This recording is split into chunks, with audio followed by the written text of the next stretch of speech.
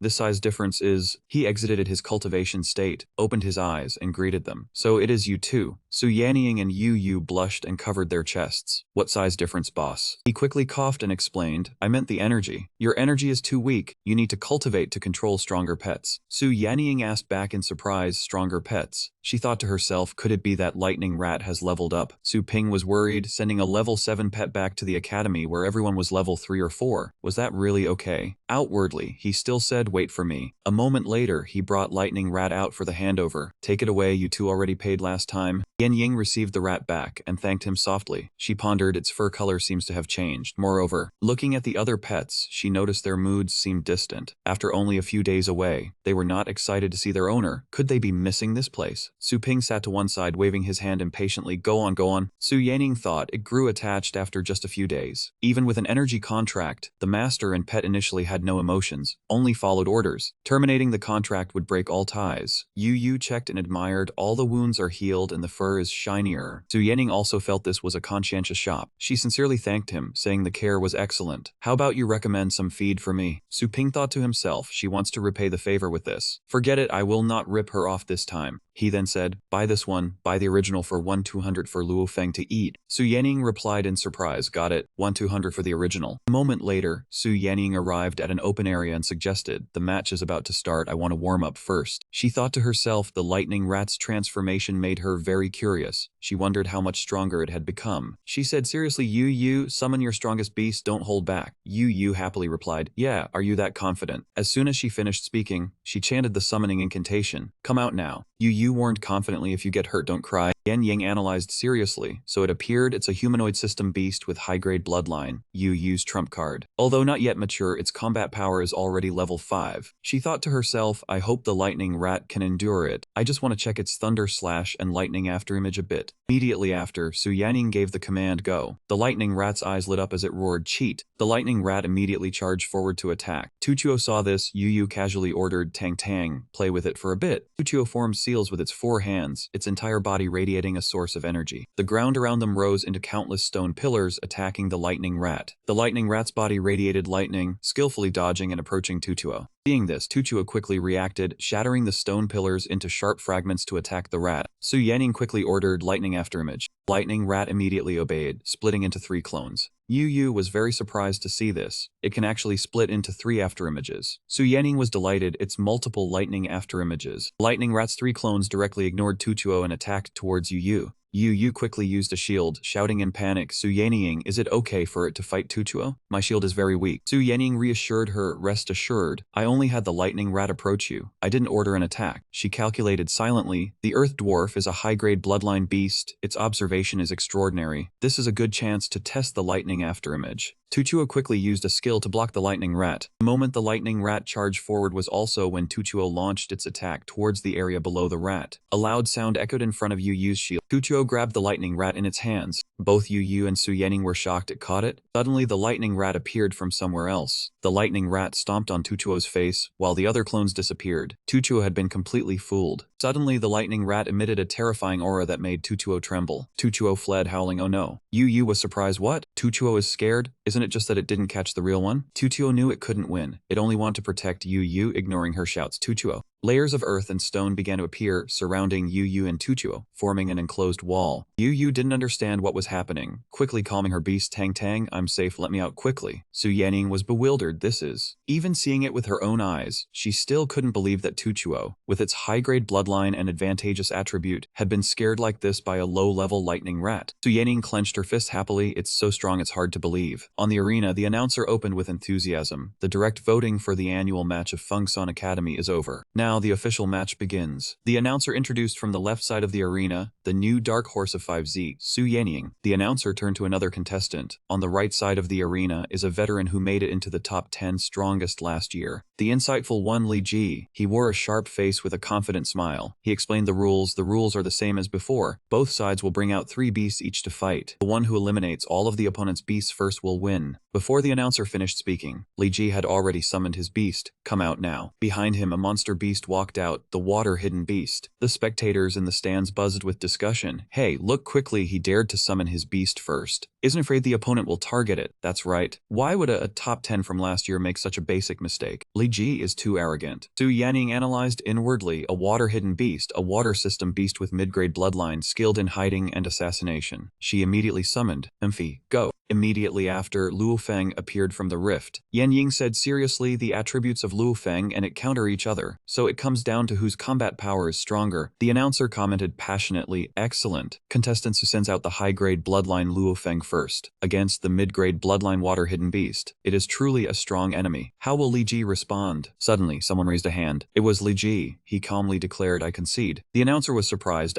Did contestant Li just say he concedes? Did I hear wrong? Li Ji replied with a dangerous expression. That's right, I said I concede this round. The announcer professionally continued. Although he doesn't understand what's happening, contestant Li has chosen to surrender. The first round, Su Yanning wins. Even though she won, she carefully considered. He's smiling. What is he planning? Suddenly, a spatial rift appeared behind Li Ji. He sneered maliciously. Sometimes, to ensure the prey takes the bait, bait is indispensable. Su Yanning seemed to realize something. This is... Immediately, spiderwebs spread from the spatial rift across the entire arena. The ground spider appeared behind Li Ji. He analyzed confidently. Luo Feng may not be the strongest beast you have, but it is definitely the hardest to deal with. He adjusted his glasses. Your lightning rat, sand beast, and lake white fatty are all ground-based fighters. By sending out a beast with high combat power, I can easily crush them. Li Ji calculated further. Only Luo Feng is good at aerial attacks. Even a level 5 beast would find it hard to attack it, and might even die from exhaustion, so it must be eliminated first. Li Ji smiled arrogantly. Sorry, classmate Su. I have looked up all the information on you. You are destined to lose. Suddenly, a ball of flame flew towards him. Li Ji casually used a shield with contempt. Humph, weak and powerless. Before he finished speaking, the shield was burned to ashes. Li Ji was burned and screamed, me 20 hot. Su Yanning, with a confident expression, asked if he had finished speaking. Li Ji was furious, grinding his teeth. He immediately ordered the earth beast to use the piercing thrust and sharp thorn shot straight at Luo Feng. Su Yanning reacted quickly, ordering Luo Feng to dodge. She thought to herself that it was too fast, then continued to order a power enhancement, break free from it, and use a full force attack. Luo Feng quickly flew up to evade the earth beast, while also accumulating energy to counterattack with 2 moves, Crimson Phoenix Flight and Flame Touch. Li Ji calmly ordered the earth beast to use Earth Vault Guard, and a shield appeared to block the attack. Seeing Luo Feng easily blocked, Su Yanning was stunned. Even though earth-type pets counter fire, this earth wall was too hard. When the dust cleared, the earth wall appeared without a single crack. The Jai sneered smugly, realizing it now. A level 3 Luo Feng dared to confront a mature level 4 earth beast. Earth prison imprisonment. He gave the order, and the commentator analyzed that the earth prison technique was the earth beast's fort, capable of crushing low-level creatures. It's cruelty enough to make high-level pets wary. Seeing the net closing in, Su Yanning quickly ordered a countermeasure. Luo Feng thought of tearing a hole. She immediately used a level 3 strength enhancement skill. Despite attacking desperately, Luo Feng could not escape the gradually tightening net. The commentator spoke again, saying that under Luo Feng's attacks, the earth prison was still tightening relentlessly. It was truly hopeless. The tightening earth prison brought even the pet trainer close to danger. The commentator remarked that conceding was reasonable, but Su Yanning remained very persistent with Luo Feng. Luo Feng struggled, but the more it struggled, the more wounds it received, and it cried out in pain. Seeing Luo Feng injured, Su Yanning shouted anxiously for it to stop struggling, as it would only get worse. Li Ji smugly said everything was going according to plan, telling her to concede and the pain would disappear. Although unwilling and unable to bear it, Su Yanning decided to concede, saying she admitted defeat. Before she could concede, Luo Feng let out a cry, gathering a powerful source of energy in its mouth and launching it straight forward. The energy tore through the net, penetrated the earth beast's shield, and rendered it unable to move. Both Li Ji and Su Yanning exclaimed in surprise, "What is this?" Judges recognized it and shouted, "Extreme Ray." Li Ji looked in shock at the severed rock, realizing that Su Yanning's Luo Feng had comprehended a level 8 skill, taking out the earth beast with a single move. An Feng was horrified seeing this, cautiously saying that although Luo Feng had high bloodline, its aptitude was the lowest, and Extreme Ray was not in its inherited skills. Huoji, observing with a smile, then praised, saying this Luofeng had truly done it. What mattered was that it had not matured yet. Its future was boundless. Vice Principal Feng Shan spoke up, mentioning her lightning rat. Nanfeng asked what her name was. Suddenly, Huoji tightly grabbed the front of Nanfeng's collar. She pulled him close and coldly warned that Su Yanning was already under her watch, asking if he intended to steal her. Nanfeng tremblingly explained he was just asking. The vice principal ignored the two, thinking to himself that a genius had appeared again this year. If she joined the reclamation team, she would be a pillar for the academy. In the stands, someone recognized the girl training the lightning rat, and the person next to him complained that his own pet had yet to comprehend a high-level skill. On the field, Luofeng's body was surrounded by flames, and it let out a loud cry that surprised Su Yanning. It has leveled up. Not only did it comprehend level 8 Extreme Ray, but its combat power also rose to low level 4. Before she could recover from her surprise, she froze in disbelief. Is this really her Luofeng with such high talent? A stream of memories brought her back to the day she met Su Ping. Hearing him say that the fostering service could also enhance comprehension and physique, she stood frozen in doubt. This convenience was too exaggerated. At the same time, the MC announced the second round. Su Yanning wins. Both sides prepare for the third match. Li Jie, upon hearing this, slumped in despair, saying what damn luck this was. He was so close to winning. He gnashed his teeth, bursting with energy, growling that this Luofeng was the most troublesome. Fine, let her broaden her horizons. Li Jie, embarrassed and enraged, shouted about true terror, then summoned a wind demon beast. Su Yanning was horrified to recognize it had 4 wings, a mature wind demon beast, high level 5 combat power. Huoji was also horrified seeing this, asking why a student was allowed to bring a ferocious beast. What if something happened? Ferocious beasts were pets with extremely violent temperaments. Nanfeng, hearing this, sneered and said her thinking was too conservative. How many people die in the wasteland every year? The vice principal said not to worry. He stroked his beard, saying the school's faculty was very powerful. The referee was a high-level expert, so nothing would happen. The vice principal watched the intense match, slowly remarking that the wine demon beast must have been hired through some means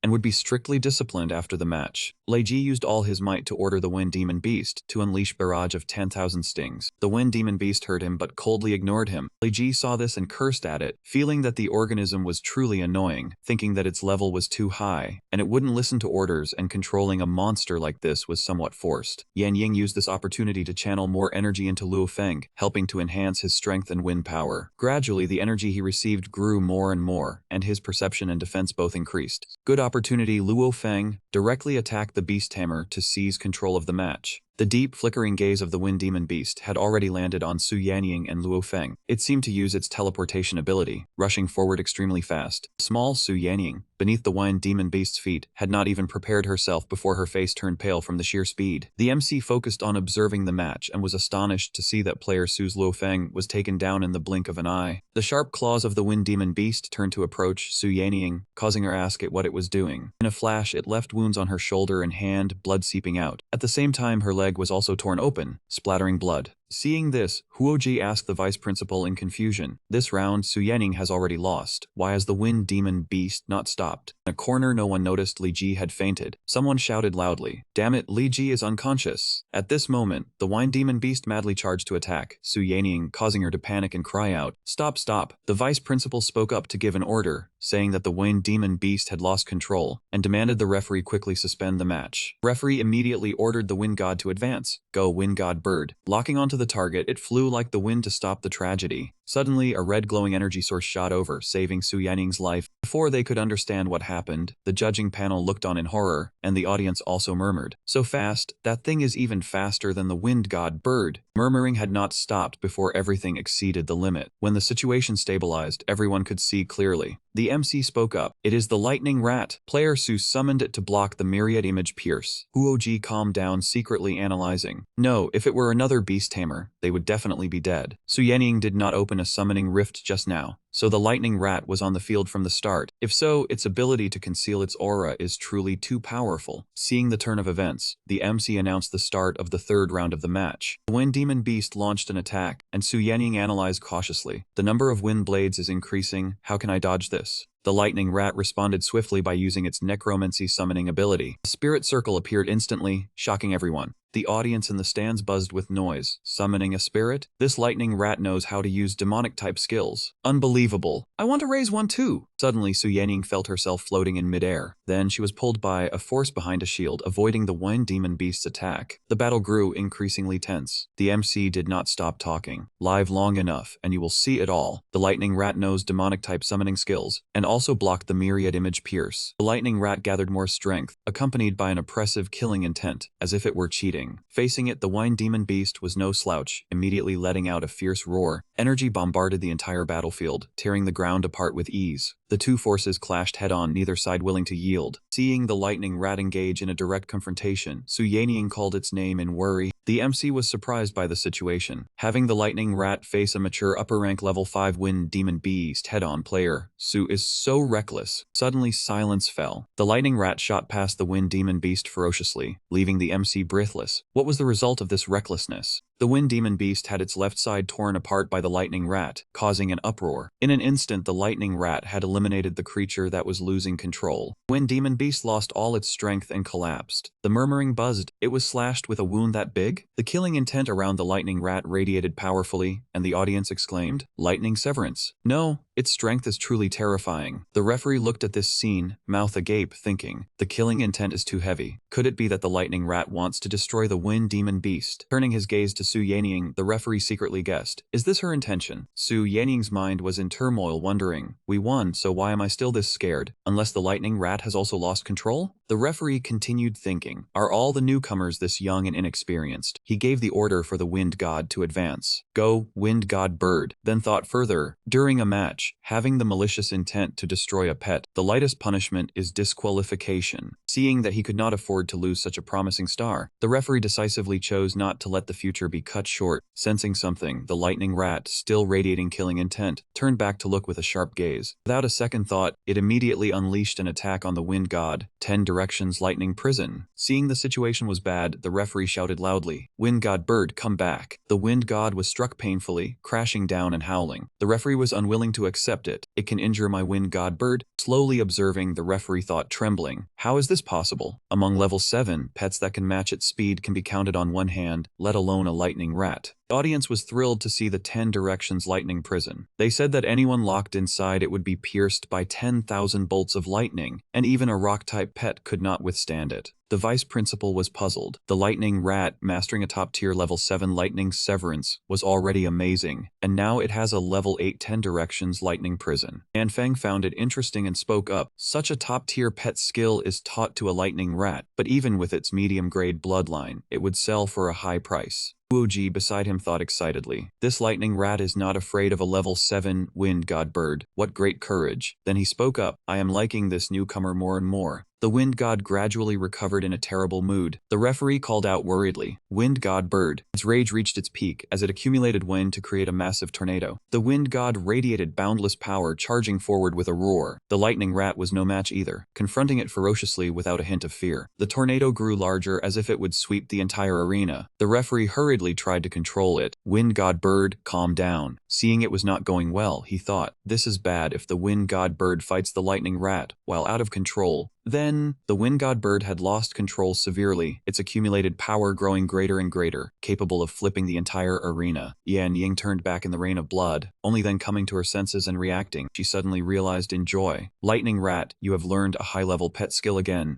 It turned back to look at Su Yanning with a bright smile, squeaking. Squeak. She ran over and hugged Lightning Rat, exclaiming happily, oh my treasure. The referee looked at this scene and wondered, could Lightning Rat still not have lost its controllability? Match MC announced the results on all forums. The winner this time was Su Yanning. Amid the joyful atmosphere, he congratulated her on advancing to the next round. Elsewhere, Su Ping yawned and stretched, thinking to himself, so this is what they call formidable. The person on the other side of the screen gave instructions, use spiritual energy to inject it into the cat's body. He listened carefully. The difficulty of this method was being familiar with the pet's body structure. The girl measured the cat's leg, and everyone was shocked to see it was over 2 cm longer. She continued, the final result was that the front leg attack power increased by 1/5. Su Ping watched and thought, so this world increases combat power with such difficulty. Outside the shop, a sports car pulled to a stop. Yu Jing stepped out, looked inside and said, boss, long time no see. He glanced around the shop and said, "Got quite a bit of new stock again." Su Ping looked up and recognized him. "Is your hand okay?" Yu Jing let out a domineering snort. "You probably have never been to an inner-city hospital." Su Ping calmly watched his childish behavior and paid it no mind. Yu Jing adjusted his clothes. "As long as you have money, even broken bones can be healed." Su Ping quickly guessed, "So you're loaded with cash." Su Ping glanced at the shelves, "Then come support the shop a bit. I can give you a discount on undead-type food." Yu Jing looked at the price in shock. What, 100 times more expensive than last time? His sister was also shocked. One piece of food costs as much as your surgery. Not buying anything, Su Ping lost interest. "If you have nothing to do, then go home. I still need to cultivate." Yu Jing quickly clasped his hands and said, "I was just putting on airs earlier. You are still superior in strength. This time I want to invite you to go down the mountain. Are you interested in a reclamation mission?" Memories rushed back with many wonders. In the past, Blue Star was a planet lacking resources, until one day a massive surge of energy tore open space, forming the space rifts. The flow of this magnificent emotion continued, the space rifts like bridges connecting distant planets. At that time, humanity faced strange things, some planets rich in resources, some planets full of ferocious beasts. They encountered brutal destruction, even burning suns. Thanks to the space rifts, humanity continuously obtained resources from other planets, and thus they developed to the present, building powerful nations. But this prosperity only lasted a few hundred years. Humanity fell into civil war over the rifts. Cruelty plunged many into hardship. The population plummeted by more than half. The land also became depleted of vitality. Nearly 70% of Blue Star became wasteland. Seizing this opportunity, the remaining people reached a consensus and established the Federation. To survive, they migrated to safe places and fully devoted themselves to nurturing battle pet masters. A door of a new era opened, selecting pioneering talents to go reclaim lands and find treasures. Hearing this, Su Ping fell into thought. Reclamation. Yu Jing glanced at him and said, "Last night in the area outside Longjiang Base, a new space rift appeared. The Black Wolf team was ambushed, and a flame-tailed blood fox went missing." Su Ping's system panel suddenly appeared. "Congratulations, host, on activating side quest. Find the lost pet. Reward is a divine demon skill training manual. Failure deducts 10 points." He quickly calmed down and thought seriously. The divine demon manual is certainly no less valuable than the last spiritual energy map. Thinking of something, Su Ping pursed his lips, just in time to test a bit of real combat. Dispelling his thoughts, the group decided to set off for the reclamation base. The car sped powerfully towards the destination. The supervisor quickly announced over the radio, "Battle team vehicle, let them through quickly." The wheels scraped hard against the road, leaving behind a trail of dust as they headed toward Base 38. Arriving at place, the two of them got out of the car. Yu Jing raised his hand and called out, "Captain, we are here." Gang Lai appraised them once. "Is this brother the master you spoke of? May I ask your name?" Su Ping answered calmly. "Su Ping, ordinary, nothing special." Li Ying saw this and became interested. "I often hear that brat Yu Jing mention you. Truly a hero emerges from youth. Are you only 20 years old?" Su Ping instinctively replied, 18. As soon as he finished, the three of them turned to stone simultaneously, their faces full of disbelief. Li Ying calmed down, 18 years old and still not graduated as a battle pet master. "Which school are you from?" Su Ping answered concisely, "Self-taught." Yu Jing was flustered upon hearing this. Gang Lai was momentarily at a loss for words, suggesting Su Ping needed to register his identity and show his pet to join. Su Ping chuckled and summoned his pet, "No problem. But I only came to find the flame-tailed blood fox. I have no intention of joining." Li Ying lost his composure, young and arrogant. "Do you think joining a reclamation is easy?" Seeing trouble, Gang Lai quickly intervened. "Su Ping is a guest invited by Yu Jing, don't be rude." At the same time, a sharp gaze flashed along with Su Ping's voice come out. When summoned, the pet hit the ground with a powerful, explosive thud, making the onlookers unable to help but be shaken. Yu Jing was severely shocked and instinctively blurted out, "This is..." Suddenly the skeleton dropped ahead. They all immediately said in unison, "Skeleton." Su Ping stepped forward to pick up the skull and took the red stone. Before leaving, he had absorbed it for a whole week in the cultivation area, but the head was still large. He told himself that going to a wilderness area like this was enough. Yang Ji and Li Ying witnessed that action and those words, stiffening and becoming speechless. Yu Jing curiously asked if Su Ping only had one battle pet. Su Ping replied yes, currently only had one. Hearing that, he stammered nervously, saying that the captain and the second in command were very hot-tempered. If there was really any mistake, he would be finished. Su Ping adjusted the skeleton's head and reassured him in a calm tone. He said that since he had accepted the commission, he would not let him down.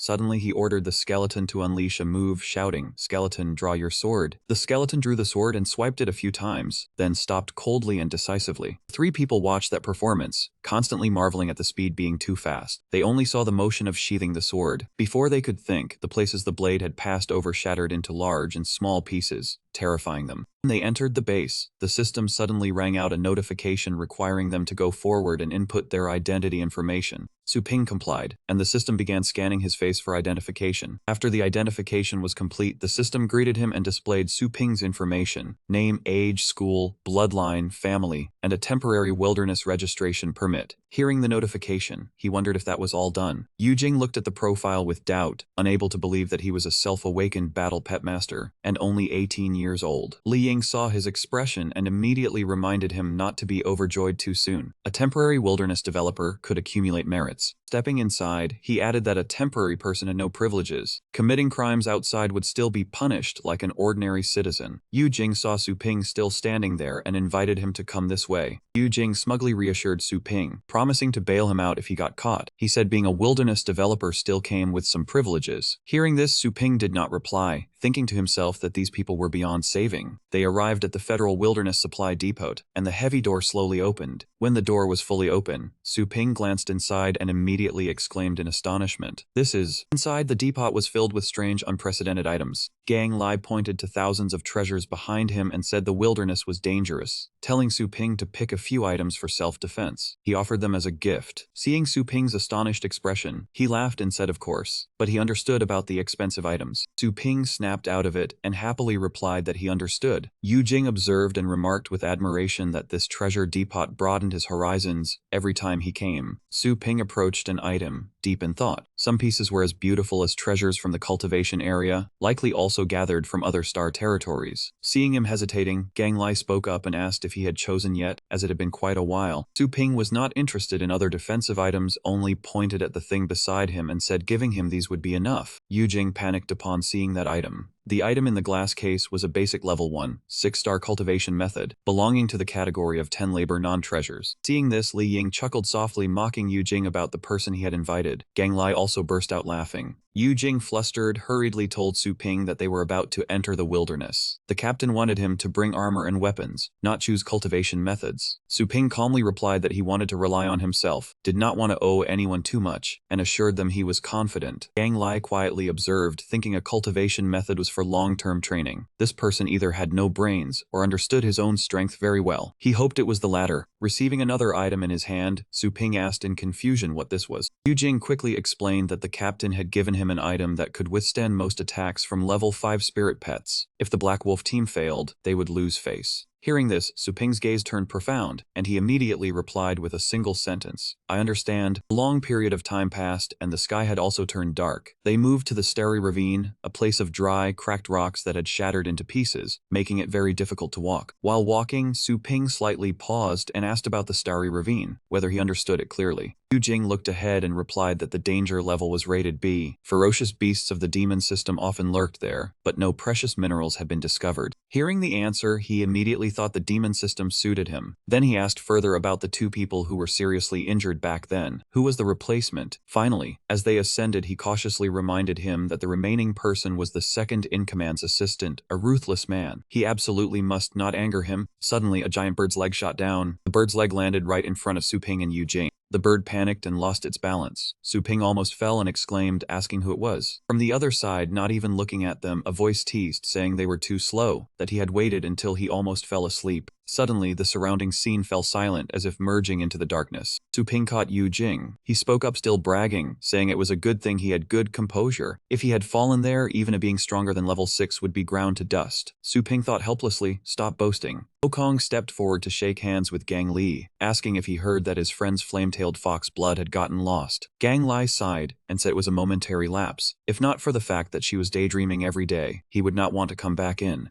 Mo Kong's gaze swept over Su Ping, only hearing Gang Li's voice echoing back that everything was following his lead. He withdrew his cheerful demeanor and wondered why he was not in the records. Gang Lai patted Su Ping's shoulder, introducing him as an outside support that Xiao Fan had just brought. He asked Su Ping curiously, looking this clean, it must be his first time in the wilderness, if he needed any explanation. Mo Kong's face stiffened, his expression darkening. He asked what kind of rubbish he was to dare question him. Blades and swords were merciless. If he could not even handle small matters, what basis did he have to go into the wilderness? Peng Ji heard this and replied, saying that although Su Ping was not a regular, he understood battle pet habits well, and his strength was considered passable. He was unconvinced and sneered, saying if passing strength was enough, anyone could become a wilderness developer. He warned that once inside, everyone would follow his commands, or else they would not blame him for being merciless. He glanced at Su Ping with contempt. Gang Lai continued to assure Mokong, not paying attention to Su Ping's expression behind him, saying the person he brought would be managed well. Mokong saw the sharp look in Su Ping's eyes and hesitated, wondering what was wrong with this brat's gaze. The icy coldness in Su Ping's eyes made him feel as if he was looking at a corpse. He wondered if this was truly his first time entering the wilderness. Each member of the wilderness development team entered the starry rift one by one. Yu Jing showed an embarrassed expression and quickly explained to Su Ping that wilderness developers were all straightforward, not to take it to heart.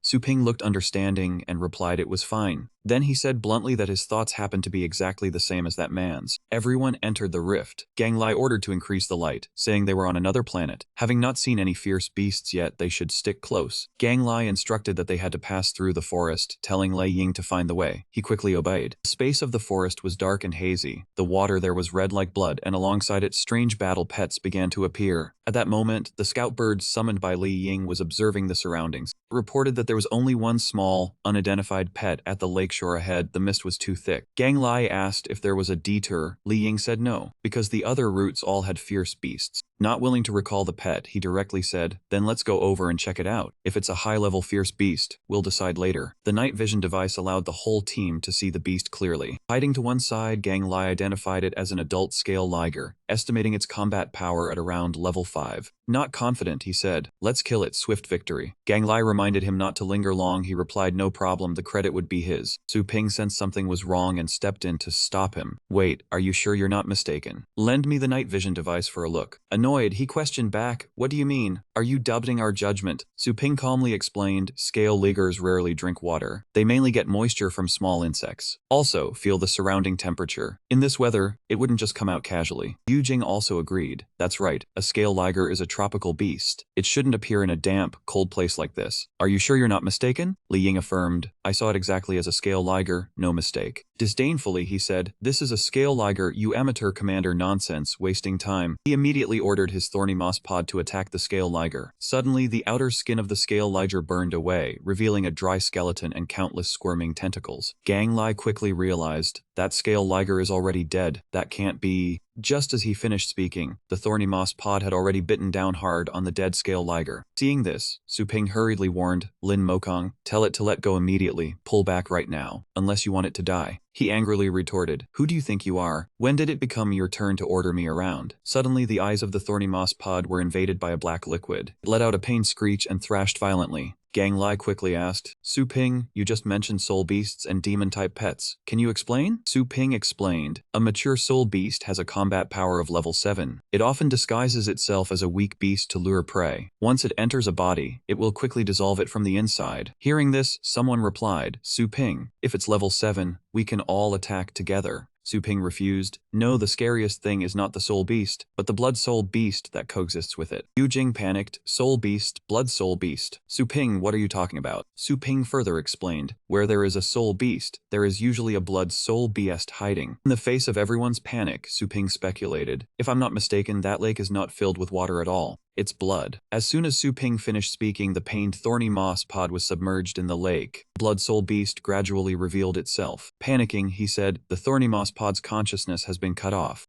Monster, Su Ping shouted, hurry up and go, the level 7 soul beast is providing nutrients. This blood soul beast is at least level 9, maybe even a king beast. As soon as he finished, it was fully revealed. The blood soul beast quickly attacked towards the fleeing group with Su Ping. They panicked and summoned their pets. Bloodthirsty wolf demon, blue-green snake dragon. Gang Lai ordered, everyone get over here. He immediately commanded Lei Ying, plan a route. Behind them, the blood soul beast continued to pursue rapidly. Sensing the signal from the pet, Li Ying answered quickly, there are two paths. The east has several several unidentified fierce beasts. The west is temporarily safe. The west was the location of the Starstream Gorge. The east was where the bloody fire-tailed tiger had disappeared. Li Ying asked worriedly, which way do we go? Gang Lai was helpless, but he shouted, retreat westward. I've already lost one pet. Running into another would be suicide. Gang Lai turned to Su Ping and asked, Su Ping, what do you think? Su Ping smiled confidently and said, my suggestion is to go straight east. He asked back in fear, what did you say? He yelled, have you gone mad? Isn't one blood soul beast enough? Li Ying also agreed, that's right, Captain. I also agree with the retreat. Gang Lai looked at Su Ping and asked again, Su Ping, are you serious? If we go the wrong way, then, he replied seriously, I'm absolutely not joking. If you still want to find the blood lake and return, trust me. Hurry, there's no time. Upon hearing this, Gang Lai decided, I hope this isn't the last decision of my life. He ordered Li Ying head east. Li Ying replied, yes. Gang Lai continued to command them into the canyon. Everyone quickly advanced deeper into the canyon, the blood soul beast still close behind, refusing to let go of its prey. Suddenly, Li Ying's expression changed as he reported, Captain, the fierce beasts in the canyon have all actively fled. As he spoke, every ferocious beast on the map moved away. Gang Lai looked towards the blood soul beast and gritted his teeth. It recognized the blood soul beast behind us, so it's keeping its distance out of respect. Not understanding what Gang Lai saw, he shouted in surprise, huh? Everyone noticed that after entering the canyon, the blood soul beast's speed slowed, and its desire to pursue also diminished. He asked in disbelief, its desire to pursue is weakening. Su Ping was surprised. How is that possible? The blood soul beast has high combat power, but it's not the type to actively hunt. He further explained, it prefers to lure prey through the soul beast. This canyon is too narrow, and we are not a rare delicacy. Only a fool would abandon free food outside to crawl in here. Gang Lai turned his head to look at him and thought, if I understood it that deeply, I wouldn't have chosen to retreat either. Seeing Gang Lai look at him, he quickly yelled, hey, why are you looking at me? I don't know the characteristics of the blood soul beast. Li Ying reported, Captain, we are almost at the Blood Lake dead end, but there is one fierce beast lingering at the canyon exit. Su Ping asked, did you hear that? He replied blankly, ah. Su Ping continued, give me the night vision device. Despite his annoyance, he still handed it over. Tij, don't get cocky. Take it, you poor wretch. Su Ping took the night vision device and replied, thanks. He activated the device, and the system's voice sounded. Image enhancement software, night vision installed. Before his eyes, a spirit beast appeared. In its hand was a ferocious demonic sword. Recognizing that spirit beast, Su Ping said, soul of death mature, estimated combat power level 5. Gang Lai worriedly asked, is it demon type again? Will there be any problems? Su Ping replied, don't worry, I've already made my move. Saying this, he summoned the skeleton and ordered, proceed as usual. Upon receiving the order, the skeleton quickly drew its bone blade and headed straight for the 5th level spirit beast. As it approached, the skeleton suddenly burst into speed, unleashing an intermediate swordsmanship technique. With a single horizontal sweep, the 5th level spirit beast was instantly killed, turning into 2 streams of black kai that dissipated. Everyone around was astonished, endlessly praising him. Yu Jing also sighed in admiration, not expecting it to be resolved so easily. If she had known, she would have listened to Su Ping. Mo Kong outwardly appeared calm, saying it was just luck that anyone could deal with such trash. But inwardly he felt jealous, regretting that he let the other man show off. After a while, the entire group exited the canyon. Before their eyes stood a majestic mountain that pierced straight into the sky. Gang Lai looked at the mountain, his expression grave as he said this place was extremely dangerous. Last time, they had encountered a high-level ferocious beast here and lost track of Zhu Hu. Su Ping nodded slightly and quickly told everyone to go down and search for clues. Immediately, the reconnaissance pets were summoned, and the group split up to search the entire area. After a while, a pet detected something and let out a loud cry to attract attention. Everyone approached. Yu Jing asked what the monkey had discovered, but when she saw the object, she couldn't help but be surprised. The monkey used its tail to bring out an object that stunned everyone, a human arm. Okong, with a grim face, explained that this was a black cloud gold gauntlet, something only someone at the level of a pioneering captain could afford. Hearing this, Li Ying and Yu Jing's faces changed. Yu Jing worriedly said, even a captain died miserably here. What kind of monster did they encounter? It was then that Su Ping arrived and asked what had been found. Let him take a look. Okong looked disdainful, asking if he knew anything about equipment. Su Ping ignored him, merely repeating a single word, give it to me. Mo Kong stared straight at Su Ping, saying, does it feel good to give orders twice? Don't command me, I am a pioneering nobleman. Killing a nameless battle pet master would only result in a light penalty. The surrounding atmosphere suddenly became heavy. After saying this, he let go, pretending to slip, and told him to pick it up himself. Su Ping's eyes darkened, radiating a dangerous aura. Mo Kong repeated his taunt. Suppressing his anger, Su Ping bent down to pick up the arm. Yu Jing thought to herself, what is wrong with these two? Holding the arm, Su Ping silently analyzed it. The blood was dry, he must have been dead for a few days. But the wound was tinged with a dense black kai. Could there be a high-level demon-type ferocious beast nearby? Seeing Su Ping's gloomy expression, Gang Lei asked if he had found anything related to the blazing blood tiger. Su Ping continued to ponder, but it had been a few days, it might have already left. Thinking this, he sighed and answered no. Hearing this, Mo Kong sneered, pretending to be serious as he said he thought there was some brilliant insight, but it turned out to be nothing at all. Hearing the taunt, Su Ping suddenly gathered strength in his legs, tensing his body for momentum. Immediately, he threw a punch straight at Mo Kong's smirking face. Without holding back, everyone was stunned. Yu Jing was speechless, only calling out Su Ping's name. His face caved in from the punch. Mo Kong went berserk, screaming that he would kill Su Ping. Swung his sword, viciously cursing, daring to hit his face. He slashed down at Su Ping, shouting that it seemed he was tired of living. A streak of sword energy sliced through the space. The sword suddenly pointed straight at his neck, causing Mo Kong to not dare move. The skeleton was pointing its sword at his neck. He was startled, wondering since when that brat was so fast. Li Ying, standing behind, pointed his sword at the back of Su Ping's neck, threatening him to recall his pet. Su Ping calmly said why not tell him to let go first. Yu Jing panicked and raised her hand, advising Su Ping to talk things over slowly. Why did he have to hit someone?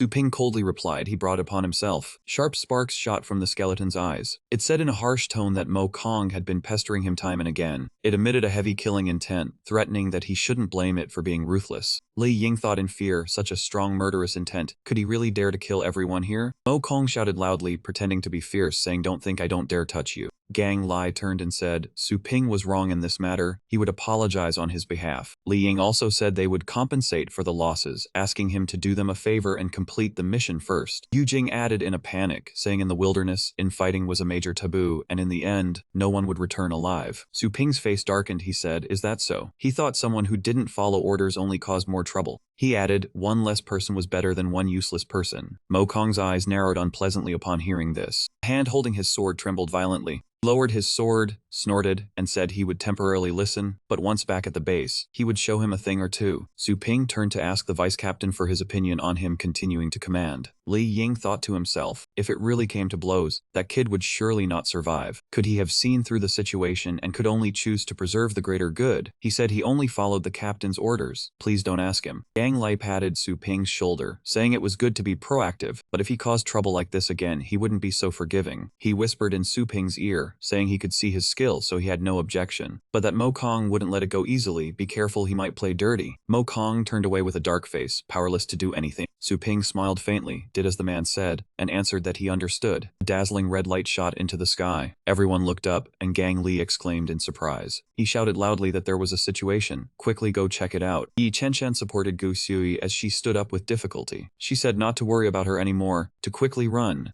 Ghost 2 suddenly loomed before everyone's eyes. Let out a roar, its screech echoing across the sky. Chenshin covered his ears, thinking to himself, oh no, that was a mental shockwave. Sharp spikes shot out from its body, aimed straight at them. The spikes pierced through the other monsters with ease. The spike flew straight in front of Yi Chenshan, but suddenly she couldn't move anymore. The dart was unexpectedly cut in half. He looked up, astonished by the strangers. Three people sitting on the two-headed steel fierce beast introduced themselves as the Black Wolf Squad, having just heard the distress signal. He warned everyone to be careful, the one attacking us is... Yi Chenshan shouted. Laughing demon beast, Steel Fierce suddenly turned around and said it was him. He recognized the bastard who had attacked us last time. Three people helped Yi Chenshan and Gusu onto their pet beasts, urging them to hurry. He reminded everyone to be careful because they would be shaken. Su Ping and Gusu were thrown off the monster, and she screamed. He turned around in shock, sensing the incoming danger. The two-headed demon was about to step on them. Everyone run. The laughing demon stamped down, but the two were pulled up in time as Li Ying said, hang on tight, Su Ping. He was irritated that he couldn't deal with Su Ping. Su Ping told the vice captain that choosing a flat path only slowed their speed. Having almost just died, he remained calm. He agreed the terrain did not affect the laughing demon beast. Steel Fierce turned to ask, along the way we only saw severed limbs of star beetles. Is your team only left with two people? His face darkened, the last Earthshield beast had just been handed over. Gusu said to him, my blazing flame bird can still fight. Steel Fierce looked, a blazing flame bird, a ferocious rank 8 pet beast, is this badly injured too? Everyone fled from the two-headed demon. Its combat power was likely about to level up. Su Ping thought, the weak point of the laughing demon beast was surrounded by a hard bone frame. The attacks of that little apprentice could not break the defense for long. He needed their help. He would settle things after passing this trial. Yi Chenshan suggested suggested, everyone leaves their pet beasts behind to buy us time to retreat. He roared, I just lost one. Are you telling me to go gift away another? Yi Chenshan patted his chest and promised, after we get out of here, I will compensate for all pet beast losses, and give a thank you gift. Steel Fierce was stunned. Yi Chenshan, are you the gold medal pioneer on the leaderboard? He said irritably, I don't care who you are. I spent a lot of effort training my pet beast. He said he would pay triple. He turned and shouted, Li Ying, tell your man to release his pet beast, or we will all die here. Li Ying turned and said, you all heard him. To survive, everyone must contribute. Three people's faces changed upon hearing this. Jade Capital replied anxiously. Chrysanthemum Thorn turned around in shock. Blazing Flame Bird. Su Ping sighed in frustration. He did not hesitate and jumped off the monster. Su Ping and the skeleton landed lightly. The two stood imposingly before the laughing demon. Jade Capital panicked and yelled out Su Ping's name. His face darkened as he thought, that fool wants to play hero. Die here. I will not let anyone stop to save you. Suddenly, many hands sprouted from the ground, and everyone was stunned. Skeletons stood up, and everyone shouted that it was bad. We were surrounded. Those monsters stood upright in front of everyone. Steel Fierce was sweating. No reaction. Were they not going to attack us? Su Ping shouted loudly, Captain, your pet beast has been here so long. This is a necromancy domination. His face cold, he continued, abandoning it is terrifying. Su Ping stood there commanding killing intent. All forces attack. The Skull Army began to advance toward the laughing demon. The skeleton ran behind the laughing demon, hiding from the flank, concealing its breath for an ambush. Demon raised its foot and stomped hard, cracking the ground. Everyone was stunned. A rank 2 demon beast was being outdone by a small skeleton. Steel Fierce jumped down. Su Ping, I came to help you. Jade Capital followed suit. Captain, I came too.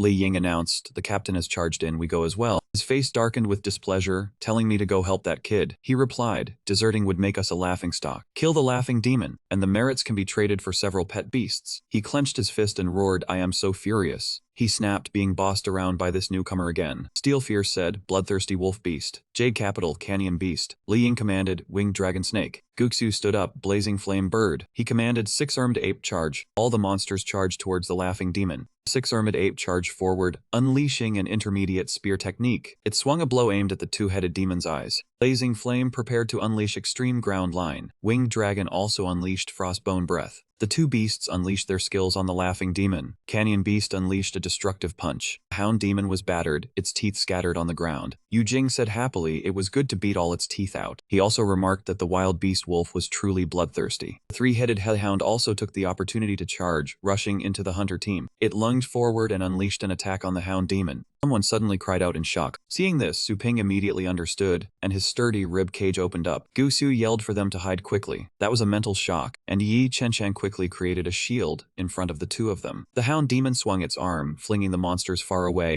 Everyone was trying to form a shield. Frog A and the winged spear dragon snake. Gangly tried to give orders. The bloodthirsty wild beast wolf, answer me quickly. Everyone was at a loss, hurriedly calling for it to get up. It was only the 2-headed demon that slowly stood up, its broken joints reconnecting. Yi Chenshan struggled to get up. The previous attack had accomplished nothing. Indeed, it was wishful thinking for those level 6 or 7 creatures to defeat a level 8. The Hound Demon prepared to fire off spikes. It swung the spikes, aiming at the other monsters. Gang Lai yelled in worry. This was bad. The distance was too far to summon. He rushed into the chaotic command, then ordered everyone to flee. Su Ping's voice rang out, intermediate skeleton swordsmanship. Skeleton stood up, surprising everyone. Why was it completely unharmed? Gang Lai turned around and said in astonishment, that was a level 8 mental shock. How could that be? He calmly replied, the steel serpent naturally couldn't withstand it. But what if the skeleton used Corpse Roar at the same time? Gang Li pondered. In the moment of release, Corpse Roar created a minor explosion, but could it withstand the mental shock? He frowned. This style of fighting was unheard of. Ordinary people didn't dare risk it. Moreover, without practicing 100 times, one couldn't grasp the timing of the release. He couldn't help but look at his back. Just what had this person been through? The 2-headed demon began to use evolution spell. Everyone looked at the scene in fear. Could that be level 9? It was about to unleash the Death Annihilation skill. Someone yelled to run. This skill would sweep a 1,000-meter radius. Su Ping's face darkened as he ordered the skeleton. Now was the time. The skeleton began to prepare its skill. It leaped up, cleaving straight through the Hound Demon. Everyone stared at Su Ping in shock. After that slash, the Hound Demon suddenly exploded. Bone Slash caused the Hound Demon's bones to fall apart completely. A notification appeared on the screen. Skeleton successfully killed, leveling up to level 8. Swordsmanship skill upgraded to advanced. Everyone was amazed by the scene. The level 8 2-headed demon was killed. Gang Li also said in surprise, that little skeleton didn't look like anything special. She also said, this style of fighting I've never thought of. He repeated, how could this be? Yu Jing trembled. Haha, I thought we were dead for sure. Su Ping, how did you know only an attack from the inside could take it down? He replied, it's no coincidence. I've encountered a similar type before. I thought, why is it that only evil spirit pet alliances can learn the fusion skill? Why can the skeleton sometimes still fuse even after being smashed apart, but other times not? Su Ping continued thinking. There is only one answer. The body is the branch, the spirit core is the root of evil spirit pets. He realized as long as the core is undamaged, an evil spirit pet can always activate the fusion skill. Conversely, by exploiting this point, any evil spirit pet is just a paper tiger. Su Ping smiled. This battle further proved his hypothesis. The skeleton had a stream of power wrapping around its hand. Bones of the hound demon suddenly reassembled. Everyone cried out in fear, and then Li Ying exclaimed, "Is this demon not completely dead yet?" Yi Chenshen said in surprise, "No, its movements are a bit strange, as if being controlled by someone." He suddenly realized, could it be the puppet technique? Yu Jing asked suspiciously, "Su Ping, are you controlling it?" He replied, "You could say that." He was surprised. What do you mean by you could say that? Not only mastering advanced undead enslavement, but also killing and turning a level 8 enemy into a puppet. Is this skeleton a warrior or a mage? How was it trained? A stream of red power emanated from the two-headed monster. Gang Lai turned and ordered that they couldn't delay. They should continue searching for the Blood Lake. Li Ying acknowledged. Su Ping stepped forward and told them, "Wait, I still have something to handle. I hope you all will pretend not to see it." Gang Lai stepped forward with some worry. "Su Ping, please have some respect for us." Another person roared in anger, "Hey, what do you think you're doing?" Su Ping smiled lightly, "Nothing much. Just wanted to remind you to be a bit more careful." The skeleton rushed over and chopped off his hand. "The wasteland is dangerous. Those reclaiming it should know how to protect themselves." He screamed in pain, "Ah, how dare you!"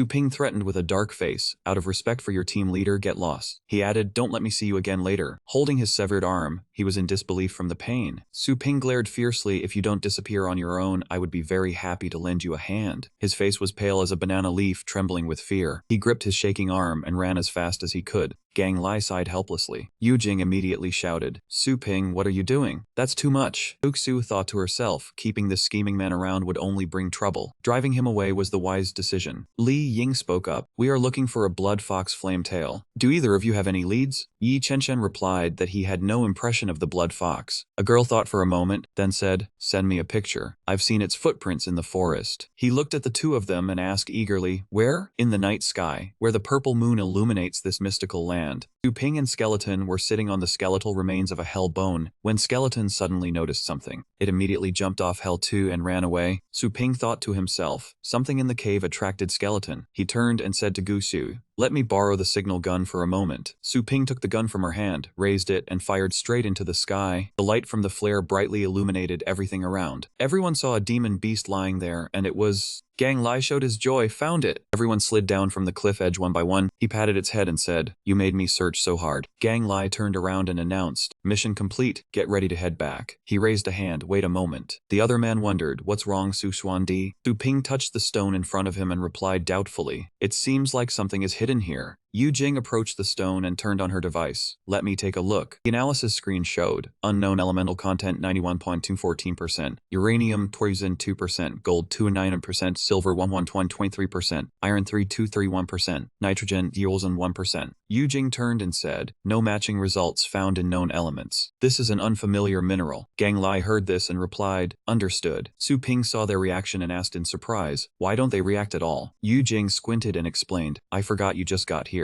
If our reclamation team finds rare minerals, we'll definitely hit the jackpot." He estimated, but the starlight stream leads to the entire star region. The chance of encountering high-grade mineral deposits is very rare. Yu Jing shrugged. "Reclamation time is precious. Who would waste it? We just need to report it back, and the federal government will send someone to take a sample." Su Ping smirked. "Skeleton cherishes this thing so much. It's definitely not ordinary stuff. Why not enjoy it before it falls into the government's hands?" Notification screen displayed the mission was complete, and the reward was the book, The Golden Crow Divine Demon Body. Gusu stepped forward and handed it to Su Ping. "Here is my business card." She flicked her hair and smiled warmly. "If you're interested, come to our academy. I want to introduce you to the principal." He took the card, his face full of resignation as he thanked her for the kindness, but thought to himself, "In the end, I still can't escape the fate of having to study." Su Ping raised his hand to wave goodbye, but was even more curious about the system item. He said to Gusu, "I'm busy, see you next time." She hurriedly called out, "Ah, wait a moment." Watching his back disappear, she muttered, "He sure left decisively." Uxu sighed. "Maybe I should have just come out and invited him to Fengshen as a guide." Early the next morning, Su Ping yawned tiredly. Suddenly a sharp gaze was fixed on him. Ling Yu crossed her arms, her face full of anger as she interrogated him. Looking like this, you must have stayed up all night, right? Su Ping walked past her tiredly and replied, yeah, that's right. What a coincidence you did too. Ling Yu stuck out her tongue. Who would want to have anything in common with you? You useless brother. I get up early every morning to exercise. Su Ping didn't bother with her, walking upstairs wearily. Good for you, I'm proud of you. Ling Yu heard this and her face turned bright red. She stomped her foot in annoyance. Humph, who needs your pride? At this moment, Su Ping lay on the bed, swiping his hand across the system screen. He pointed at something strange and asked, System, what is this Golden Crow Divine Demon Body? The system explained the Golden Crow Divine Demon Body is a secret body cultivation technique of the Golden Crow clan. They were born from the blazing energy of the sun, carrying within them the power of mountains and rivers. Through cultivation, they could shatter spirits and become invincible in battle. In ancient times, they conquered half the universe. Wherever the Golden Crow passed, all things turned to dust, and they were called divine demons by later generations. Su Ping shot up in surprise. That strong? The screen displayed a warning. Cultivating the Golden Crow Divine Demon Body will continuously transform your body. The process is long and arduous, requiring high combat power and many supporting materials. In the end, you will no longer be human, but become a ruler of the world, a Golden Crow Divine Demon. Su Ping looked at his hand worriedly. Will this body turn into a monster? That's way too much like a villain. The system reassured him. Host, don't worry. After cultivation, the body will be made of pure energy and can retain its original form. Su Ping pondered, a normal life? Is there such a thing as a normal life here? He remembered the past the weak in this world lived without any dignity. Perhaps not being human was the only way to live a little more like a human. A hint of determination crossed his face. Then I'll just play by your rules. The crates were delivered by the handlers. Su Ping stood to the side and said to them, just leave the stuff here, you can all go now. The delivery men replied yes. He sat down and opened the crate in front of him. Having goods from the federal warehouse delivered to the door was very convenient. The crate emitted a notification of successful receipt. Su Ping released a surge of power when mining the mineral stones. He killed a few wild beasts to exchange for merits, just enough to buy a light combat suit to wear outside. The primordial armor, once activated, could use the essence energy of Mach to upgrade its defense, resisting attacks from level 1 to 7. Pieces of armor wrapped around his body one by one. Su Ping looked at the open crates, saying that the materials for cultivating the first layer of the Golden Crow Demon God body had been fully collected. The effect was even better than going to the cultivation zone. He calculated that most of the materials and essence energy required for the Golden Crow Demon God body could be obtained from the reclamation warehouse and the chaotic essence energy map. After upgrading the demon god body, he could explore more dangerous places. The perfect cycle had been completed. Su Ping looked at the fossil stones in the crate. The remaining issue was these mineral stones. He picked one up and asked the system if the nurturing cage would incur an upgrade fee. The system immediately replied yes. Upgrading and maintaining the nurturing cage both require the host's energy points. So if, Su Ping asked with a slight smile, what about using mineral stones to renovate the nurturing cage? Would providing my own materials reduce the upgrade fee? His eyes darkened, all for the sake of nurturing a stronger pet. The system screen displayed newly unlocked permissions. After collecting enough materials, one only needed to pay 20% of the energy to carry out the renovation and gain new functions. 2. Upgrade nurturing cage. Darkness Lightstone 200 out of 98, Root Stone 70 out of 0, Giant Beast Bone 30 out of 0, Roaming Soul Heart 1 out of 0, Energy 200 out of 58. Effects: significantly increase pet's aptitude and battle power, add a slight discernment skill, heals all non-lethal injuries, demon-type pets receive 50% effectiveness, other types receive 70%. Su Ping was delighted it could really be renovated, quite a high degree of freedom. He told the system the side effects were severe, but the effects were good. Su Ping touched the fossil stones. These materials were easy to find in the reclamation base. He clicked his tongue. The only problem was the energy. Being so preoccupied with cultivation, the shop was about to not be able to open anymore. Su Yenying received the call, surprised that the master from the Little Peach Pet store had taken the initiative to find her. She picked up her voice, asking what the boss wanted from her. Su Ping asked was she satisfied with the Lightning Rat's training results. Su Yenying happily replied, yes, extremely satisfied. I don't know how to thank you. Su Ping said, I need your help with something. She was a bit surprised, thinking the chance to get close had come, and immediately agreed. He stated his request, I want to film a short video with you. Su Yenying was taken aback upon hearing this, her face flushing. She suddenly thought of something inappropriate. A short video could not be.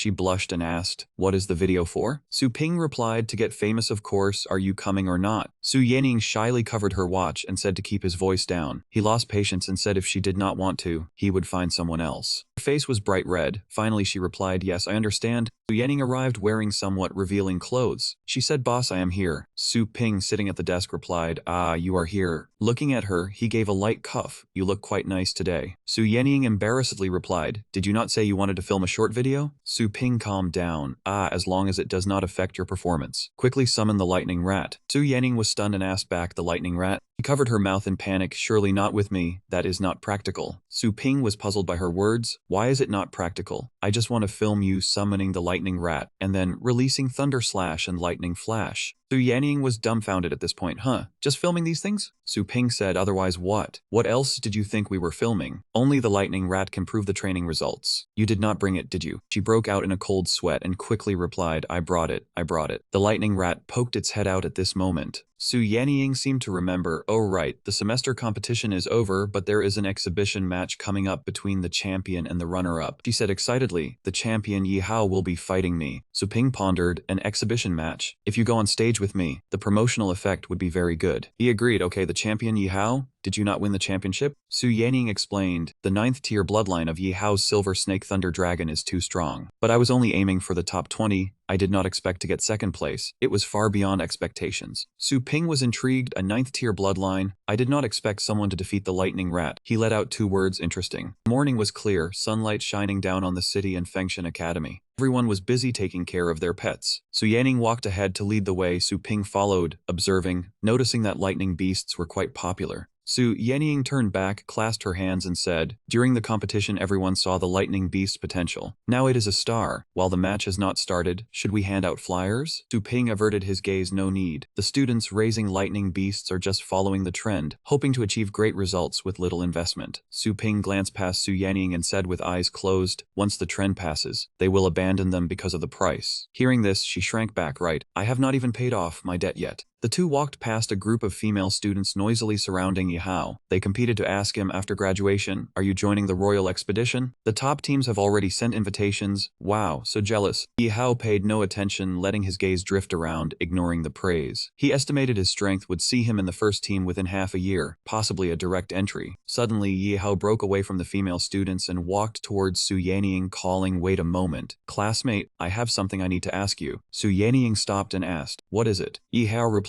"Nothing much, just thanking you for the previous match. My Silver Snake Thunder pet broke its limit during the battle and has leveled up to 7. Su Yanning closed her eyes and smiled upon hearing this. "Oh really, congratulations." Su Ping, standing nearby, glanced over. "So this is the person who defeated the lightning beast." Yahello suddenly leaned close to Su Yanning's face, his hand on his chest. "That is right. For a while during the match, I suggest you stop using the lightning beast." Her face slightly reddened as she asked why. Yahello stood straight, flicked his hair confidently and said, "My Silver Snake Thunder pet has comprehended 7th tier Thunder Might, but has not fully mastered controlling it." "Haha, you understand." Su Yanning was silent, lowering her head as Yahello continued, "If the lightning beast is suppressed by bloodline, it would look very bad." Su Ping turned his back, but his eyes glanced towards her and Yahello. He said, "Fighting alongside you would at least have decent entertainment value." She replied, "I understand." Yahello turned and walked back towards the group of female students, waving and saying, "See you at the match." The female students burst out laughing. "Haha, I will try to go easy on you." Su Ping turned around, facing Yahello's back. "That is not necessary. Even if it were a beast king, a lightning beast would not be afraid, let alone an immature pet." Yahello, upon hearing this, slightly turned his head, glancing back to ask, "Oh, and who is this?" Su Yanning reached her hand towards Su Ping to introduce him. "This is Boss Su, the one who helped me train the lightning beast. You could say he is its half-owner." She explained to Su Ping he is Yahello, the Academy's annual champion, a person who is very willing to spend money buying pets. Hearing her say that, Su Ping looked at Yahello. "Oh, my apologies." Yahello frowned at Su Ping, who had his hands clasped in front of him. So that unruly lightning beast was trained by this young shop owner. He was suspicious, unless there was a master behind the scenes. After thinking it over, Yahello spoke, "You flatter me. Money is just an external object. If it can enhance the pet, any amount is worth it. I wonder if the shop owner is interested in doing some training." Su Ping folded his arms. "Well said, but my shop is very busy. Since you're sincere, I will make an exception this once. Su Ping raised his hand to signal, the priority fee is 50,000, equivalent to 1,700,000,000 Vietnamese dong. What do you think? Yi Hao was anxious. 50,000 is just the priority fee. Is this kid for real? Su Yanning, standing behind, covered her mouth to stifle a laugh. Seeing Yi Hao's reaction, Su Ping shrugged and teased, what's wrong, Master Yi, who cherishes his pets as his life, is hesitating over a mere 50,000. Yi Hao gritted his teeth in anger, glaring at Su Ping without saying a word. He turned around abruptly. Money is no problem. If you have the skill, you can have whatever you want. Su Ping responded with a firm gaze, of course we will meet again in the competition. He thought, the rich, handsome, famous young master really spends money generously. I came to the right place. On this side, a beast suddenly struck by a surge of blue power, shrieked. Oh, what a beautiful counter-attack. In the first-year match, the male student commanding the monster beast shouted, damn it, tear it apart for me. The beast roared and rushed quickly towards Ling Yu and Moon Dragon, who were standing nearby. Ling Yu raised her hand in a gesture, power enveloping her, and Moon Dragon, himph, a reckless brat. Speed boost level 2, Moon Dragon, counterattack. After absorbing the power, Moon Dragon's fangs and claws grew longer. Moon Dragon rushed towards the other beast, dodged its attack, and kicked it squarely in the face. It channeled power into the eye of the ferocious beast, violently shaking its head. Moon Dragon flew high, opened its mouth to spew fire and burn the beast using the dark element technique. The MC exclaimed, what a beautiful match, contestant Ling Yu wins. Yan Yi sat watching, so strong, no fear in defeating an opponent with higher combat power. Su Ping rubbed his chin, thinking the skill is not bad, but there are still flaws. Nan Feng folded his arms and laughed with interest. If it were last year, this level could make the team, but this year there are many monster contestants. Her blazing flame beast is not outstanding enough. King Ling Fen said excitedly, that is right. This year's champion and runner-up, one tames a tier 9 bloodline pet, the other used a tier 1 lightning beast to reach the finals. It is truly a battle of the gods. Ming Song leaned back to relax. If this little girl had a master to guide her, she would surely become a future star. However, she would meet such a master would depend on luck, but no one knew that master had already appeared, our main character. The MC announced, next up is the last exciting match of the night. Su Yanning opened the summoning rift, lightning rat floated beside her. The runner-up of Fengshan Academy, Su Yanning. Facing the two of them were Yi Hao and the massive dragon behind him. The opponent, the champion Nyandu Academy, Yi Hao. Ling Yu sat on her seat, surprised to see her brother, my useless brother. Why is he going up too? Su Ping sat down, patting Lightning Rat on its rear, startling it, little one, remember me? It has been a while since we fought together. Lightning Rat, frightened, ran to Su Yanning and hid behind her leg. She exclaimed in surprise, a lightning beast, squeak? The male student rubbed his chin and asked, what is wrong with the Beast King? It suddenly ran away. Could it be afraid of the dragon's might? Ling Yu was troubled. He is not a battle pet master. Going up there is just asking for trouble. Yi Hao witnessed this and laughed loudly. Haha, if you had listened to me earlier, you would not have made a fool of yourself in front of everyone. Su Yanning, angry, waved her hand and shouted, Luo Feng. Luo Feng appeared and flew rapidly towards Yi Hao, releasing its power, a chaotic wave. The MC narrated, wow, contestant Su Yanning suddenly switched and used Luo Feng to attack with her most outstanding skill. Yi Hao commanded his beast,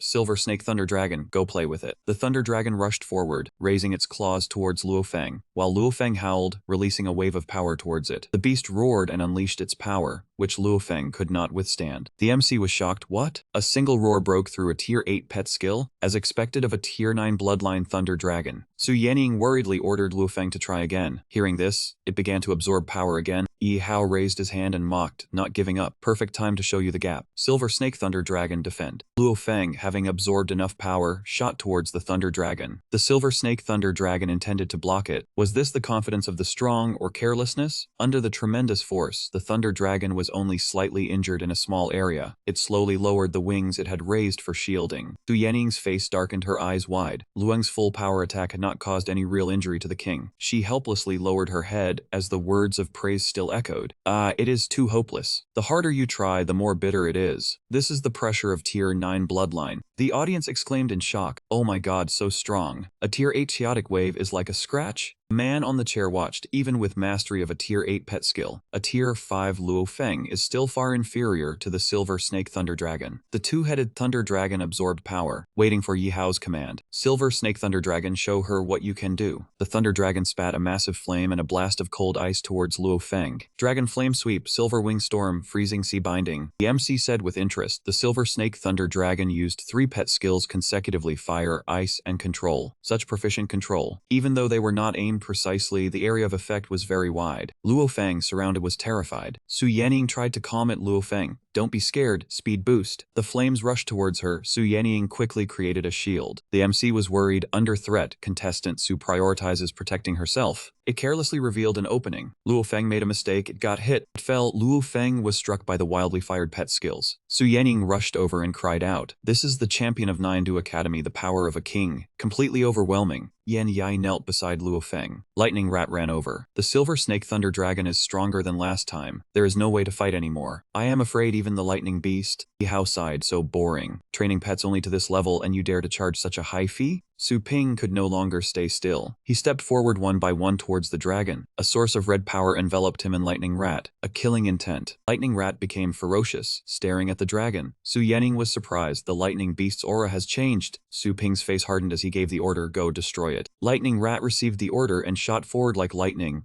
flashing, flying right up to the face of the Thunder Dragon. Lightning Rat, as fast as lightning, clawed a long gash across the dragon beast's belly. The wound from the netherworld claw caused it to roar in agony. MC excitedly exclaimed that the Beast King had entered the fray. Yi Hao glanced back in annoyance, realizing its speed this time was faster than in the finals. The Dragon Beast tried to heal the wound on its armor, but the Lightning Beast had already torn the chest armor of the Silver Snake Thunder. The baleful energy from the netherworld claw also suppressed the powerful recovery ability of the dragon bloodline. Yi Hao excitedly raised his hand to absorb the power and laughed loudly. Only then was it right, this victory was valuable, strengthening his power to level 4. Yi Hao ordered the Silver Snake Thunder Dragon Beast to stomp it to death. Lightning Rat dodged quickly. Su Yanning hurriedly created a shield. Only Su Ping stood still. Yi Hao wanted to freeze the ground, a disadvantage for non-flying spirit beasts. Lightning Rat growled as it watched the advancing ice. MC commented that the Lightning Beast had run out of escape routes. Would it all end like this? Both Su Yanning and Su Ping were frozen by the ice. He turned his head and ordered the Lightning Beast to use the third combination move. Its weakness was its mouth. Suddenly, a plume of black smoke appeared, continuously firing lightning bolts. That was the 10 Directions Thunder Prison. What was the Lightning Beast planning? From within the black smoke, 2 other Lightning Rats charged out, roaring as they sped forward. This was the Multiple Thunder Shadow Projection. They charged towards the opponent. The Lightning Beast was not frozen by the ice, because it used the path opened by the lightning bolt. Yi Hao frowned and murmured, 3 of them, one of them must be real. He watched one jump onto the wall and thought, though unclear, the one protected by the thunder armor was the real one. He ordered an attack on it. Dragon Beast obeyed the order and immediately breathed ice towards the Lightning Rat Yi Hao had pointed at. The Lightning Rat was unharmed. Yi Hao realized in shock it was a fake. Could it be that the one attacking from the front was the real one? He whirled to the right, ordered the Silver Snake Thunder Dragon Beast. This one was also a clone. Seeing this, Su Ping frowned and cursed him an idiot. These 3 were all just to draw attention. The real owner of the lightning suddenly attacked from behind the Dragon Beast, catching it off guard. Yi Hao's mouth hung open in shock as he glanced back. What, there was a 4th one. The Dragon Beast, struck at the corner of its mouth, howled in pain. MC exclaimed that was the only part not covered by armor, and it had been hit by the Lightning Beast. Every single spectator was stunned speechless. The explosive power of the Beast King was too strong, truly strange. A level 7 Silver Snake Thunder Dragon Beast could not defeat a Lightning Beast. Yi Hao gritted his teeth. This rat's fighting style had changed too much. Could there be something? He cast his gaze towards Su Yanning and Su Ping who were talking. It was all because of that man. Yi Hao clenched his hands into fists in annoyance. Damn it, if I lose now. Wouldn't that mean my championship was just luck? He waved his hand behind him, ordering the Dragon Beast to spray fire towards Su Ping and Su Yanning.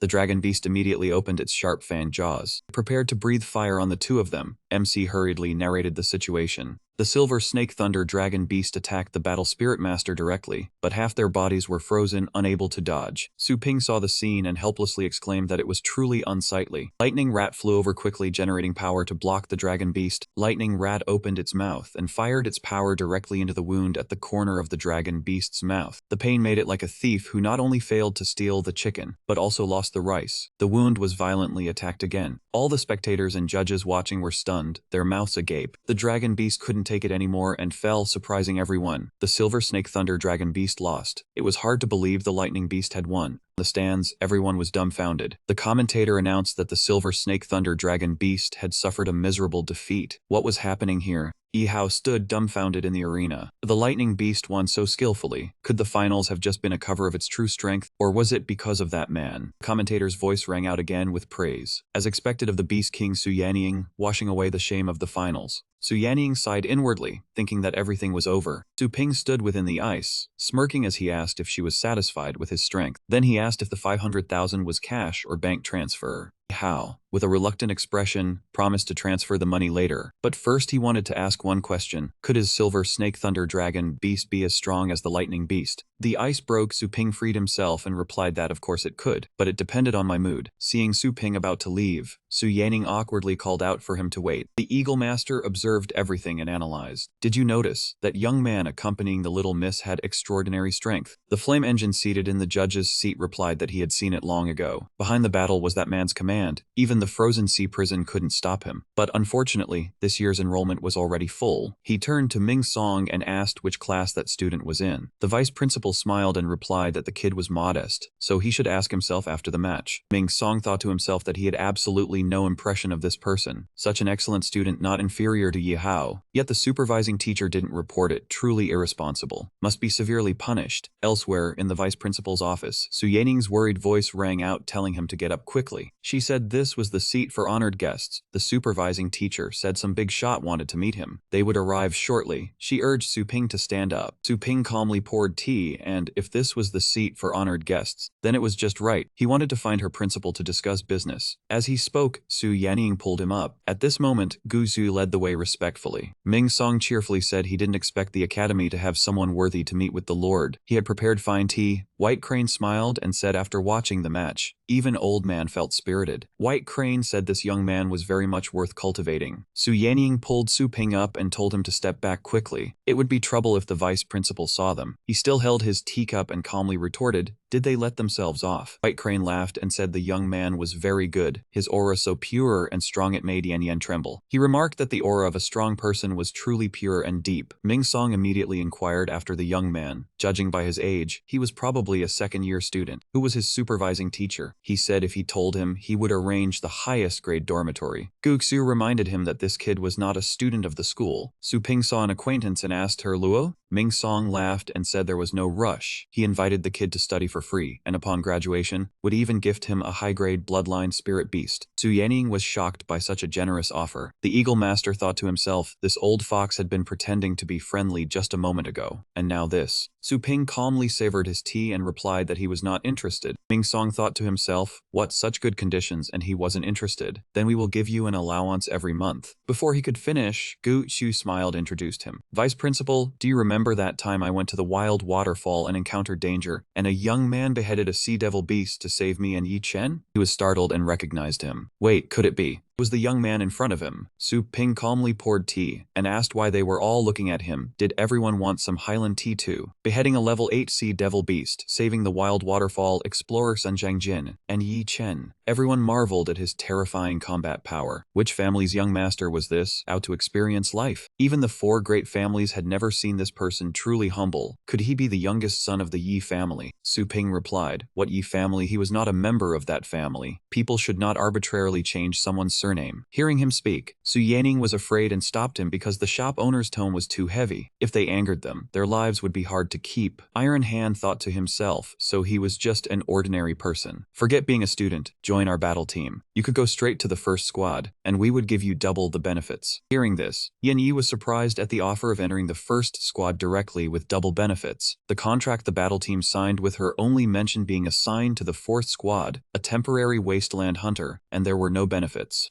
Su Ping frankly stated he had absolutely no interest. Joining a battle team was not even as good as reading books. Iron Hand asked in surprise why. Seeing this, Shadow immediately spoke up. This talent of yours could drive away beggars. Come to our battle team. We will gift you 100,000 accumulation points. White Crane also offered to teach martial arts and forge armor for him. Hearing those benefits, Su Yanning's eyes lit up and she demanded to go. Su Ping helplessly said they were not looking for her. Why was she getting excited? He still had to train and mind the shop. He had no time to be a wasteland hunter. At this moment, Gu Chu suggested, Mr. Su, please consider being a special instructor for our school. Su Yanning and Su Ping both asked in surprise an instructor. She was stunned. That position required a combat power of level 7 or higher to be qualified, and one also had to pass many examinations. An instructor decided the future of 100 students. Many dreamed of it, yet it only required an answer. Gu Shu continued. There was no need to come every day, just one class per week. He could arrange the rest of the time himself. The benefits went without saying, and he could use the school's resources resources as he wished. Hearing this, Su Ping was slightly tempted and asked again, I can use resources however I want. He thought to himself, refining the Golden Crow Divine Demon required many precious materials, and getting them from here would save a lot of effort. With the status of an instructor, he would not have to fear any fools coming to make trouble at the shop. It was truly killing two birds with one stone. Thinking this, he smiled and agreed. Deal. Right after Su Ping accepted, Gutsu began to arrange documents for him. The stacks of documents piled on the table left Su Ping dumbfounded. What was this? Gutsu smiled brightly. Becoming an instructor required passing a series of tests on physical fitness, combat skills, and teaching ability. He only needed to score 60 on the written exam. It was not hard. Su Ping awkwardly replied, cut it out. Seeing this, Ming Song patted his shoulder. That was the standard for outsiders. Mr. Su had killed sea monsters in the wasteland. His combat skills were beyond doubt. After sitting in on a few classes, he believed Su Ping would grasp it. Hearing this, Su Ping asked with a meaningful expression, so what did he mean? He stroked his beard and replied, he just needed to pass the physical fitness test. The education system needed to collect the strength information of each teacher to better arrange suitable students. Hearing this, Su Ping immediately understood the intent. He thought to himself that they clearly wanted to test his skills. This old fox, if his level was insufficient, they would deduct the benefits, right? He asked. So what kind of test did he have in mind? Having achieved his goal, Ming Song happily replied, please follow me. At the advanced testing ground, a massive machine appeared. Ming Song introduced that he only needed to face the White Z alone. Lasting 1 minute would meet the requirement. The White Z's eyes flickered with a red glow. Su Ping asked if he could not use his beast. Ming Song replied correct. Gutsu was worried. This was a high-level weapon used to test endurance. She could barely endure 30 seconds. Was the vice principal trying to intimidate Su Ping? Su Ping thought to himself that it was good, a chance to test the results of his recent training. Having thought it over, he stepped in and said, bring it on. The White Z began firing energy beams at Su Ping, who nimbly dodged them. Suddenly, a few beams of energy appeared that he could not dodge, forcing Su Ping to shout Star Shield. A barrier appeared. The sphere on top of the White Z increased the power of the energy, growing more and more intense. Su Ping's Star Shield at this point could not withstand it and shattered. The powerful stream of energy struck Su Ping. Ming Song calculated that in the first 10 seconds, the White Z had not landed a single hit. His reaction was not bad, but this Star Shield was too weak. A magic formation appeared at the location where Su Ping landed. The magic formation blew a gust of wind, sending him flying into the air. Su Ping exclaimed in surprise, hey! While Su Ping was suspended in the air, shards of ice flew towards him. This was bad. His floating body could not find leverage to dodge. He could not resist and was hit by the ice shards. Ming Song looked at his watch. It was over in less than 20 seconds. It was his first time challenging the White Z, so let it be. The White Z cast a magic formation that created vines to attack the falling Su Ping. The vines quickly tightened. The White Z opened its mouth, gathering energy to attack the restrained Su Ping. Gutsu could not stay calm and shouted, be careful. The energy beam from the White Z quickly enveloped Su Ping. She urged the vice principal to stop the test immediately. Ming Song stopped her. Do not rush. The fact that he had not cried for help showed he had not given up yet. He stroked his beard. The White Z's attacks gradually increased from low to high level. From the first level to the 6th level in perhaps 5 seconds. Although below, Su Ping gritted his teeth and endured. His primal armor was about to fail. These vines were too tight. Gutsu counted nervously. 4 seconds, 5 seconds. Was the White Z still not stopping?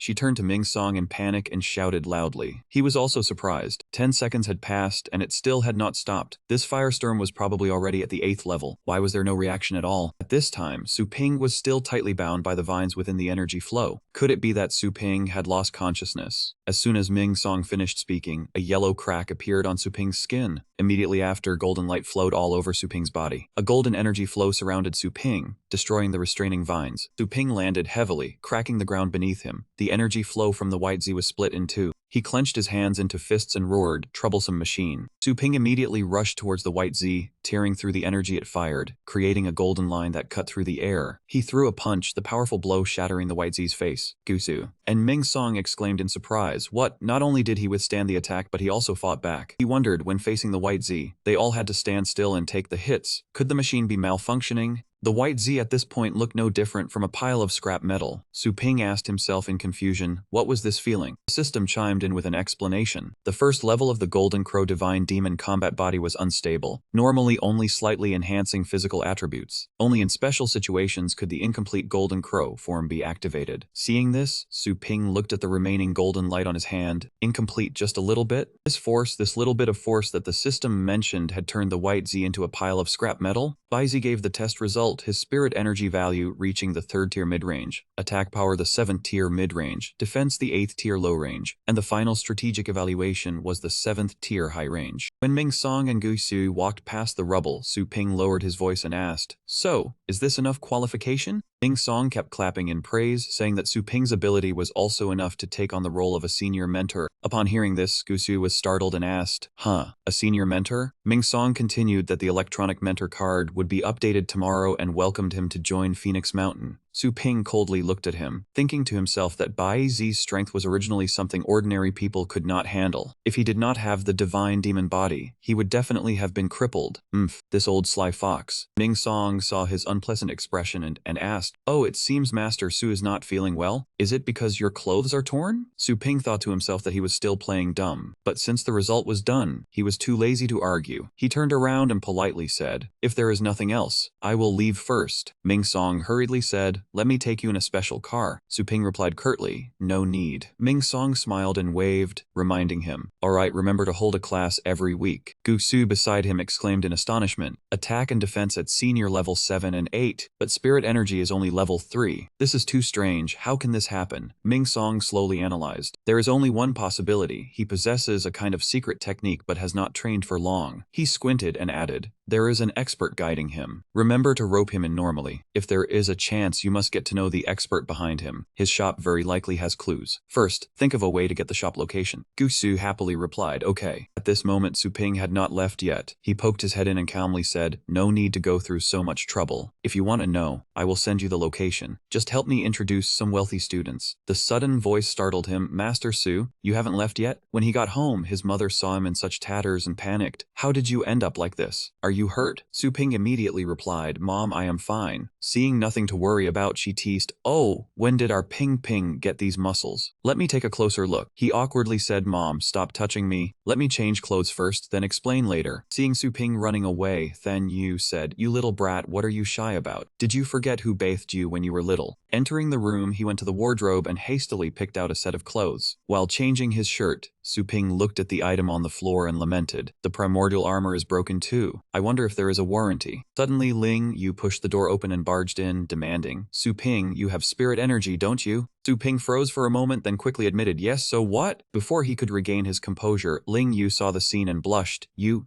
pervert. When did you awaken?" Being falsely accused, Su Ping quickly protested. "Who is the pervert? It is clearly you who barged in without permission." Ling Yu waved her hands and turned her face away. "You pervert, just put your clothes on first." Seeing his sister's silly reaction, he put on a sinister expression. "Barging into your brother's room without permission, and calling me by my name. That is not easy to smooth over. How can I be your elder brother in the future? Don't you like looking?" As soon as he finished, Su Ping turned to face Ling Yu, "Then let you stare to your heart's content. Come on, no need to be polite." His sudden action made her scream, "Ah, you pervert." Ling Yu was teased until her face was red to the ears, and she threw a threatening punch. "I am warning you, I just broke through to level 4. Don't come over here." Su Ping curled his lips into a smile, looking at her with sharp eyes and thinking, "Come on, your current brother is a different person from before." Suddenly, a sound like an egg breaking rang out unexpectedly. He took a hit and quickly used his hand to cover the spot that was attacked. Ew, what was that? Wasn't my defense power already at lower rank level 8? The system announced. This was the data when the host activated the incomplete golden crow form. The host's current cultivation level limits the body's strength to only upper rank level 3. Su Ping heard this and cursed, "Damn, why didn't you say so earlier?" When they sat down at the dining table, Ling Yu, knowing he had spirit energy, pressed him. "When did your battle pet master bloodline awaken? What type is your pet? What is its quality?" He looked at her and answered honestly, "A while ago. For now, I only have a skeleton. Its talent is probably around mid or low rank." His mother heard this and said, "Just one low-level skeleton, how can that do? I will buy you a mid-rank one." Ling Yu frowned and stopped her. He just awakened. Giving him a pet is useless for him to use. Her voice carried a tone of contempt. Besides, the rarer the pet, the more expensive its pet food is. How can he afford to feed it with his meager income? Beside them, Then Yu asked with concern, "Right, does your shop still have money to pay the utility bills? If it's not enough, just tell your mother, don't borrow money from random places." Hearing this, he sighed, "Tisk, this original owner." After that, Su Ping avoided her gaze and said, "I haven't earned much recently, just this amount." Immediately, the system displayed his total account balance. When they saw the amount on the screen, the two said in unison, 500,000. Then you wondered, where did you earn so much? Ling Yu also suspected, oh my god, you haven't done anything illegal, have you? Su Ping calmly said, recently, Lightning Beast has been popular at Phoenix Academy. I traded some and made a little profit. But inside he thought, I can't say the money in the shop has been converted into energy points. This money is the profit from those rich kids. Then you sighed, then I am relieved. Finally, Ping Ping has a future. From now on, Ling Yu, you must guide your brother a lot. She immediately replied, who wants to guide him? You can just stay behind me forever. Su Ping also stopped joking and said seriously, good little sister, you will have to take care of me a lot from now on.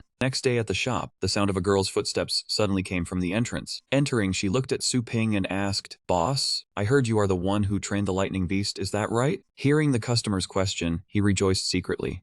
It's true that business picks up quickly after becoming famous. Su Ping hurriedly replied, correct, do you want to board or train it? Or do you want to look at pet feed? The girl picked up a box and observed it for a while, then said softly, I want to train 4 pets. They must be as strong as that lightning beast. Hearing that, he cough, coming in and going big so soon. There is a limit to training lightning beasts. Currently, I only offer normal training, and the fee is per session. The girl pondered and asked, a limit? That lightning beast cannot be replicated. After a slight hesitation, she said then, what is the effect of the normal training? Su Ping smiled casually. Although it is a bit inferior to that training session, it can still add a bit of strength to the pet. Low-level pets are 10,000 each time, mid-rank are 100,000. The girl was stunned after hearing this. Add a bit? That is not very professional talk at all. She frowned and stared at him, thinking, it seems all the good stuff was taken by Su Yanying, or this shop is just using the fame of the lightning beast to scam money. Either way, it is not worth discussing anymore. The girl decisively turned away. Forget it, I will go check other places. Su Ping quickly spoke up, hey, hold on. Suddenly, the system chimed, given that the customer still has doubts, canceling the order causes a loss. The host is granted the special privilege to conduct a professional training session once. Hearing the interesting tidbit, Su Ping became interested. There is even professional training? The system continued. The fee for professional training is 100 times the normal rate. The term is 30 days, requiring the pet to be at common rank or above. Reward, 1 portion of common rank primal energy, and randomly draw a divine demon combat skill. Mission failure deducts 10 points. Su Ping looked at the cost and hesitated. Common rank primal energy and a divine demon combat skill are both good stuff, but the price is 100 times. Would anyone buy it? Suddenly, the girl turned back and asked, shopkeeper, do you have anything else to say? Su Ping looked at her with sharp eyes. I can understand that you want to improve your pet's strength, but to achieve an effect like that lightning beast, it requires a considerable amount of money. I'm afraid ordinary customers cannot bear it. The girl said coldly, how much money is needed? I still have some left. Su Ping gave a price that made her eyes widen. 1 million, which is about 3 million currencies. She sneered, 1 million? This guy isn't planning to scam the money and run away, is he? Shopkeeper, your shop is rented, right? Seeing her expression, he explained, of course not. My shop has a very good reputation and won't run off. If you don't believe me, you can check on the Fengshan Academy website. I am Su Ping Ping as in peaceful. She guessed Fengshan. Could he also be a student of the school? To get an answer, she immediately activated the system to search for the name Su Ping at the academy. While waiting, she said coldly, judging by his age, he is probably a freshman or sophomore. If he dares to use any tricks, don't blame the senior sister for making things difficult for you at Fengshan Academy. The system finished loading, displaying all the information of the young man in front of her. Looking at it, she exclaimed in shock, Fengshan Academy, Combat Department, specially appointed senior mentor. It must be fake. At such a young age, a senior mentor? And he has the highest combat value in the Combat Department? Su Ping watched the girl's reaction and lightly smiled. What? Can I even live normally at Fengshan Academy anymore? Senior? The girl stammered. Her face flushed red. I am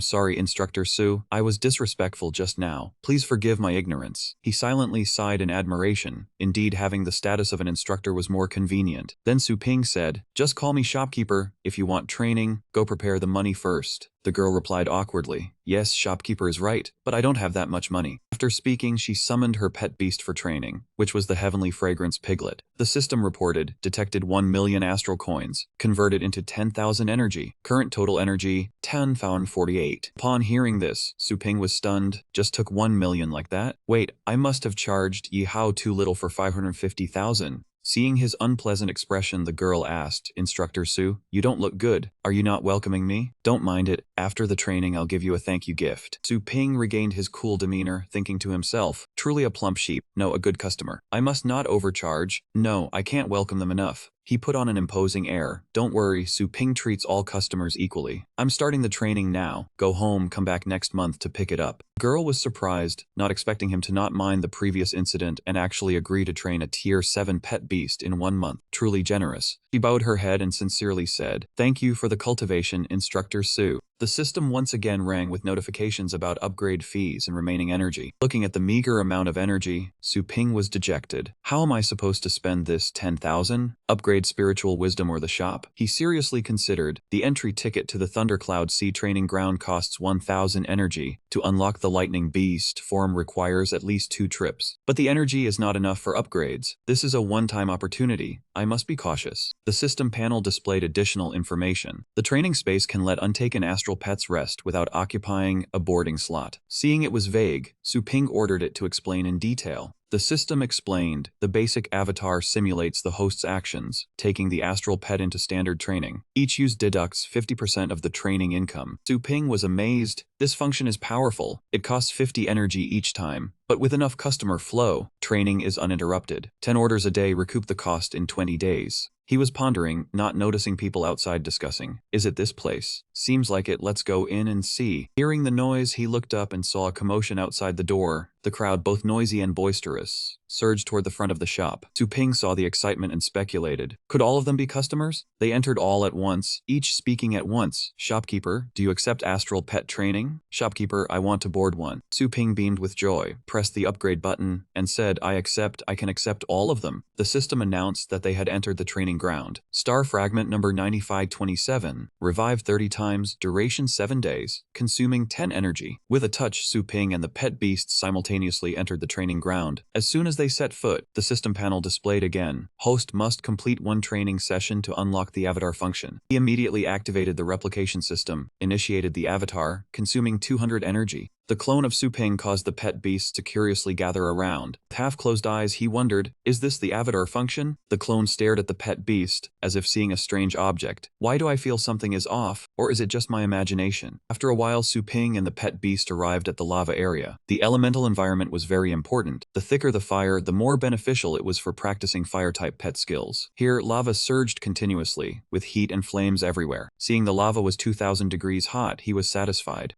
This place isn't bad. Suddenly, Su Ping slipped. Quickly get on the boat and go down, causing the pet beast to panic and screech, squeak. Touching a nearby rock, he was surprised. It's not as hot as I imagined. It was the same when I faced Bai Zi. Recalling this, Su Ping thought the heat could be deadly. But not only did he not get burned, it also activated the golden crow form. The pet beasts were terrified by the lava's temperature, squeaking in panic. Approaching the lava, he observed and considered, only the golden crow divine demon body has a special interaction with fire. Su Ping gently placed his hand on the lava, then decided, there's revival, it would be a waste not to try. His right hand touched the lava, and it wrapped around him as if recognizing its master. Indeed, the fire element is as docile as if tamed. Is this the golden crow bloodline? The clone imitated the master's actions, but looked foolish. Su Ping was exasperated. You pig, stop copying me. After that, he used his recovery ability to heal the clone's hand. Then he immersed himself in the lava. His clothes vanished, and he ordered, time is precious. Quickly throw them down here to train. The pet beasts were intimidated by him, screeching in fear. Squeak, in stark contrast to the satisfaction of Su Ping soaking in the lava, as comfortable as if in cold water. One by one, the pet beasts were thrown down, accompanied by cries of refusal. Immediately, they turned into bones upon being thrown, and the system rang out. Crimson Flame Dog, Violet Flame Cat, Flame Armor Frog, and Little Fire Lion have died. Su Ping was exasperated. Huh? Are you guys even fire-type spirit beasts? Be more enthusiastic. Then he pressed revival. Once again, the pet beasts were thrown down without time to defend themselves. Unable to adapt to the 2,000-degree heat, they panicked and screeched, cheat. Su Ping ignored them, continuing to revive. I heard a splash already. Making progress, keep going. One more revival, and the pack of beasts seemed to have gathered more energy. Step of Flame, Outer Flame Garment, Blazing Tail Whip, and Flame Roar. Not long after, he and the pet beasts returned to the shop. The crowd was excited, learning a new intermediate pet skill in just 1 day. What kind of black tech is this? The boss is amazing. Other people in the crowd saw the commotion and flocked over. That good? I want to train too. Buying food, boarding service. Su Ping saw the excitement and spoke up. Don't rush, line up one by one. Everyone will get their turn. After accepting the training requests, the system panel showed income of 25,860 star coins, converted to 258.6 energy. Remaining energy, 11,650 points. He marveled, I thought it would take 20 days to accumulate enough. Who knew it would be done in just a few days? Now the feeding troughs aren't enough. Su Ping decisively invested in buying a few more feeding troughs. The system announced all 25 trough slots have been unlocked. Cannot purchase more.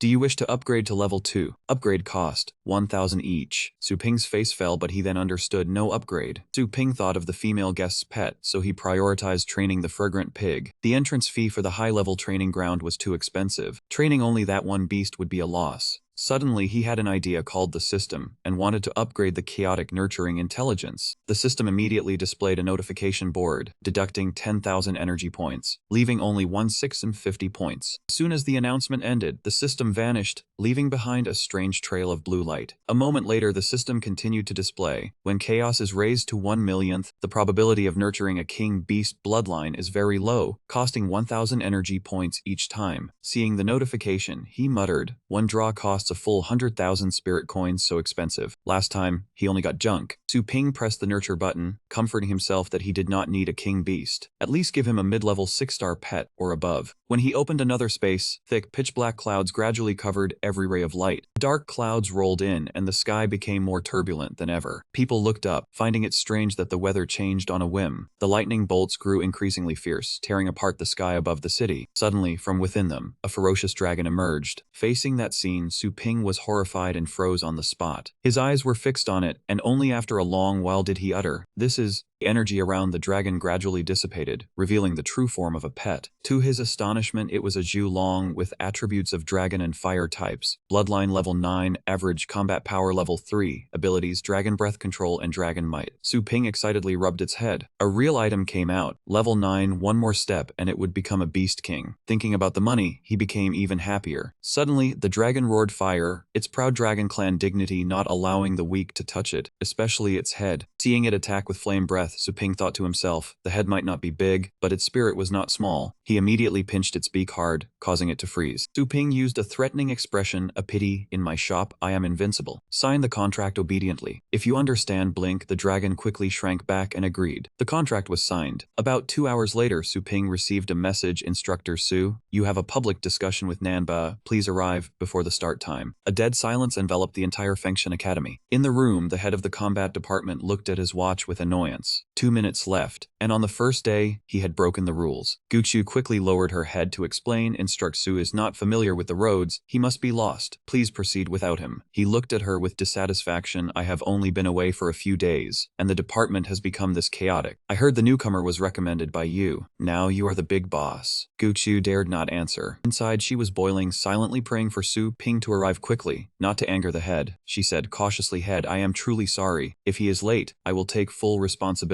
As soon as she finished speaking, Su Ping suddenly appeared, startling the two. Seeing his face clearly, she called out joyfully, Su Ping. The head's gaze swept over him, silently assessing him. So this is the newcomer. Su Ping breathed a sigh of relief, just in time. The feeling of just having summoned a dragon was really great. He did not notice the dragon seemed about to burst with anger, then replied with a bright smile, that is right. In the classroom, Ling Yu was concentrating when she heard her classmates buzzing about the extremely young new homeroom teacher. Everyone gossiped that he had connections and his actual strength online was criticized as terrible. One student chimed in, that's right, he must be the principal's son or paid his way in. Ling Yu, annoyed by the disturbance, immediately snapped, what's there to gossip about? So what if he's young? Becoming a homeroom teacher means he has the strength. If you have time to gossip, go practice your skills. They ignored her, laughing loudly. Haha, don't tell me you're dreaming of becoming a high-level homeroom teacher. You're too naive. Do you think just practicing is enough? As the classroom was buzzing with whispers, 3 instructors walked in. Gusu spoke up. Everyone quiet down. Let's start class. She introduced this as a public lesson taught by the head of the combat department and herself, covering wilderness zones, with support from the practical combat department's instructor Su. Seeing Su Ping's appearance, the whole class stirred. Ah, Instructor Su's age is about the same as us. Yet he's already a homeroom teacher. 2 other students were puzzled. That guy is a homeroom teacher. What's so special about that? With Yahello's strength, he could do it in 2 years. One of them coughed. Alright, stop talking. Ling Yu was shaken and yelled out, Su Ping, why is he up there? Are you sure? The two boys from earlier saw her reaction and mocked. You were just defending him, saying if we have time to gossip, we should practice. Her face turned bright red. No, he is...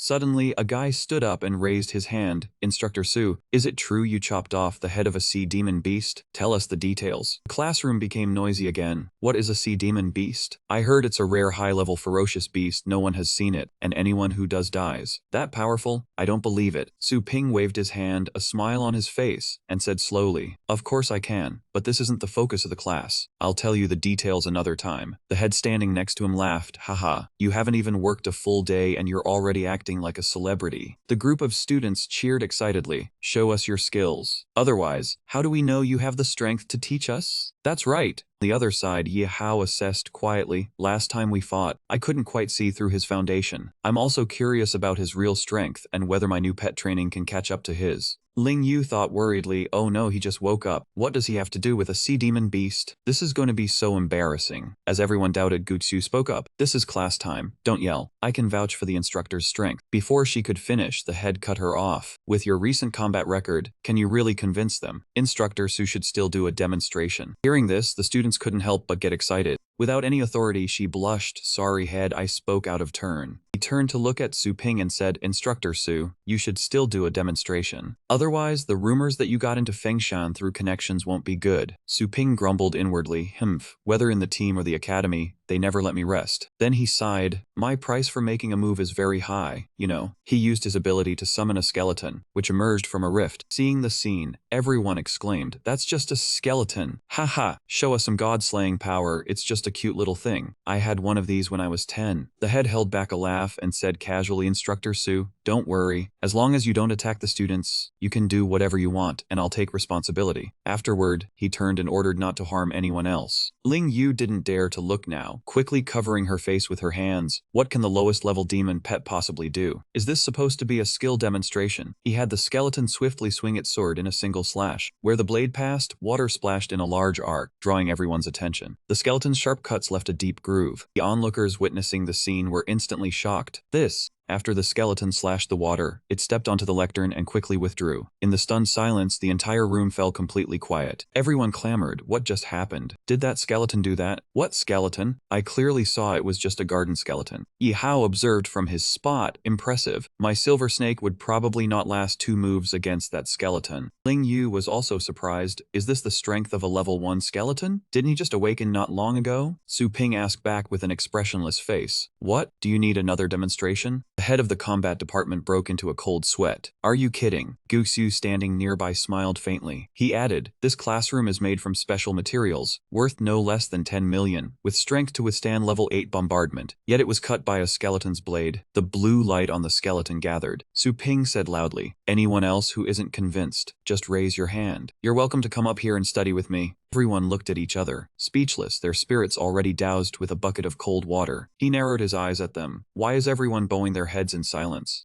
If no one is, then can we start the lesson? The students on the lectern immediately nodded repeatedly, only wishing they could end this invisible pressure as soon as possible. Gutsu spoke up. Please open your books to page 45. This is a material discovered in the A5 2020 Star Realm Rift. Everyone silently flipped through their books. At the end of the class, classmates sighed, this is the quietest lecture I've ever taken. You could even hear a hair drop, but no one was thinking or taking notes. One student looked at his neighbor in horror, because everyone's attention had already been captured by that deep cut. In short, it was killing the chicken to scare the monkey. After the class, Ming Song drove Su Ping home. As soon as he got out of the car, he turned and said, the esteemed vice principal driving an instructor home. That's too much hospitality. Ming Song laughed and replied, not at all. I heard that in just the first class. You made the whole class obedient and silent. Instructor Su is truly a top talent of our Fengshan. As he scanned his fingerprint, he silently assessed, what is this old fox up to? He didn't come to see me just to walk up the stairs together, did he? He placed his fingerprint in. Yi Chenshan spotted an acquaintance from afar and immediately approached, waving, Brother Su. He smiled and greeted him. Su Ping only then recognized him. Yi Chenshan? The three of them left the spot and entered the house together. 3 cups of hot tea were already poured on the table for conversation. Su Ping noticed the surrounding area was deserted, completely different from usual. He asked curiously,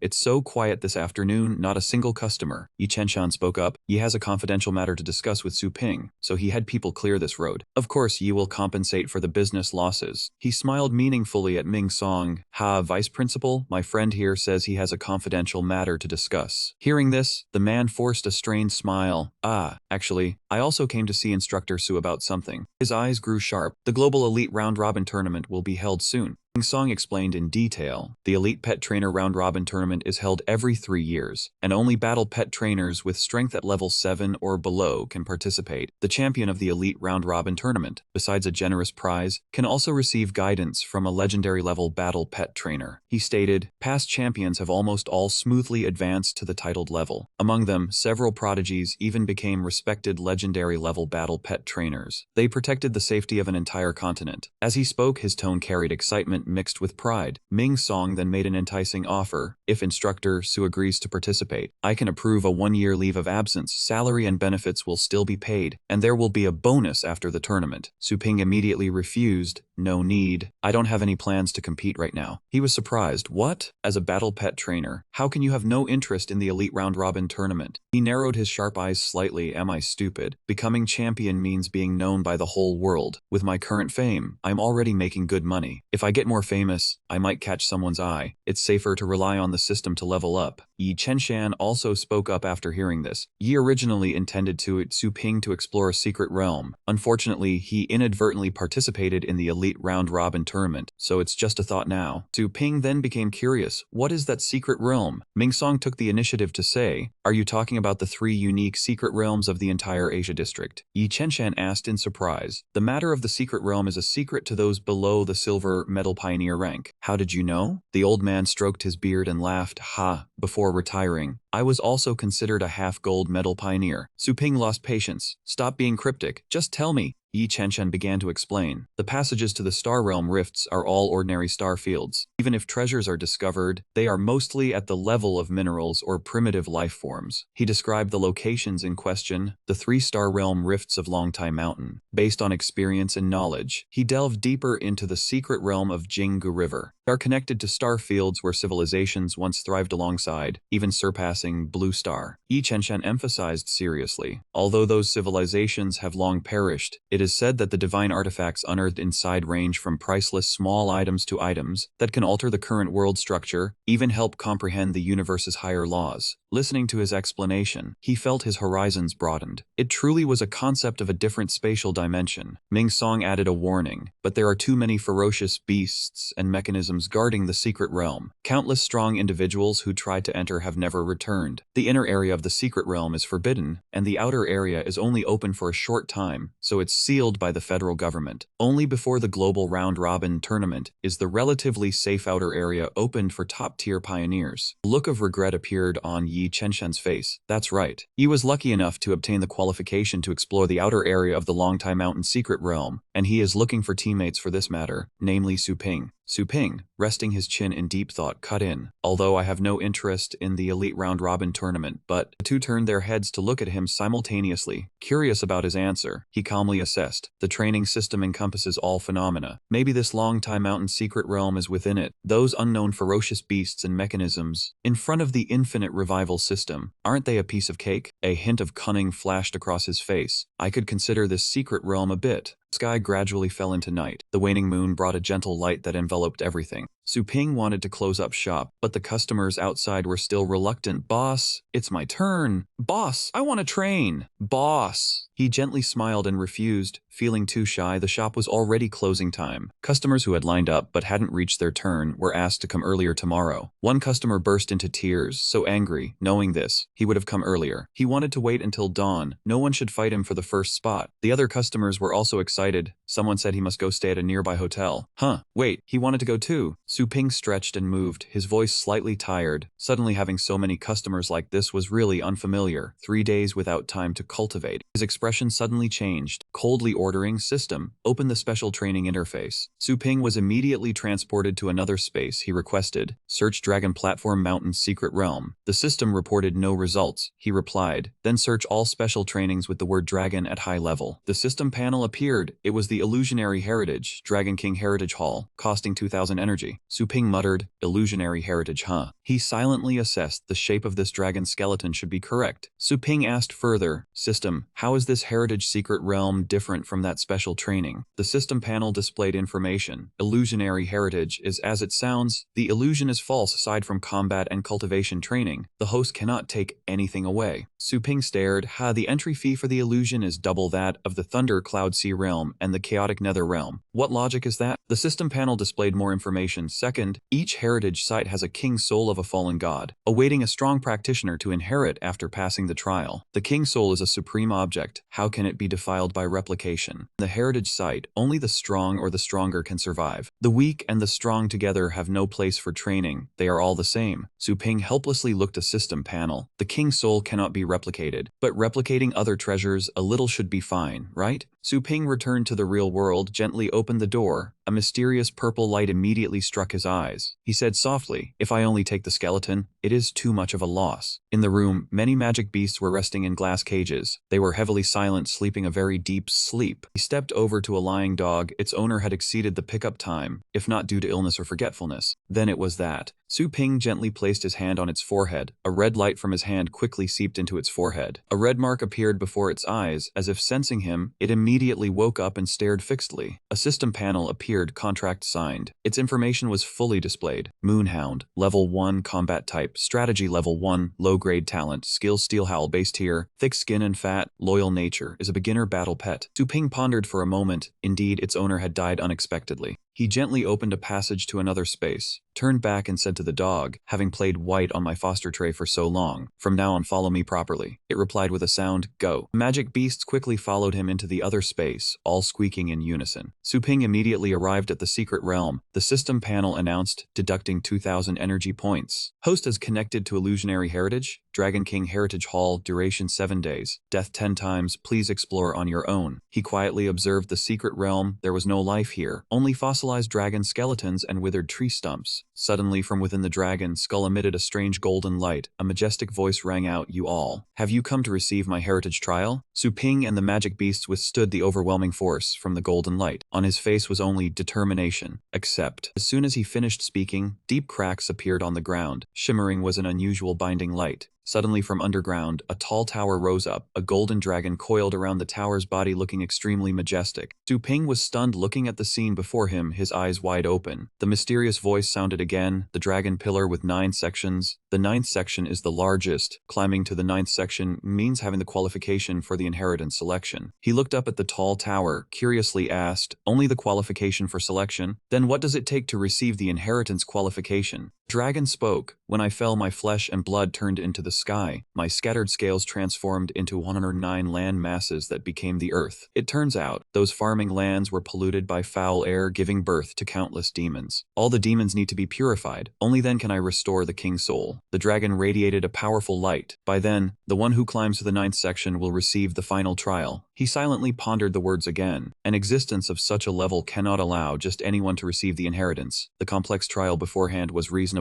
Su Ping and the group of magic beasts raised their hands, intending to push the door and enter the tower. He paused then said, it is just. On his face was helplessness, a vague feeling towards the fate before him. 109 dragon scales were really too many, just me alone, how long must I fight? The door opened, Su Ping strode in boldly. The remaining beasts trembled in fear, squeaking. He looked around then wondered to himself, there are no lights in here. Suddenly a voice echoed throughout the tower, the challenger must learn reverence. A dragon appeared from somewhere, silently watching them. It unleashed a skill to suppress Su Ping's group, Dragon Might. He felt his entire body suddenly grow heavy, an invisible pressure pulling at his frame, confused and in awe.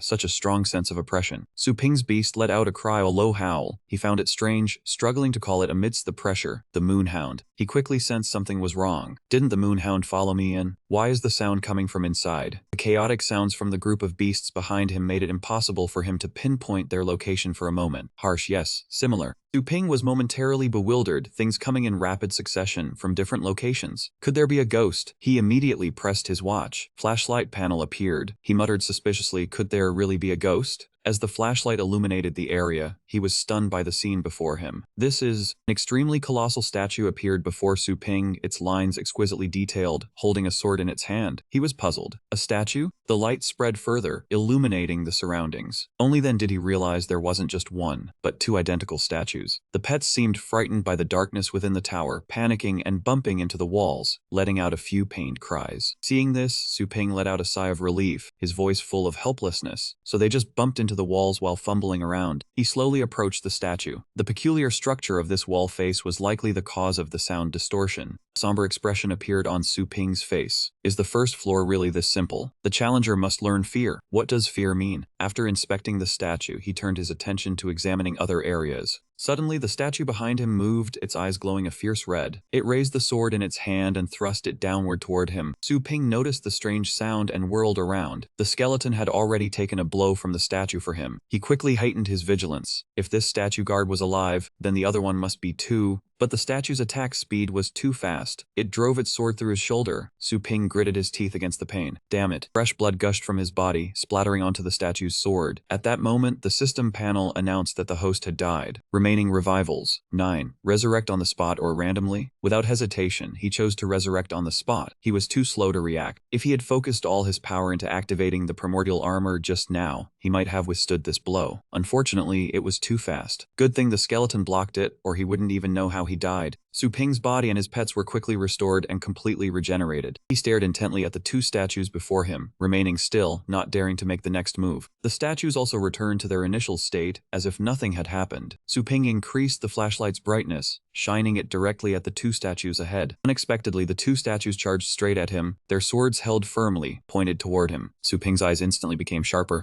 The skeleton stood blocking in front of him, wielding its small bone sword to parry the attack of the two statues. Suddenly, Su Ping had an idea and told the skeleton to stop moving. Then, he turned off the flashlight on his watch. Just as he predicted, the moment the light was gone, the two statues simultaneously seized their attack. He raised his hand to push the sword away from his face. So that's it. The meaning of learning fear was not being allowed to look directly upon the dragon's face. Su Ping spoke to the group of pets behind him. Follow closely. They each grabbed the tail of the one in front, forming a line, looking extremely cute. He advanced deeper. A battle pet trainer's 5 senses are far superior to an ordinary person's, especially the ability to sense the flow of energy around them. Even without sight, he would not fall into a passive state. In his mind, he was mapping out a large labyrinth, trying to perceive a vast area under the oppressive dragon's might. Constantly having to be wary of nearby dangers consumed a huge amount of mental energy. This was definitely not something an average battle pet trainer could endure. Su Ping smiled faintly. Fortunately, he had seen through the rule of the first floor and could devote all his focus to sensing the direction. He had also trained to resist the feeling of oppression during other training sessions, so it was like getting used to it after much practice. The closer Su Ping got to the exit, the more he confidently thought. Finding the exit was as easy as taking candy from a baby. But strangely, a golden dragon was blocking the exit, as if guarding it. The moment it saw someone attempting to enter the exit, the dragon immediately lunged to attack Su Ping. He remained unfazed, approaching closer without noticing the dragon. The pet beside him was already panicking to the point of tears, letting out a soft, strained howl. He suddenly halted. Killing intent was approaching. Su Ping hesitated, finding it very strange. Something was wrong. This killing intent had a flaw. It wasn't emanating from a living thing. A transparent golden dragon pierced through their bodies, but strangely, no one felt any pain. Su Ping thought it was an illusion. Right after, the dragon disappeared and the group safely entered the exit. A few pet beasts whimpered in fear. He gently opened his eyes when suddenly a voice rang out congratulating the challenger on passing the first trial floor and inviting him to the second floor. The scene shifted to his shop. A flash of light from inside flickered through the door crack and then went out. Su Ping and his pet beasts returned to the shop through a spatial rift. System panels displayed notifications that his pet beasts' skills had increased dramatically. They had not only broken through, but also comprehended many new skills. Su Ping breathed a sigh of relief. He had just encountered the Dragon Bone Tower and already fought to the 8th floor, which was not a bad achievement. Fragrant Pig had accompanied him 2 or 3 times and could be considered fully trained. He thought that the Guardian of the 9th floor had strength at the 9th rank. Even though the middle 8th rank skeleton had comprehended Dragon Slash, specialized for countering dragons, it was still no match. The gap between the 8th and 9th ranks was too large. He had to wait for the skeleton to absorb the Skeleton King's blood pearl. The next morning at 6 o'clock, a large crowd of customers appeared outside Su Ping's shop. Ling Yu was lurking behind the wall, staring intently. Miss Feng Piao was furious. That worthless brother of hers couldn't even withstand a single 4th rank punch from her. How could he be a high-rank mentor? There was definitely something fishy. She would see him exposed. Outside the shop, many people had been waiting since the previous night, barely restraining themselves from shoving each other for a spot. Su Ping calmly rode his bicycle over. Ling Yu was curious. That worthless brother had arrived. Why so early? Clearly, he used to lazily open the shop at 1 1 or 2 in the afternoon. Seeing him, the customers smiled warmly. Boss Su, you're finally here. Can you train my pet beast today? I've been waiting for you for a long time. Ling Yu looked at them suspiciously. They seemed to trust her brother immensely, as if they had seen a savior. Could this be some kind of multi-level marketing scheme? He calmly led his bicycle through. Make way. Same rules as before, line up first. They immediately formed a neat queue. Suddenly, Yahello appeared from somewhere and spoke up. Could you move aside a bit? A customer reminded him. Who are you? Get in line. When the people saw Yahello, they became nervous and stammered. Yahello, haha, of course, please go ahead, young master Ye. The surrounding crowd quickly made way, murmuring among themselves. Ling Yu remained cautious. Yahello, isn't he the year-end champion? For 3 years now. What business does he have with that worthless brother? Don't tell me my brother somehow offended him. Su Ping shot him a suspicious glance. Yahello, everyone at this point was enthusiastically greeting him with respect. The shop owner spoke up generously and asked what he wanted. He reminded him in a raised voice. The nobleman must have been too busy to remember. Silver Snake, don't you recall? A blue-colored pet beast appeared beside him, accompanied by sharp, powerful gusts of wind. The people around were quickly suppressed by the wind pressure. Many exclaimed, "The wind pressure is so strong, it's Silver Snake, get out of the way. Otherwise, they would be trampled to death." Everyone immediately distanced themselves from the pet beast's area. Only then did it fully reveal itself. Ling Yu grew even more tense. Why did Hao summon Silver Snake? Was he trying to settle a competition grudge here?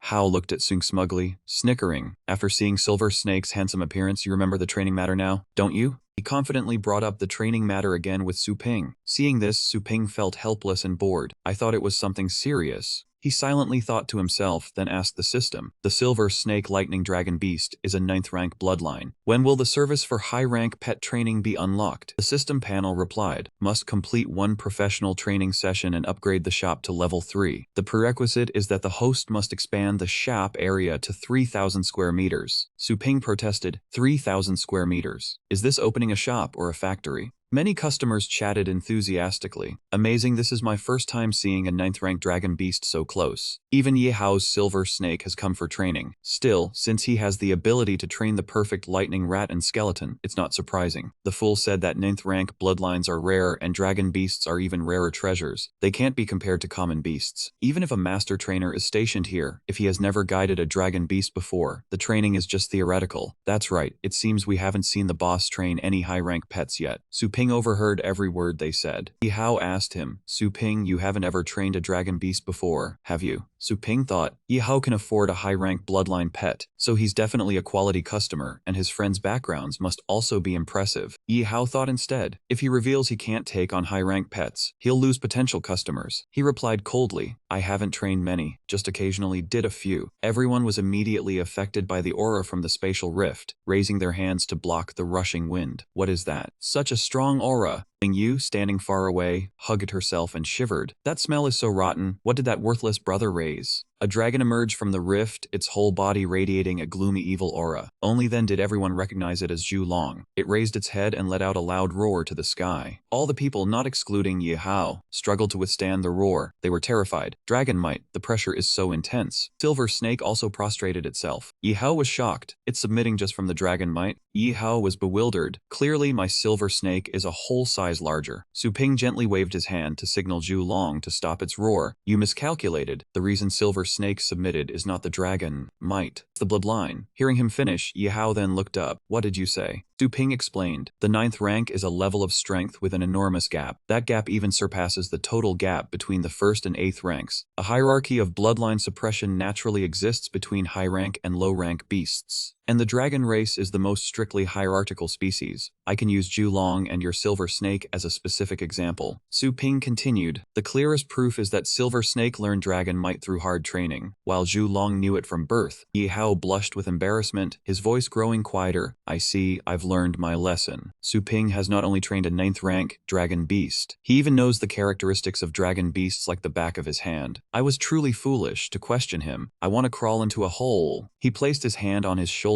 Rest assured, I understand your desire to increase your strength. When it's your turn, of course I won't forget you. He turned back enthusiastically, a grateful look in his eyes. Su Ping revealed a sly smile. I've caught this fat sheep. Ling Yu had now crouched down, muttering to herself, Zhu Long, perfect skeleton lightning rat Rat, a high-rank mentor. Her eyes were wide with astonishment, and there was even a bit of admiration sparkling within them. Could it all be real? Since when was he this skilled? Despite all of Ling Yu's doubts, the shop opened and was extremely crowded with customers. Everyone was bringing their pet beasts over to ask for his help. Please train mine again, boss. Boss, me too, please help me. Su Ping flashed a sinister smile, looking at the 4 customer pet beasts brought over. No problem, line up and pay up. It's you 4 again, remember me? The pet beasts were extremely frightened upon seeing him. They immediately opened a spatial rift and scrambled to flee inside. Squeak. The scene shifted to nighttime. The system panel displayed a notification. Income has been converted to energy. Remaining energy, 43,692 points. He calculated. To upgrade the shop to level 3, he needed 100,000 energy, plus completing a professional training and expanding to 3,000 meters. Although the energy wasn't enough, he wasn't worried about the customer problem. But buying property in the lower city would cost at least 40 to 50,000 per square meter. If the upgrade succeeded, not only would his earning ability multiply several times, but he could also bring his mother and Ling Yu to live there. This way, he could stay in the shop all day and be protected by the system. He didn't want to get a game over so soon. This ridiculously expensive business was even better than finding money falling from the sky. After thinking back and forth, he finally conceded and helplessly said, "But what should I do to make that much money?" Su Ping thought again. Exploring is too dangerous. If it weren't for using accumulated points to exchange for the golden credemon body cultivation materials, I wouldn't want to go. Using Zhu Long as collateral to get a loan of 10 million should be possible, but I wouldn't be able to train Zhu Long before paying off the debt. Suddenly, an idea flashed and he let out a sinister smile. Then I'll just have to use my high-rank mentor identity. The scene shifted to the Longjiang District Upper City base area. This place was bustling and rare. Everything was extremely modern. Du Kuang looked at the official Longjiang Pet Mentor website. It displayed full information, the ranks and rental prices of all the mentors. He impatiently stared at the screen. Why doesn't the website have any online mentor teaching undead pets? Damn it, these small sites are all scams and ads. He sighed helplessly. Phew, I just want to train my pet. Is it that hard? Suddenly, a message was sent to Su Kuang's account from Longjiang #1 Handsome Mentor. Sending you a friend request. Accept or decline. A car was speeding along the road, heading straight for the Longjiang District Upper City base area. Su Ping stepped out of the car and pressed a button on his watch. A notification rang out. Payment successful. Deducted 1 or 2-star coins. His gaze turned toward the central area. This was the upper city. Earning was high, but so were the prices. Su Ping moved closer forward when suddenly 2 hands reached out to block him from entering. The guard tapped with his button, looking at Su Ping's attire. "You're not from around here, are you? This place is off limits to idlers." He pressed a few buttons on his watch, unconcerned. "I'm a professional mentor, coming late at night to tutor. Do I look like an idler?" An aerial screen displayed a message. "Tonight, senior, here is my location. When you arrive, just tell the guard my name, and I'll wait for you at the combat zone." He looked at the message with disgust. The emoji looks disgusting." Su Ping said to the guard, "I'm looking for Su Kuang, please lead the way." The guard then realized,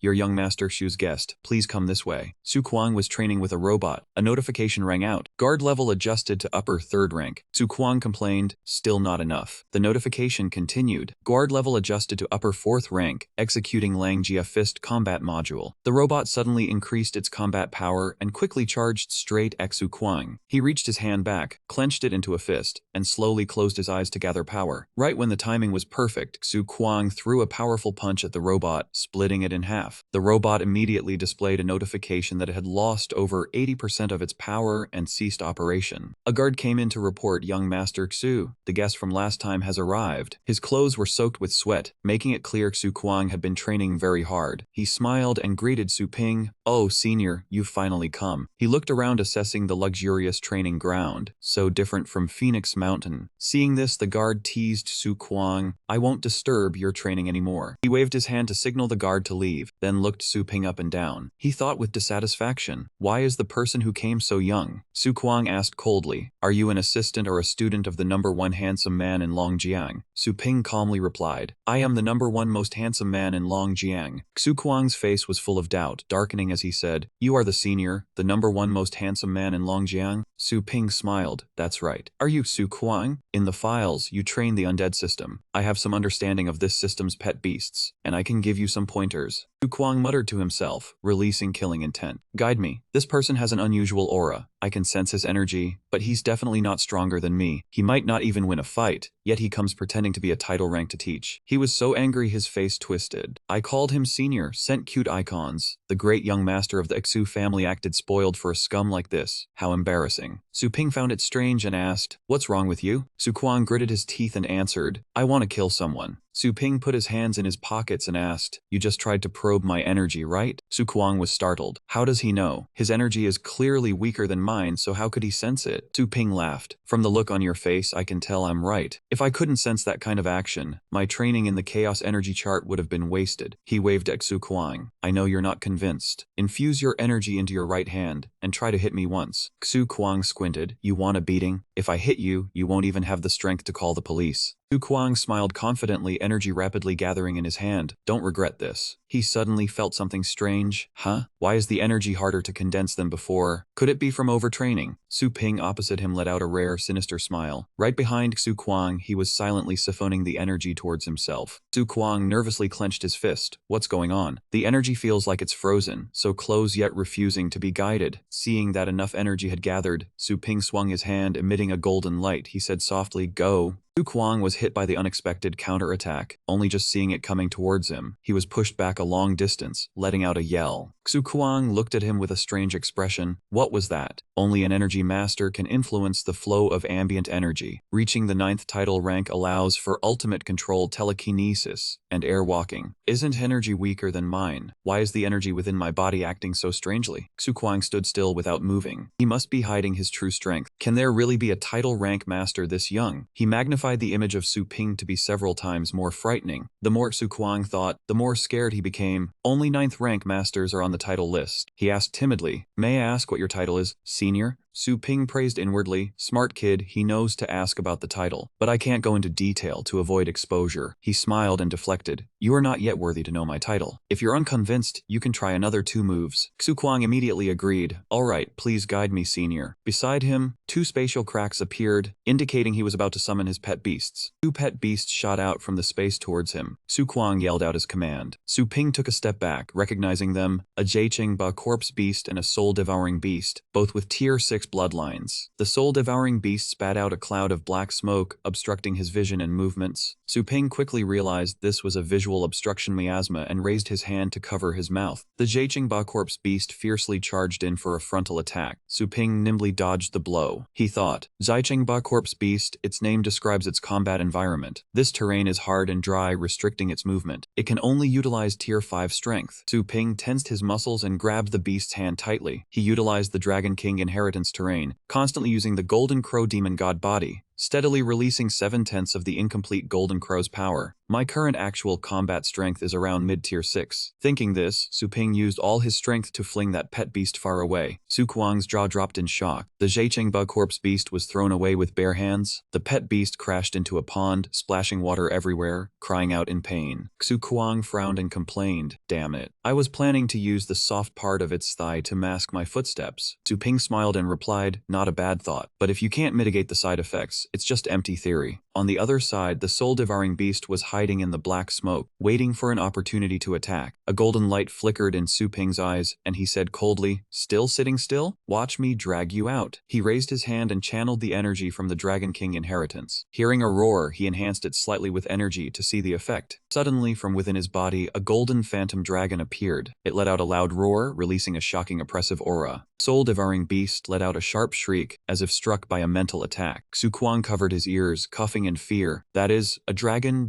roar. The 2 pet beasts were instantly defeated, lying unconscious on the ground. Su Ping withdrew his hand, thinking to himself, these 2 spirit pets are used to coasting on victories against weaker opponents, and their beastmaster forgot tactical command. I used full power for the dragon roar. Even though it's not even 2/10 of the old Dragon King's authentic power, it's more than enough to scare these Ivory Tower students. Su Kuang asked in bewilderment, "Isn't the dragon roar a pet skill of high-level dragon beasts? How can a beastmaster master it? How can a human body produce such a powerful sound?" Su Ping explained, "It's just using energy to strengthen the physical body. Nothing strange. Your 2 pet beasts fought chaotically, but their physiques are still decent." Su Kuang was shocked to hear him use the term little cuties for his 2 pet beasts and stammered, little cuties. Senior's aesthetic is indeed He let out a hearty laugh. Summoning undead is indeed brutal, cool, and awesome. And the Beastmaster's scan experience with pet beasts, seeing their caught-off-guard expression is doubly satisfying. Su Kuang gritted his teeth and complained. The process of cultivating undead pets is too difficult. I was ostracized by classmates, and even the instructors looked at me differently. Worst of all, knowledge about undead pets is as rare as gold sand. Meeting you today, senior, I only regret not meeting you sooner. Su Ping sighed. Alright, stop. I've already seen that in the past you won by relying on a level crush, over-relying on your pet beast's advantages. Poor tactics will be exposed. Su Kuang didn't expect his weaknesses to be pointed out so quickly and asked in surprise. Then, senior, what should I do now?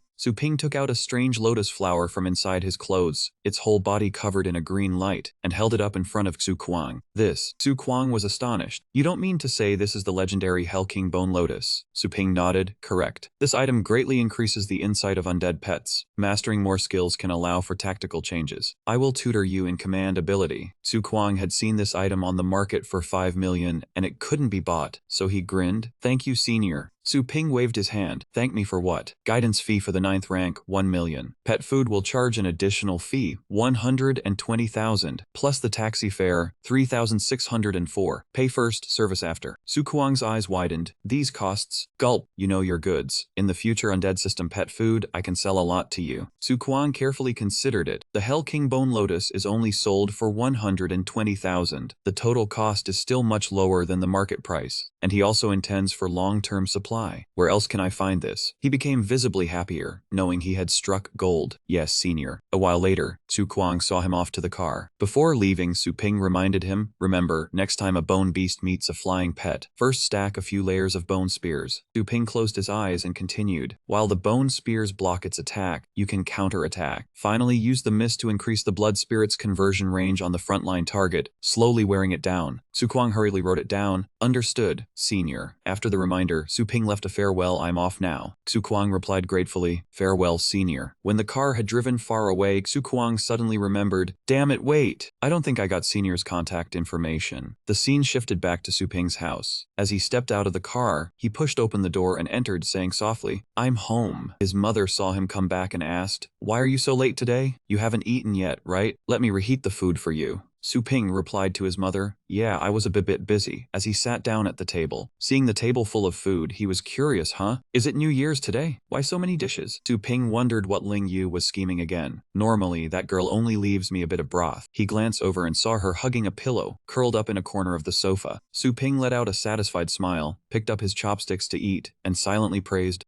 not bad. Ling Yu blushed even more upon hearing this, burying her face in her pillow in embarrassment. His mother ruffled his hair. You little brat, of course your mother's cooking is not bad. Su Ping ate ravenously. This is the first hearty meal I've had since my soul transmigration. This chicken leg is delicious. Could the original body's mother be a title-rank chef? After dinner, he returned to his bedroom. Su Ping sat cross-legged on the bed to cultivate. Today, relying on the first-level Golden Crow Demon God body's amplification, I displayed Tier 6 combat strength. But encountering someone skilled in tactics, with 2 fully powered Tier 6 spirit pets, I would have had to rely on the skeleton. My strength is still insufficient. Silently pondered, then opened the system. I'm currently stuck at the upper 4th level bottleneck. Relying solely on cultivating the chaos energy chart would take several weeks to break through, but buying a primordial energy pill from the system store would be different. The system opened the store interface. The mini store displayed all the materials he needed. Su Ping glanced around and assessed. As expected, the primordial energy pill isn't easy to get. One reset costs 100 energy points. Exchange it. He pressed the refresh button, and the system interface immediately displayed other materials. Su Ping finished reading the information on the intermediate beast taming ring, thinking it wasn't bad. Even if he didn't need to capture a pet, a level 9 skeleton with a 1/4 drop rate could still take care of everything. It was truly a god-tier rule system item. He should prepare a room just in case. Thinking that, he immediately clicked to buy. The intermediate beast taming ring went into his bag, but the system interface switched to other materials, confusing Su Ping, so he refreshed again. He glanced at the shop, noticing an item priced as high as 50,000 energy units. What exactly was telekinesis? He was in a fierce internal struggle. This item was both expensive and only basic level. If its ability was a dud, he would be left with nothing. But what if it was overpowered? Yet if the next refresh brought out a vitality pill, he would regret it. Su Ping hesitated, his hand hovering over the purchase button, torn over whether to spend this enormous amount. Was this thing really worth it? In the end, he resolutely clicked to buy. The system interface quickly dissolved, turning into streams of code flying flying toward him. Su Ping opened his eyes slightly, as if he had sensed the successful acquisition of the skill. He gathered his spiritual power in his hand while speaking, and instantly the cup on the table floated in midair. Su Ping reached out and caught the cup flying quickly in his palm, slowly manipulated the water inside the cup, his face full of excitement, not expecting a basic system skill to be so powerful. He stared at the cup. Telekinesis was using spiritual power to control objects from a distance. In his mind, he imagined the process of condensing, compressing, and repeating continuously. He thought and imagined further as he did so. Sensing the spiritual power becoming solid, that was perhaps the final result Su Ping wanted. He tried it with his hand. Solidified spiritual power could destroy or create items. That was true title level strength. Pet tamers below level 9 did not have abundant spiritual power. They could only release weak spiritual power to enhance their body or equipment. Without a medium, it would disperse quickly. He thought and manipulated his spiritual power to lift the chair, not expecting telekinesis to grant him the ability to solidify spiritual power. It really was system-grade merchandise. Su Ping sat on the bed testing his new skill, closing his eyes to see his limit. Veins appeared on his face as he exerted all his strength, shouting loudly. But the bed only shifted slightly, disappointing him. Su Ping looked at the result with dismay. Was this all? With his current spiritual power output, his defense was still weak. Actual combat was a distant prospect. He sighed in exhaustion. He had originally planned to exchange for a vitality pill to increase his spiritual power. Why did he end up with even less now? A few days later, early one morning, Su Ping was cycling on the road, his hands already sweaty. Suddenly his watch notified him of a seminar at 2 in the afternoon, asking him to arrive early. Su Ping said nothing, immediately pedaling faster, overtaking many moving cars. A person sitting in a car stuck his head out, bewildered, wondering how that man on a bicycle was faster than a car. His face was covered in sweat, but he still hid a smile after mastering the technique of applying force. There was still much room to utilize telekinesis. At that moment, the bicycle was lifted off the ground by the controlled spiritual power. The scene shifted to Phoenix Mountain Academy. Diane cornered the students against the wall, aggressively asking if they had heard of a man named Yahello who was very tough. Did they know him? The students were frightened, stammering that they knew who they were. What did they want with young Master Yi? Diane smacked a student hard on the head, saying if they knew, then call him out here quickly. Didn't they know the Blade Blue group had arrived? The crowd laughed along. One student could not take it anymore, angrily pushing him away, asking what they thought they were doing by bullying them. Two students retorted loudly, if they had the nerve, go find young Master Yi themselves and see if he wouldn't teach them a lesson. One of Diane's followers twisted a student's arm behind his back, threatening that if he dared to fight back, he would have to be taught a lesson. The student cried out in pain, and that man flashed a sly smile, twisting the arm harder, causing him to scream miserably. That man released the student's arm, sneering venomously as he asked if he would now go find Yahello. The student clutched his broken arm, trembling as he said he would go. Diane stopped the two students, asking suspiciously, "What, didn't you guys want me to go find Yahello?" He crossed his arms, saying one matter was settled. There was still another. Just now you dared to push me. Don't think that's the end of it. The group burst out laughing, calling the two students Phoenix Mountain trash, forcing them to crawl through their legs. They pressured the two into crawling through Diane's legs. They indignantly protested, "You can hit me, but you cannot insult Phoenix Mountain. We are not trash." One thug swung his fist ready to strike, laughing as he said, "What a strange request. I guess I'll have to satisfy you then." At that moment, a hand grabbed and stopped the fight. That man turned around in surprise, seeing Su Ping tightly gripping his hand, coldly telling him to let them go. The whole group turned to look at him, asking, "Who the hell are you?" As he spoke, he increased the strength in his hand, gripping the thug's arm tightly as a warning. "I said let them go." Su Ping released his hand. That man quickly stood up and backed away, his arm red from the pain. Diane and his group surrounded him, daring to touch one of Blue Sword's men. "You've got some nerve, interesting." The two students recognized their savior as Su Ping, joyfully calling his name. Su Ping raised his hand to signal for silence, reminding them, "Shoo, your business here is done. Get going quickly." Diane looked at the youth before him, sneering as he asked if he was also a Phoenix Mountain student.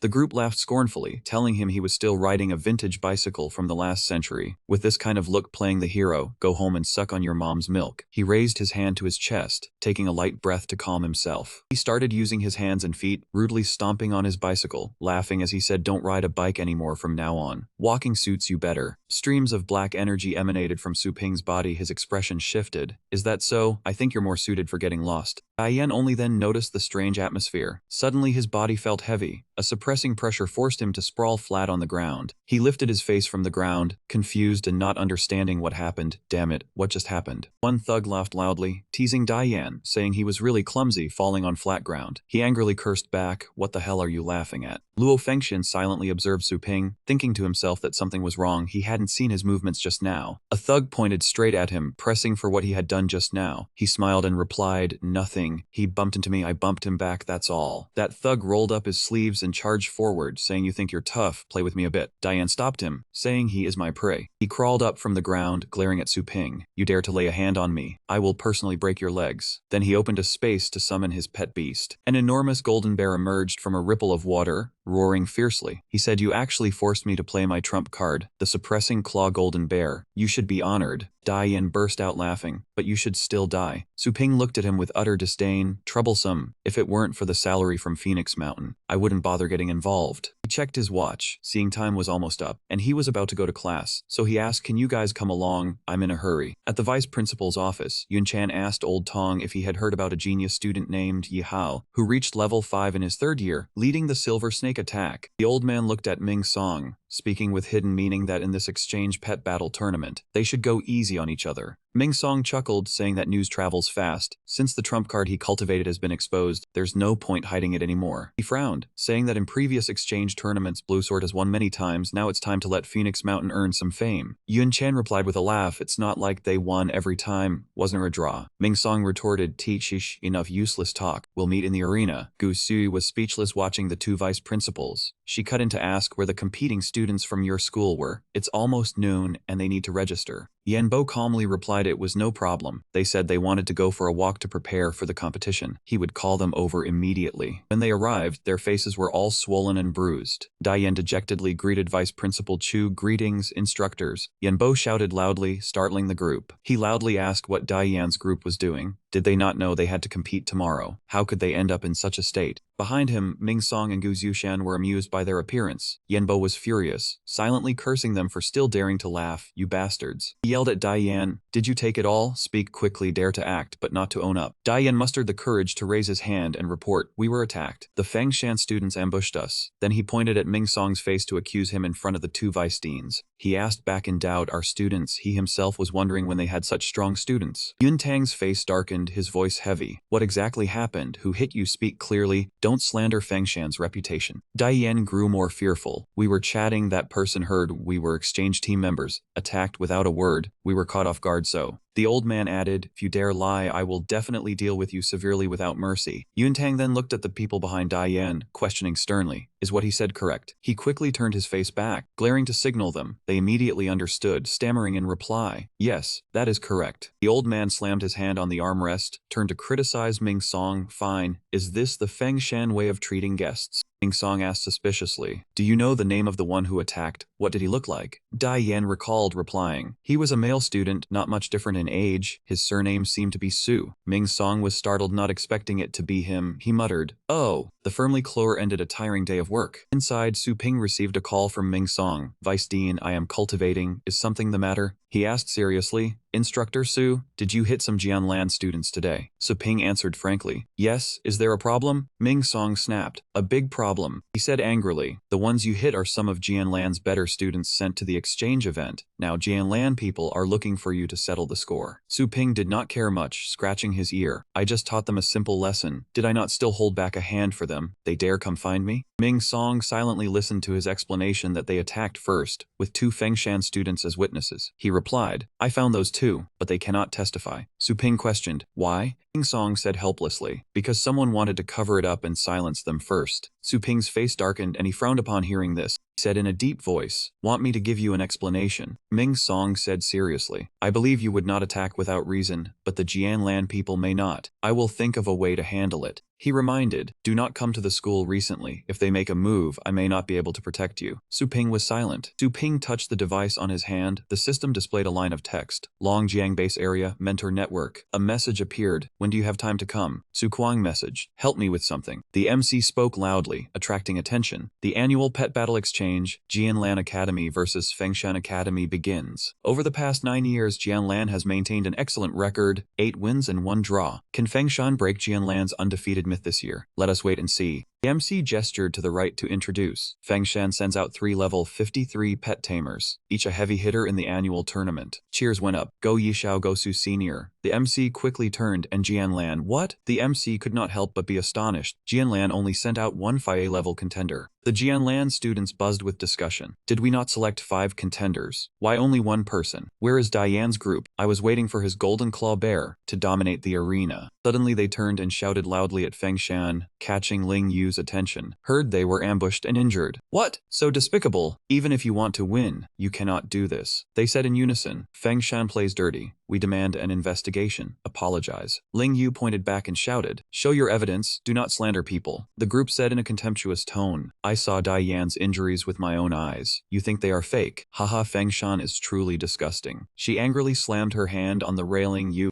shouted mockingly, hey, look everyone, she cannot argue and wants to fight. Sure enough, the character of Feng Shan people are all like that Su. Ling Yu was surprised to hear those words. The surname Su. Loud voices rose again in unison, drawing everyone's attention. Feng Shan apologized. You cowardly scoundrels. Yi Hao approached and softly tried to mediate. Brother Luo, let us call off today's competition. Welcome to fight another day. Luo Fengshan asked bluntly, are you scared? Yan Yi spoke upon hearing this. Do not misunderstand, many bullying few. We win no honor even if victorious. Yi Hao frowned. That is right. Do not refuse a toast only to drink a forfeit. I kindly advise you to leave.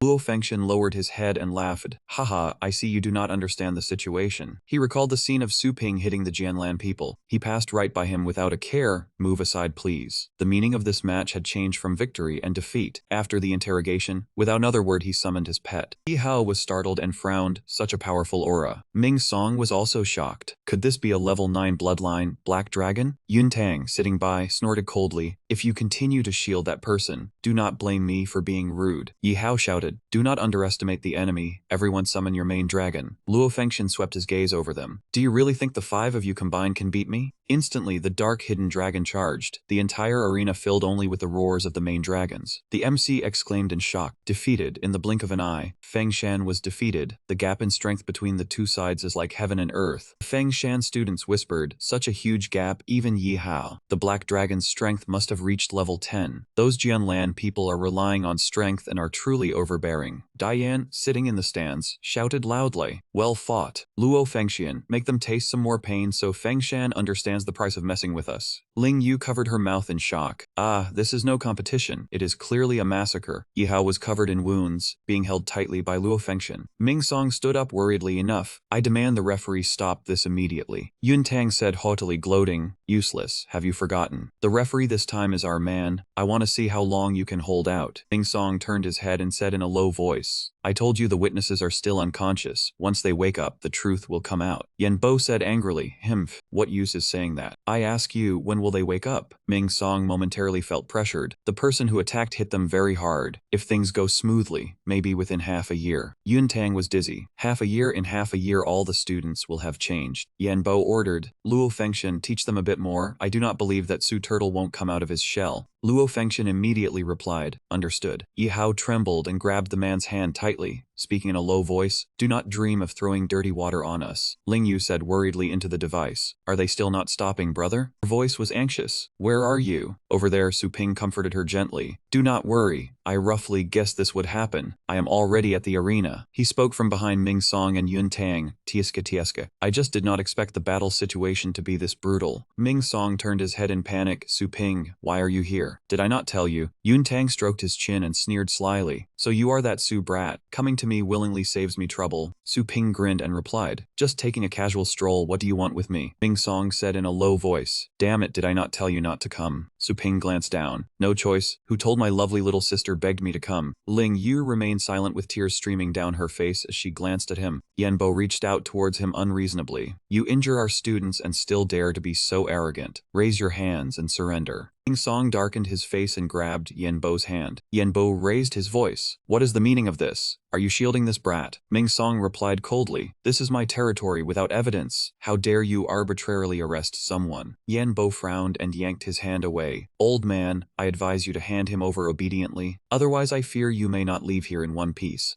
Su Ping raised his hand and laughed. So what if I am the one who hit them? Your students are inferior in skill and lost to me. Is there a problem? Yanbo gritted his teeth in anger. You. Ming Song quickly turned his head, covering his mouth to whisper. Stop arguing, he is a level 8 pet master. You cannot provoke him. Su Ping smiled lightly. Relax, I will handle this amicably. Yun Tang spoke up. After all, Dai Yan's group are top students in our academy. Even if ambushed, they would be hard to defeat without strength. What grade are you in? Ming Song stood up to answer for him. He is not a student, but a senior instructor. Yanbo laughed mockingly. Senior instructor. Haha, someone so young qualifies to be your senior instructor? Excitement flashed in Yun Tang's eyes. Level 4 energy was sufficient to be a high-level mentor. If Phoenix Mountain hadn't been a lost cause, he might actually have some secret skill. Su Ping was inwardly surprised that he hadn't detected the probe, but it seemed he had only probed his energy. He responded coldly, my situation is none of your business. I came this time to give an explanation. Enbo covered his mouth with a sneer, a worthless level 4 mentor who only knows how to sneak attack, and still wants to explain something. Su Ping glanced over and proposed, then let's make a bet, trust me, not only to not be convicted, but to make you two bow your heads and beg for mercy. Yanbo exploded in rage and shouted, you brat whose mouth still smells of milk dares to spout nonsense. Bullying Sword Blue students is bad enough. Now you dare to insult the vice principal. If you're so good, come down and fight. Let me show you the power of a fist. Su Ping accepted without any hesitation. Ming Song quickly stopped him. Don't you know the significance of a sparring match between mentors of two academies? What if you lose in front of the students? His gaze became firm. If Phoenix Mountain's mentor loses to Sword Blue, it means Phoenix Mountain admits to being weaker, and he would also have to confess and resign. Ming Song scolded, if you know that, then you should refuse even more. The honor of the entire academy is not something you can bear. Su Ping glanced past him, his voice deepening. So what if we lose? The honor you speak of, is it the kind where we've been beaten up by Sword Blue many times yet stubbornly refuse to admit it? There hasn't been any honor left for a long time. Yanbo laughed heartily. Haha, I thought you were going to pull some brilliant move. Turns out it's just empty talk. I'll give you one last chance. We can fight somewhere else. If you lose, it won't be too miserable. Su Ping seemed to emit immense pressure. No need, I accept the challenge. MC was shocked. What? Dear audience, the urgent promotion tournament. This exchange session has turned into a mentor duel. Luo Fengxian looked up contemptuously. A fool who doesn't know their limits dares to accept the fight.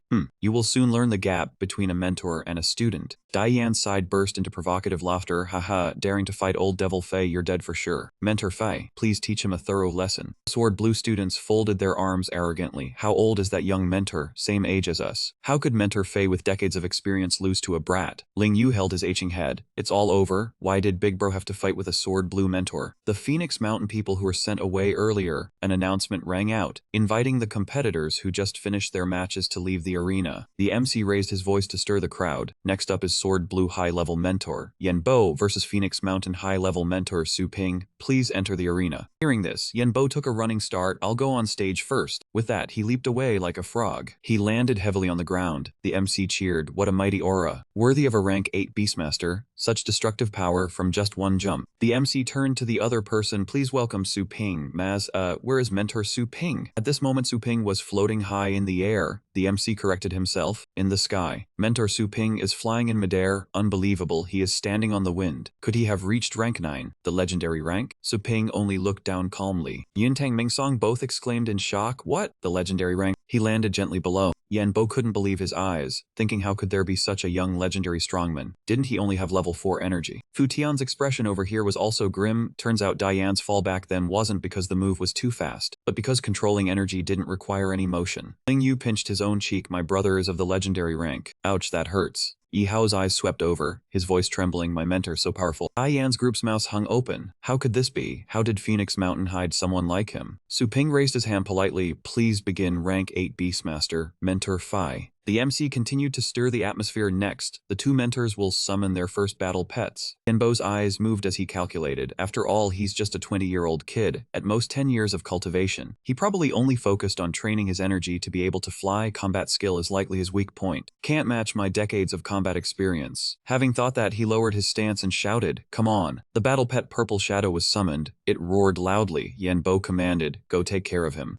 Phoenix Mountain students panicked. Purple Shadow with rank 8 bloodline. Look at the number of its tails. Its battle power has reached upper rank 8. That guy clenched his fist. Damn it, Luo Fengxian's upper rank 7 black dragon was already hard to deal with, and now an upper rank 8 Purple Shadow. The person beside him held his head. Rank 7 and 8 are worlds apart, and Purple Shadow is the most ferocious pet of the lightning element. Diane's group laughed arrogantly. Haha, now you know our power? We have sword blue or no pushovers. Su Ping swept a sharp glance. Rank 8 battle power. He curved his lips and reached out to summon. What a coincidence. Right then, Yanbo stared in shock at the pet Su Ping had just summoned. That was... Su Ping said calmly, I too have a combat pet with level 8 strength. Yanbo exclaimed in astonishment. Zhulong. His pet let out a loud roar. Dragon might. Roar terrified the Blue Sword Academy students. The dragon pressure was so strong. Even through the protective barrier they could feel it. Ming Song stroked his beard in thought. So Su Ping's main pet was Zhulong. Ah, no wonder the brat dared to be so arrogant. This was one of the top dragon types. He had worried for nothing. He ordered the protective barrier to be adjusted to maximum, activating level 2. The barrier shield was quickly erected. Su Ping turned his head and smiled lightly. Then I won't hold back. Yanbo raised an eyebrow and warned, don't celebrate too early. Your Zhulong is rare, but its combat power is only low level 8. A low level fighting a high level. It's uncertain who will die. With that said, his entire body emitted a surge of power, enhancing his level 8 strength. His pet was also strengthened. The MC said in a loud voice, Purple Shadow is resisting the suppression effect of Dragon Might. Under the enhancement of level 8 power, it's likely Purple Shadow has stepped into the level 9 domain. Seeing Su Ping's calm expression, the MC was surprised. Is the master not planning to enhance Zhulong? Isn't this letting Zhulong fight 1 against 2? Su Ping sneered. This is nothing far from being called 1 against 2. Yanbo was so angry veins bulged on his face. You are looking down on me. Purple Shadow, 8-fold Thunder Slash. Instantly a massive surge of power erupted from Purple Shadow's tail, and it roared. Yixia hugged his shoulders and frowned. The single Thunder Slash of the lightning rat was already devastating, yet Purple Shadow unleashed 8-fold. This was the true power of a high level 8. The surge of power shot straight towards Su Ping. The MC's voice guided the scene dramatically. Purple Shadow's Thunder Slash is cutting off all of Master Su Ping's escape routes. How will he respond? The pet beside him let out a roar, and that surge of power shattered. Yanbo continued to command, if you're good, then take this move. Purple Shadow. Immediately, it split into multiple afterimages. The MC's eyes widened. The level 7 type ultimate skill, Shadow Afterimage. They charged straight at Su Ping, each afterimage perfectly executing a level 8 thunder cannon. Impossible to tell real from fake. The target was still the main body of the beast tamer. Master Yanbo truly left no escape route. A huge collision occurred. The MC shouted, did Master Su Ping successfully dodge? If hit 3 times in a row, even a dragon beast physique would find it hard to endure. Within the thick smoke, Su Ping said softly, Shadow Afterimage. That move brings back memories. He chuckled, but unfortunately, the skill level of Shadow Afterimage is still not enough.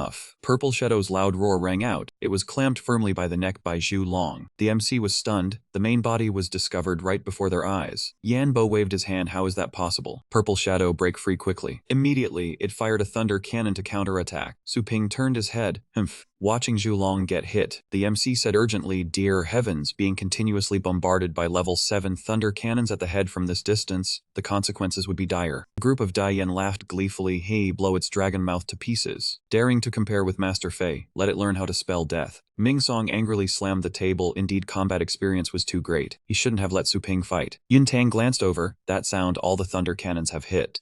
Victory and defeat are decided. Su Ping's voice rang out. Who said that? Yanbo was stunned. What? Purple Shadow was still held tight in Zhulong's bite. The MC widened his eyes and yelled, unbelievable. After taking multiple thunder cannons, Zhulong only had a few scratches, while Purple Shadow was barely breathing from its own attack. As for Zhulong, its armor was cracking. Yanbo's mouth hung open. This is the high-level defensive skills of the rock and plant systems, rock armor and Ven armor. The armor shattered. He stared in shock. Zhulong truly was unpredictable. The body, originally tough, combined with the defense of rock armor and great armor, completely blocked all damage. Yanbo clenched his fist and shouted, shameless, how could a top-tier dragon beast learn so many defensive skills? Where is the pride of the dragon race? Su Ping smiled. You mean the pride of the dragon race? The image of being attacked by its own kind, being crushed one by the superior tactics of its own kind, even for a top-tier dragon beast. It could only cower in fear, lowering its head to comprehend defensive skills. Now it stood imposing, biting the neck of Purple Shadow. No one wanted to die. The MC announced the first match. Instructor Su Ping wins. The students of Phoenix Mountain cheered. Diane gritted his teeth in anger. Damn it. Ming Song patted his chest and sighed in relief. Yun Tang gritted his teeth in silence. Yanbo warned Su Ping, do not be too happy too soon. This is only a secondary pet. If your main pet were a level 9 dragon beast, I would not hold back. He summoned the demon snake, commanding it to wreak havoc. The Phoenix Mountain students were terrified. That is a level 9 bloodline, the demon snake. Yan was full of confidence. Demon snake of that old fiend has level 9 combat power. Zhu Long is no match. The person beside him agreed. Zhu Long has expended much stamina. Victory is certain this time. The Jianlan students shouted to deal with him. Su Ping curled his lips and waved his hand. I have said Zhu Long is my main pet. He raised his voice and reached out to summon, watching closely with wide eyes. The MC rubbed his chin in thought. The gap of the return pillar is quite small. Could it be a speed-type spirit pet? A leg stretched out from the gap, and a pet with a skeletal appearance stepped out. The Jianlan crowd hugged each other trembling. Is this not a skeleton? Why summon such a weak spirit pet? Could it be a wrong summon? It is so cold. What is going on? Ling Yu was dumbfounded. The shape of that skeleton is too strange. I have never seen anything like it. Enbo let out a scornful laugh. I have seen many spirit pets mutated by radiation. You mean to say this is your main pet? I can let you use the return pillar again. He noticed his own pet had changed. He pondered, for decades I have only felt the demon snake's desire to kill. Why do I now feel its fear? Where did this fear come from? He glanced at the skeleton. In the blink of an eye, it dashed forward rapidly, passing straight by the stunned Yan Bo. He widened his eyes and turned his head too fast. Since when? Yan Bo looked up at the blade that had just slashed through the demon snake's neck. Its blood poured straight down onto his head. The MC opened his mouth in disbelief. A level 9 abyss demon snake was instantly killed in a flash. What is the strength of this skeleton? The blood of the abyss demon snake splashed onto the stunned Dai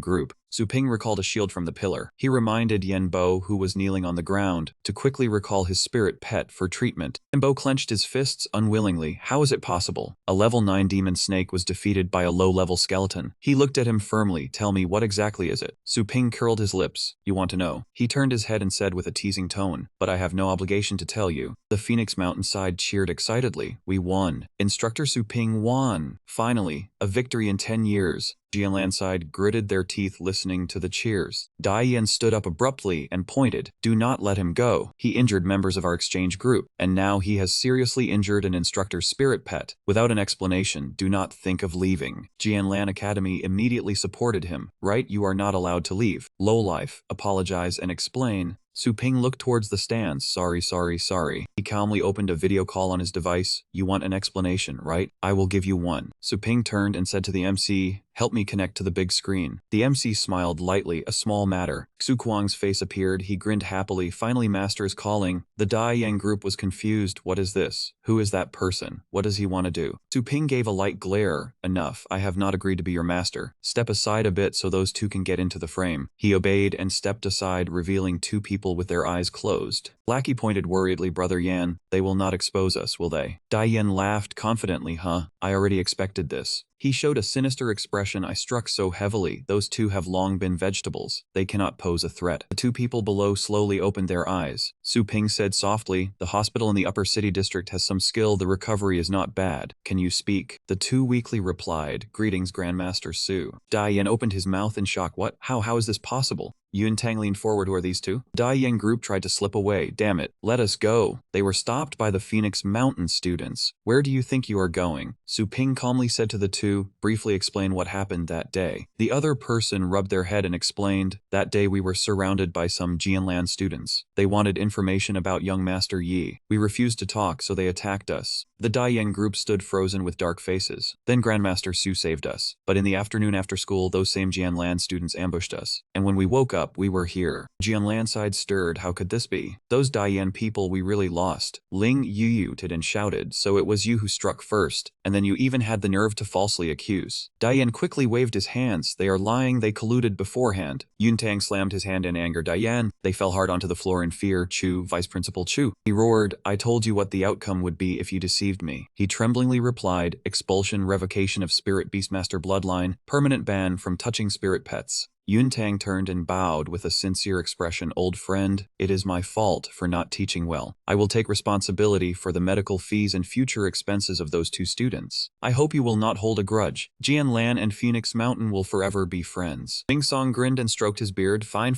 Su Ping slowly stepped forward. Wait. He glanced over. Have you forgotten something? Yun Tang looked at him and asked, what do you want? He stroked his beard and made an offer, rare treasures or high-level spirit pets. As long as it is within my power, I will satisfy you. Su Ping smiled lightly and waved his hand. Do not worry, I do not want much. Kneel down and apologize. And Bo shouted angrily, what? Su Ping, do not go too far. Su Ping said in a low voice, you lost. You are no longer a sword peak instructor now. On what authority are you speaking here? He gritted his teeth and looked at him with resentment. Ming Song stepped in to mediate Grandmaster Su. There is no need to go this far. Before he could finish, Su Ping interrupted him. Of course there is. He looked down at the person below. I want to tell everyone here. From now on, if anyone dares to touch Phoenix Mountain, know the price they will pay. The Jianlan students were terrified. Su Ping turned his head to look at Yun Tang. Also, our relationship is not that close yet. It is merely one of submission. Good resources should be prioritized for us. Yun Tang was furious but could not refute. He knelt on one knee with a cold snort, his hands clenched and trembling. Ming Song stood beside him with his eyes wide and mouth agape. The Jianlan students knelt in unison. Ming Song was astonished. So this is the resolution of goodwill you spoke of. After a moment, Su Ping's shop was packed with people. Boss, it's my turn. Boss, I want to buy a pet. A person exclaimed in surprise. No way. That shabby old store can attract this many customers. The person next to him replied. Don't you know? He pointed at Su Ping in the shop and explained. The shop owner is a titled powerhouse. He can nurture pets in just half a day. It's expensive, but the results are excellent. The other person doubted. Really or fake? A friend quickly pushed the speaker. Hey, don't spill all the secrets. If you know too much, we won't benefit. Su Ping was secretly delighted that after an exchange, his good reputation had spread far, and the shop's business was booming. He pointed at the list in his hand and said, next. Ling Yu pushed her friend aside and popped her head up. Line up for me. Don't crowd. Su Ping looked at her and asked, yeah, why are you here? Ling Yu shyly replied, I also want to nurture a pet. Is that not allowed? He sighed and said, minor thing, just say the word. Why wait in line so long? She was silent for a moment before replying, I don't want to be favored just because I'm your younger sister. Ling Yu firmly said, I want to become stronger on my own. Su Ping smiled lightly. Okay, how many pets do you want to nurture? Ling Yu looked at the pet beside her. The moon dragon just broke through to rank 4 not long ago. Su Ping looked at the list in his hand. Rank 4 is just right to reach the pet tier. 100,000 for one session. Ling Yu was shocked. What? 100,000? I barely earn over 30,000 after working hard all year. Su Ping looked at the pet in his hand and said, next. This black one should be called a lump of coal. Ling Yu stammered. Wait, she mumbled. I don't have enough money. I will come next time.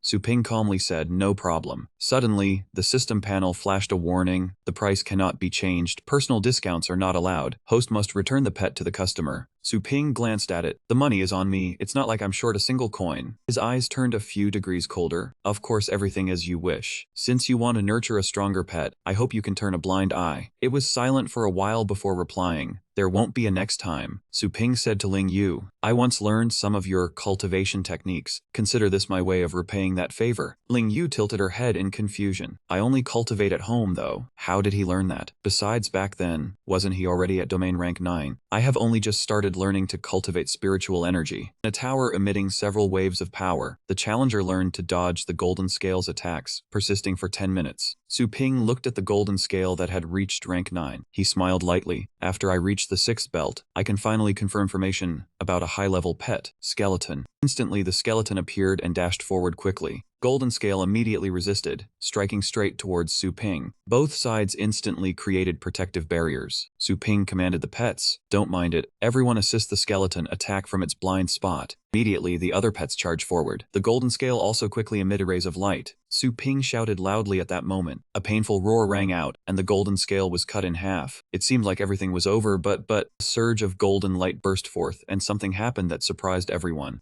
It grew back 2 heads. A reminder voice rang out. Time remaining is half an hour, meaning 7 minutes. Su Ping bit his lip. This is the 2nd stage. He spoke with a confident tone. Humph. So what if it's a king beast? Just in time to use you to test absorbing a king bloodline for the skeleton. The skeleton dashed forward quickly, slashing straight at the Golden Scale. A loud explosion sounded. The tower shattered, revealing many cracks. The sword blade swept through powerfully, cutting a mountain in 2. Su Ping laughed loudly. Haha, time's up, revive on the spot. The skeleton stood atop the Golden Scale's corpse. The Dragon King trial had ended. An announcement sound rang. Successfully eliminated. Following that were a series of level up sounds from the pets. Su Ping was slightly surprised. Huh? A bloodline evolution bead. He looked at the pet in front of him. Dao Blaze. I see. A monster was charging straight towards him. Su Ping shouted loudly. Fragrant Pig hasn't had time to deploy the paralysis poison. Dragon Hound, block them. Instantly, Dragon Hound rushed out. He waved his hand to command. Zhu Long, Phantom Flame, handle the support. Su Ping watched Zhu Long being attacked and thought. After the skeleton absorbed the iron blood bead, those common monsters in the Dragon Scale continent actually increased their combat power this much. But with Dragon Hound and Zhu Long, it's no problem. As long as Phantom Flame and Fragrant Pig assist, we can definitely slaughter them smoothly. Su Ping opened his mouth wide.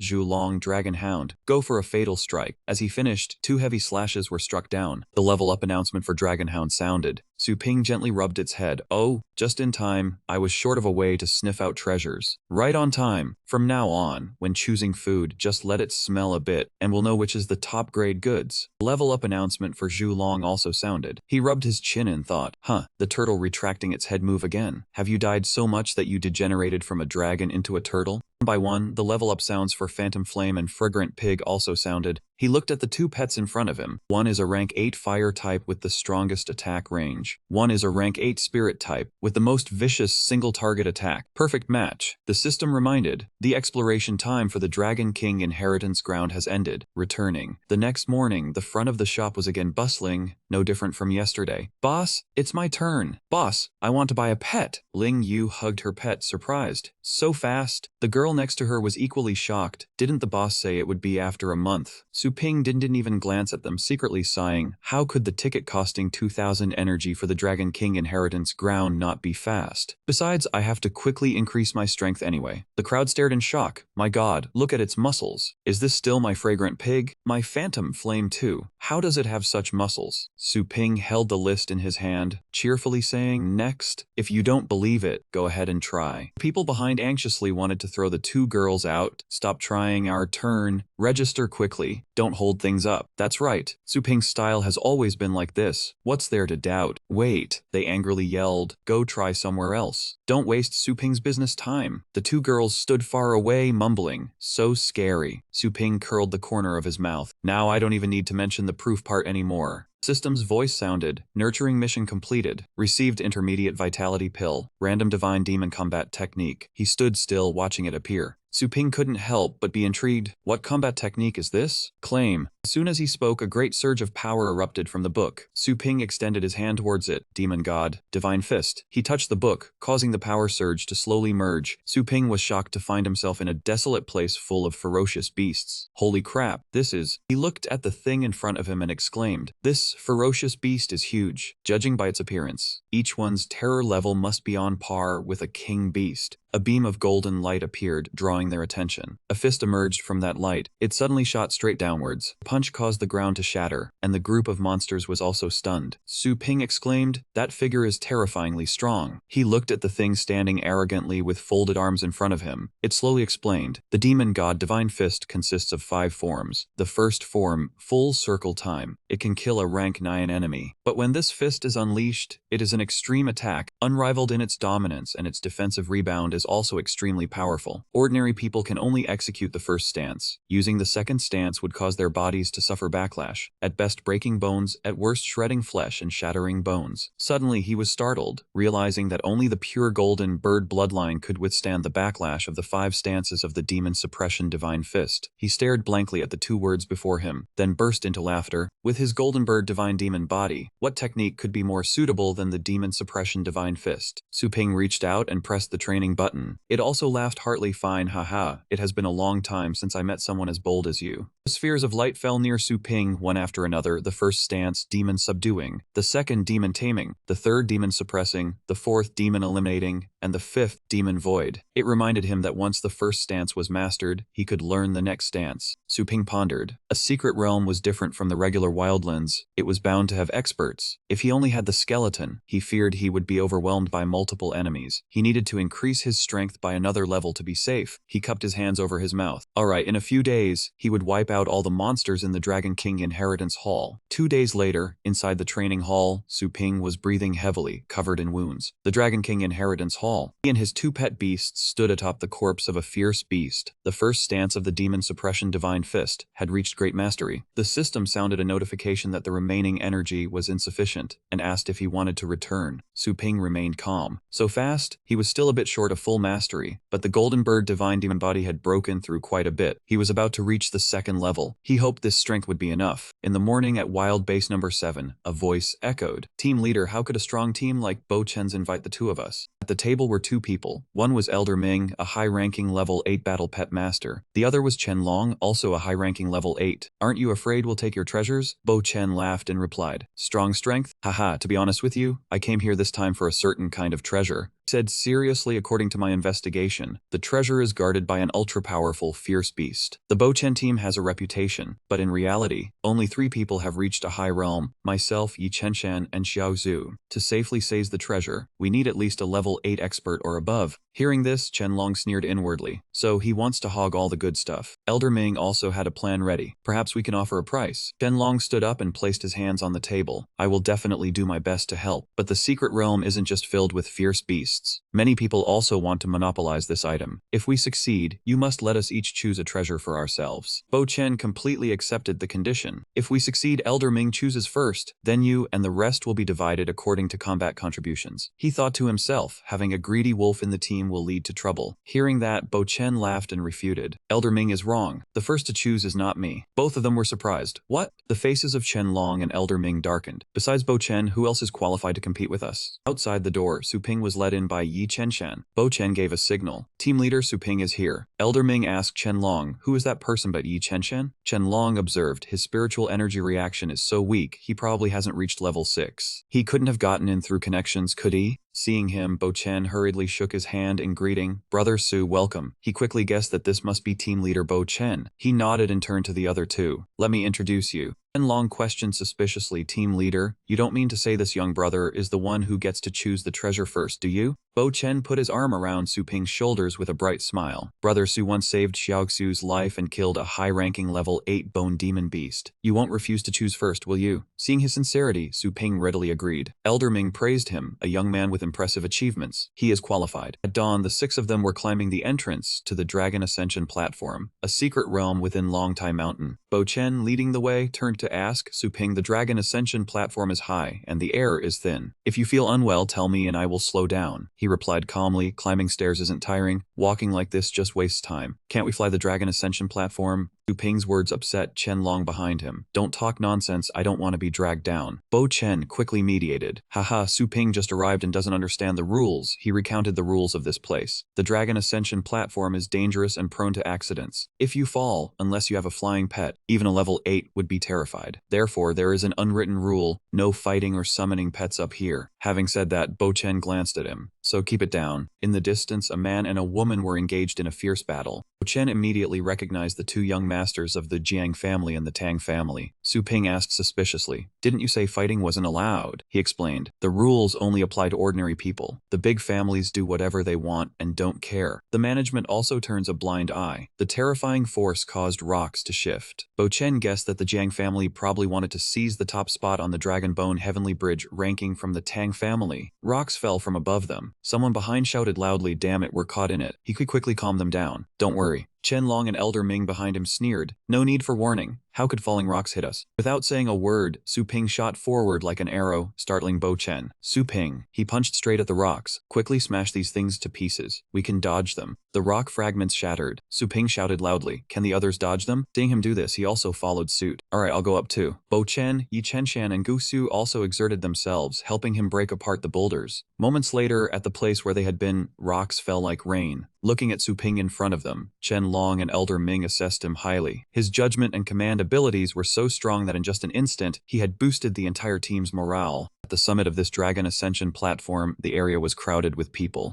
Along the path below, someone gave an order. The crowd is like an army. You people in front, get out of the way. A beautiful young girl stepped forward, flanked by 2 old men. One of the old men issued a challenge. Our young lady wishes to challenge the 6th level of the Dragon Bone trial. Her appearance shocked everyone. It was the Tang family. Not only was she outstanding, but the 2 old men also stunned the crowd. Look quickly, those 2 experts. The one on the right is Feng Jun, a high-ranking level 8. The one on the left is Xiao Feng, a mid-ranking level 9. The girl escorted by the 2 old men was the Tang family's young master Ru Yan, a high-ranking level 9. The crowd murmured in awe. The legendary Tang family's twin peaks. She has already passed the 5th level of the Dragon Bone trial. Ru Yan spoke. This secret realm opens so rarely. It's terrifying. The top spot on the Dragon Bone Heavenly Bridge ranking will belong to the Tang family. Seeing her arrogance, a voice corrected from behind. I still hope you aren't wasting your effort. Just because you say so, does it mean it will happen? It was none other than Xiao Tian, a mid-ranking level 8. He crossed his arms and looked at her. I just happened to have passed the 5th level of the Dragon Bone trial, and was planning to challenge the 6th level. Xiao Tian's presence surprised everyone. The Jiang family's young master is Xiao Tian.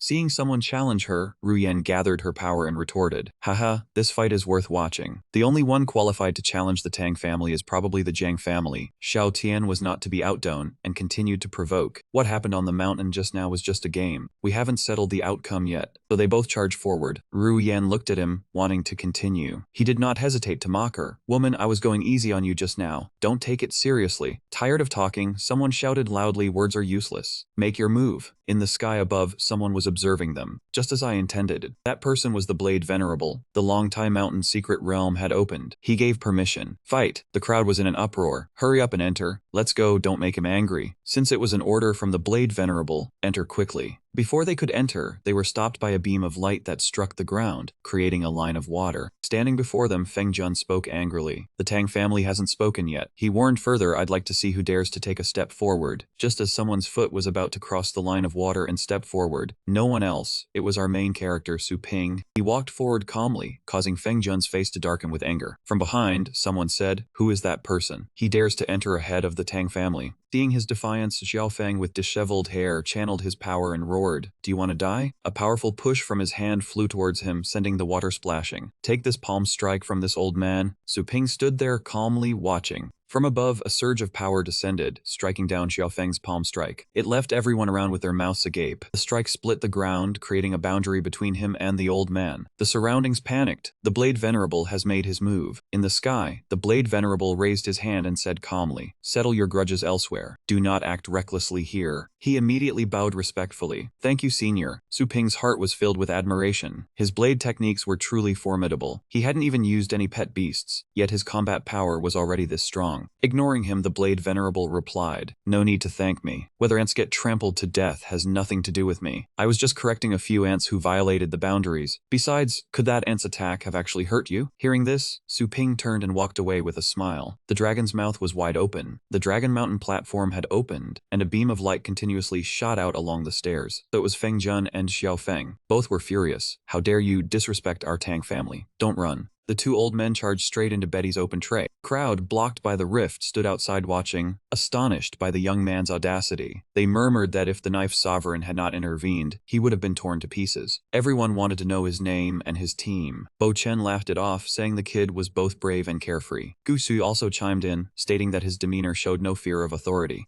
A moment later, he finally arrived at the top of the Dragon Pillar floating tower, the place where the inheritance trial was accepted. Su Ping excitedly rubbed his chin, wanting to see how it differed from the system's training ground. He also wanted to test his own strength, to see how many floors he could conquer. Meanwhile, Ru Yan had already passed through the dragon's secret realm and saw the 2 old men bowing hurriedly. She reminded them why they had taken so long to reply, noting that there were teams entering the secret realm there. Feng Jun clasped his hands and bowed his head in admission of fault, apologizing to the young lady for not finding that kid. He continued, saying that allowing him to survive was his old self's mistake, and he begged her to punish him. Ru Yan placed a hand on Feng Jun's shoulder to calm him, saying that in the past 4 years, only their faction and the Jiang family had passed the 5th floor of the Dragon Bone Tower, and they were also the top of the Heavenly Pride rankings. She recounted that the 2nd place had only passed the 3rd floor last year, and this ranking was a symbol of their faction's strength. Ru Yan calmly looked into the distance, believing that an insignificant character with no strength could at most pass the second floor. The purpose of this trip was to safeguard the top position on the Heavenly Pride rankings. Feng Jun and Xiao Feng immediately understood her meaning, promising to go all out to help her pass the sixth floor. Suddenly, the tower ahead lit up, startling everyone. Everyone was flustered and whispered. The lights on the sixth floor of the Dragonbone Tower were on. They counted 1, 2, 3, 4, 5, 6, meaning someone had just passed the fifth floor trial. Lights did not stop. They continued to light up higher floors. The seventh floor was also breached, leaving only 2 more floors for the Dragonbone Tower to be fully conquered. The lights on the 8th floor were on too.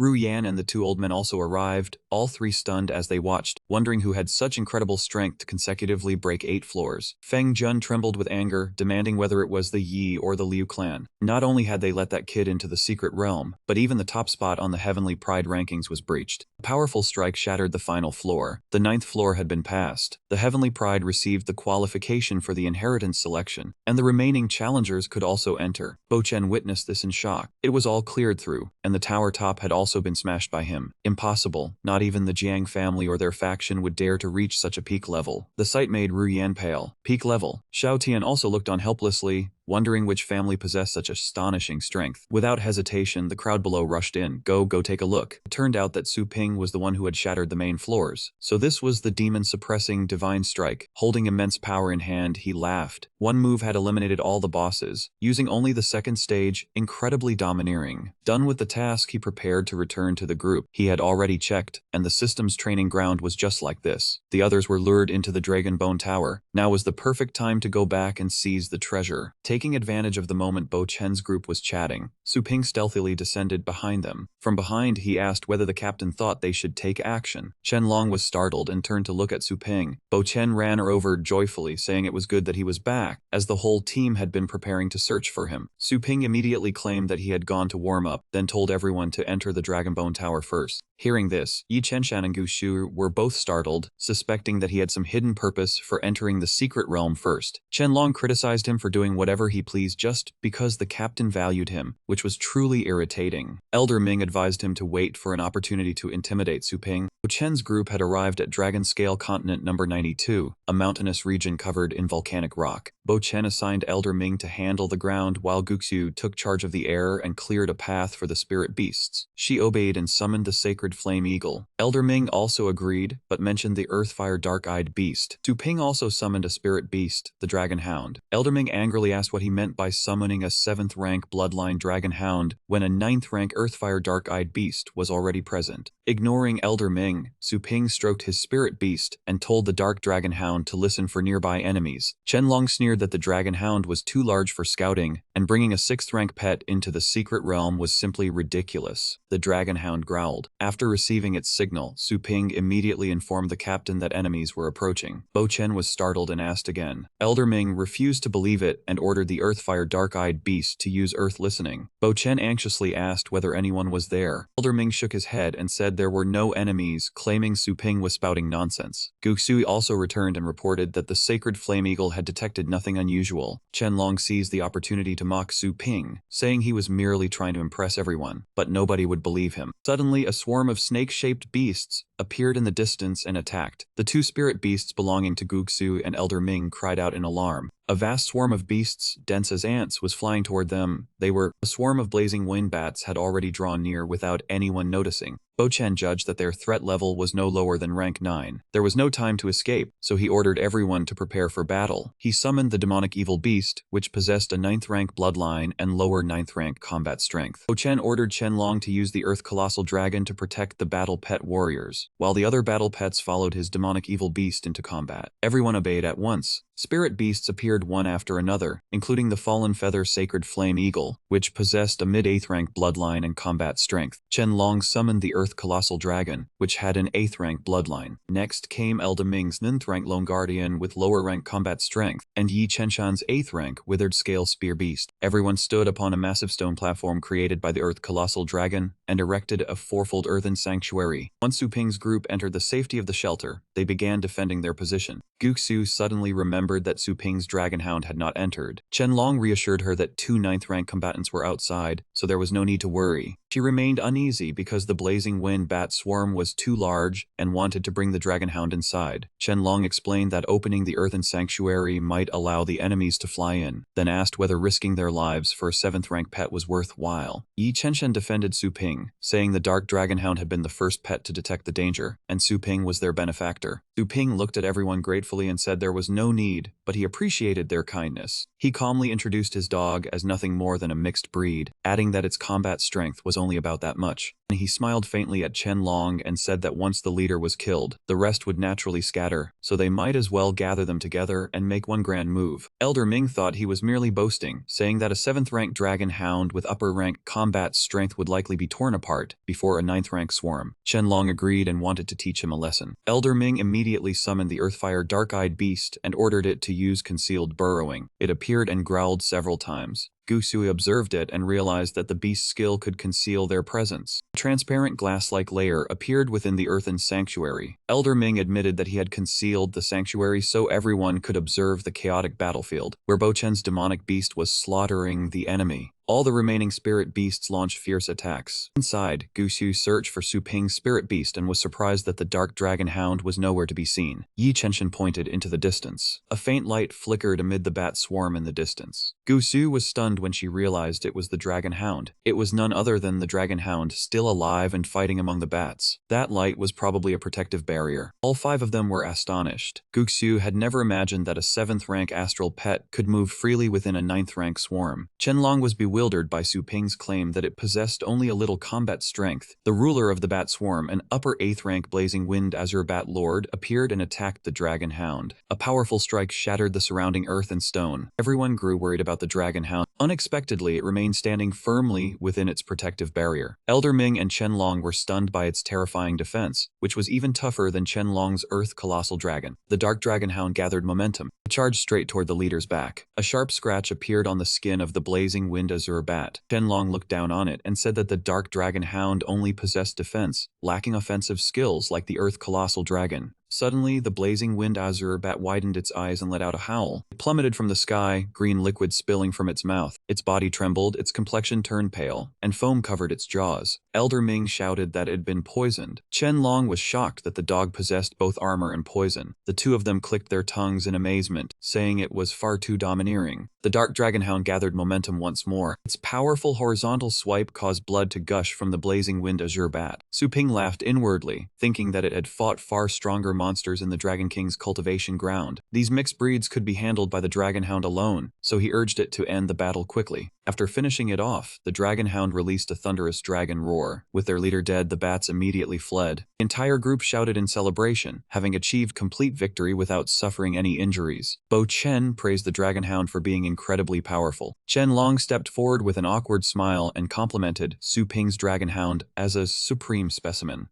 Su Ping waved his hand dismissively and replied in a modest yet slightly provocative tone that it was merely passable, with only average aptitude. Elder Ming raised his hand humbly and said Su Ping was being far too modest. If the dragonhound only had average aptitude, then all their beasts possessed inferior aptitude. Su Ping used the system to appraise Elder Ming's beast and saw that the Earthfire dark-eyed beast had mid-7th rank combat strength and extremely poor aptitude, even lower than inferior. He froze and thought that the old man was rather self-absorbed. The dragonhound returned carrying a pile of eggs. Yi Qianshan was startled and recognized them as the offspring of the blazing wind azure bat. Seeing how delighted it was, Qianlong explained that the offspring absorbed the essence of their mother and were an excellent tonic for astral pets. Elder Ming watched and praised Su Ping's dragon hound, saying that since it had found and killed the leader, it deserved to consume them. Su Ping generously gave them a scale fragment capable of concealing its holder, which was quite valuable. The 2 exchanged glances. Qianlong wondered why Su Ping was not settling accounts with them, and was even sharing the spoils. Elder Ming believed that Su Ping's strength was unfathomable, and that they should remain on good terms with him. Qianlong agreed. After finishing their discussion, the 2 cupped their hands toward Su Ping and thanked him respectfully. Qianlong said Su Ping could give them orders whenever necessary, and he agreed. Bo Chen opened the map and instructed everyone to head north, where a cave was located. He pointed directly at the destination. Elder Ming and Qianlong nodded, estimating that they would arrive by the next morning. Su Ping thoughtfully glanced at the map and recognized the location from the Dragon King's inheritance, where a hidden treasure was located. However, only one site was marked on the map, even though there should have been several. He approached Bo Chen and asked whether the map had been drawn by hand. Bo Chen enthusiastically replied that he had spent a great deal of money to purchase it, then asked Su Ping whether something was wrong. Seeing everyone staring at him, Su Ping changed the subject and said he was merely curious, because the hidden treasure's location seemed slightly strange. Bo Chen laughed loudly and said there was nothing strange about treasures appearing in a secret realm, as long as they acted quickly. Chen Long added that perhaps all the other hidden treasures had already been taken by the time the map was drawn. He wore a contemplative expression as he calculated. The next day, they arrived at a cave surrounded by steep cliffs. The group was cautiously advancing when a warning shout suddenly rang out. "Wait, do not rush inside." Su Ping raised a hand to stop Bo Chen and said there was a 9th-rank vicious beast inside the cave. Bo Chen asked in surprise how he knew without entering. He smiled and merely said they would know once they entered, while thinking that although he had only recently entered the Dragon Bone Tower, he remembered where the monsters were. He then asked, was the Dragon Hound not enough to reassure everyone? Bo Chen rubbed his chin, recalling that they had only discovered the Blazing Wind Bat Swarm because of the Dragon Hound. Yi Chenshan said irritably, another 9th-rank monster.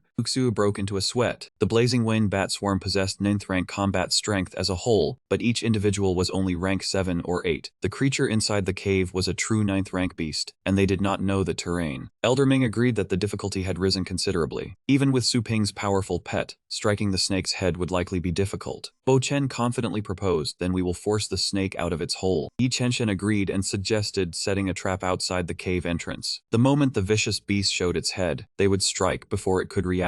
Chen Long joined in and summoned the Earth Colossal Dragon, ordering it to use earth manipulation to roll the soil into spheres. A while later, large spheres of earth gradually appeared. Uxu summoned the azure-faced bird and ordered it to use Blazing Flame Cloak. Its flames baked the stones created by the Earth Colossal Dragon. The other spirit beasts appeared and used concealment and enhanced camouflage. Yi Chenshan reported that the trap was ready and all they had to do was wait. Looking impatient, Bo Chen decided, we cannot wait any longer, I will go inside and lure it out. Yi Chenshan was startled and asked how he planned to lure it out. Doing so was far too dangerous. Bo Chen stared deep into the cave and reassured him. Have you forgotten that I have a 9th-rank demonic evil beast? We keep waiting. We will not even know whether a monster is truly inside. The others have probably already returned to the Dragon Scale continent, and I fear we will be too late. Yi Chenshan still hesitated. Su Ping stepped forward from behind and said, I will go with you. Yi Chenshan exclaimed in surprise, Su Ping. Bo Chen confidently agreed, good, with Brother Su accompanying me, I will feel more at ease. Two of them then ventured deeper into the cave. Bo Chen turned toward him and said the miasma was dense, and Su Ping's astral power was insufficient to resist the poison. Since he had already chosen a treasure, there was no need to take such a risk. Su Ping circulated his power and reassured him, I have primordial treasure armor. Poison below rank 8 cannot harm me. His eyes blazing, he pressed further, but I heard that during this treasure hunt, you gave up all 3 of your first choices. What I do not understand is why you are now risking everything alone. He stopped and watched Bo Chen continue walking. Once no one else was nearby,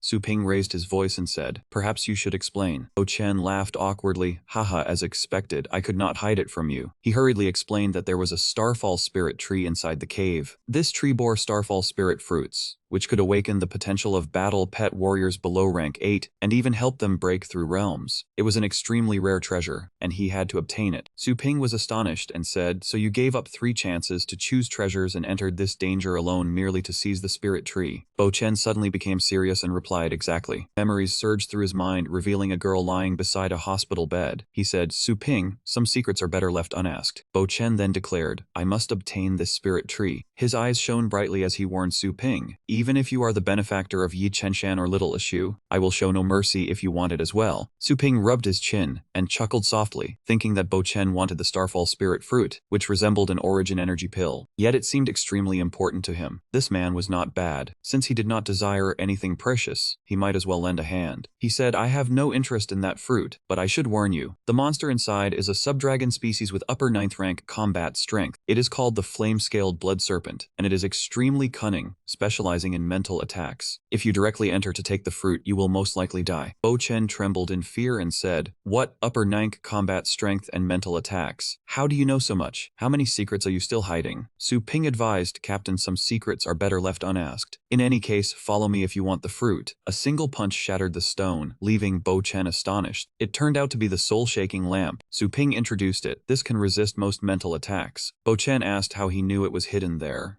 Su Ping gazed thoughtfully at the treasure, naturally because he had been here before. Such a powerful treasure could only be used within the Dragon King's inheritance ground and could not be taken away. He answered briefly, secret. Holding the lamp, he gestured and said, let us go. With this lamp, we can take the fruit now. The ground suddenly trembled, leaving both of them alarmed. Su Ping observed the surroundings and shouted, it is here, but it does not seem to intend to attack us. In front of the cave entrance, an enormous dragon-type spirit beast appeared. Someone shouted that they were in danger. A dragon blocked the cave entrance. Qianlong stood atop it, his eyes glowing red, and shouted now. Earth colossal beast, falling rocks, kill it. Elder Ming ordered, Sickle Guardian kill. The flaming stones were hurled straight at it by the Earth colossal beast. Before it could counterattack, the Sickle Guardian assaulted the dragon. Slash struck directly into its eye, making it scream in agony as blood poured out. The following blows severed its body. The Sickle Guardian unleashed a fatal horizontal slash. Blood sprayed everywhere as its head was severed, while it let out a final roar. Inside the cave, Bo Chen and Su Ping rushed out. Qianlong reported, Captain, we succeeded. Guzi waved and said, look, we killed it. He frowned at the scene and thought, damn it, were we still one step too late? Bo Chen stammered, what are you doing? It turned out that all the spirit beasts had lost their lives. Qianlong asked in confusion, Captain, what do you mean? Did we not kill the 9th rank monster? Its mouth opened wide as it roared, while a spell erupted from the jade. The sorcery turned everyone into puppets. Bo Chen stood within the protective barrier and cursed, it is an illusion technique. How dare it make my subordinates kill one another? Su Ping controlled the lamp and shouted, appear, demonic evil beast. He reminded Bo Chen, do not leave the barrier of the soul-shaking lamp, or you will become like them. Bo Chen agreed. The Sickle Guardian's movements faltered. It swung its weapon toward the 4 people. Fortunately, something blocked it. It was Bo Chen's demonic beast protecting them. He raised the lamp and urged, Captain, expand the soul-shaking lamp's barrier. Bo Chen obeyed, and the protective circle spread outward. The 4 people clutched their heads in pain and cried, my head hurts, what happened? Our battle pets are all. Elder Ming angrily cursed, that damned beast. Bo Chen leaped down from above and asked, are you all right? Remain within the soul-shaking lamp's range. Su Ping raised the lamp and ordered, everyone, quickly pour your energy into the soul-shaking lamp. Expanding the barrier can break the illusion technique. Everyone agreed. In the distance, a monster with a sharp, venomous tail was watching them. Qianlong observed it, his face filled with panic. This does not look good. Outside, Bo Chen's demonic beast was fighting back. Inside the protective barrier, he warned Su Ping, be careful. A sharp spike shot toward them, and Qianlong hurriedly blocked it with an astral shield. Everyone raised protective shields. Bo Chen shouted, protect the soul-shaking lamp. He hurriedly blocked the attack and roared furiously, who is it? Come out. A group watched from afar. Haha, the destructive power of the shattering star strike is not bad. The arrivals were Ji-Tuo, an 8th rank vice captain of the poisonous evil battle team, and Shu Ji-Si, who possessed upper 8th rank combat strength. He laughed and said apologies, but our boss gave the order. Fatally pierced by the spike, Bo Chen trembled and said, we cannot let you kill the flame-scaled blood serpent. Realizing they belonged to the poisonous evil battle team, he demanded, we hold no grudge against you. So why are you plotting against us? Ji-Tuo lightly tapped his forehead and smiled sinisterly, plot. Haha, you are about to die and still understand nothing, how pitiful. He reminded him, take a closer look. How did you obtain that map? His words left Bo Chen stunned. Recalling the map, Bo Chen finally understood and said, could it be that from the beginning, you deliberately lured us to the flame-scaled blood serpent? Ji-Tuo revealed everything and laughed, haha, it is far too late to realize that now. He slowly explained, do you know how valuable a secret realm treasure map is? Did you truly think you could buy one for a little money? You should obediently become food for the flame-scaled blood serpent. Su Ping's expression darkened as he summoned the little skeleton. It appeared. Ji-Tuo laughed disdainfully and said, what do you intend to do? Before you can fight me, your entire battle team will already have been devoured alive. Su Ping waved his hand and ordered, intermediate beast capturing ring, go. A beam of light shot directly toward the dragon, capture it for me. A series of chains wrapped tightly around it, accompanied by a thunderous clanking sound. Ji-Ta stood there with his mouth hanging open in shock. What could possibly capture that gigantic rank 9 flame-scale blood beast so easily? And suddenly it vanished without anyone noticing. Gu Su and Yi Chen cheered in delight. The flame-scale blood beast had really disappeared. Ji-Ta and his followers were terrified, their faces filled with confusion. Floating in midair, Su Ping asked, what are you all still standing there for? His face remained expressionless as he urged him to hurry up. Everyone turned to look at him. One knowledgeable man shouted, that is aerial flight. The Bo Chen squad has a rank 9 expert. Another gasped, he is so young, completely different from the intelligence. We have offended a major figure. Glancing at his followers, Ji-Ta shouted excitedly, what is there to fear? Then continued acting arrogantly. So what if he has a title? He only has a skeleton. Ji-Ta ordered his beasts to attack, still full of confidence. Pointing at him, that man declared he alone was enough, and his followers echoed him. Those became his final words, because a single slash severed his head. The one who struck was Su Ping. Even the demonic scorpion beast was slain by him. The scene shifted. Bo Chen lay gravely injured on the ground, asking with a trembling voice about the others. Yi Chenshan reported that the situation was still far from good. Blood filled Bo Chen's mouth as he struggled to call Su Ping's name, and he answered immediately. Su Ping shot downward toward everyone. Looking at Bo Chen, he agreed, "Leave the rest to me." Bo Chen's complexion had turned dangerously dark as he called him junior brother Su. The memory returned to when they escaped the cave. Bo Chen said he had a bad feeling and asked him to bring the stellar spirit tree home if anything happened. Su Ping wondered, the stellar spirit fruit is used to increase cultivation. If you are gone, what use is it? Bo Chen answered honestly, "Give it to my daughter." Bo Chen explained that he had heard the stellar spirit fruit could awaken a beast master's potential. Perhaps it could help the girl overcome her illness. He said he had devoted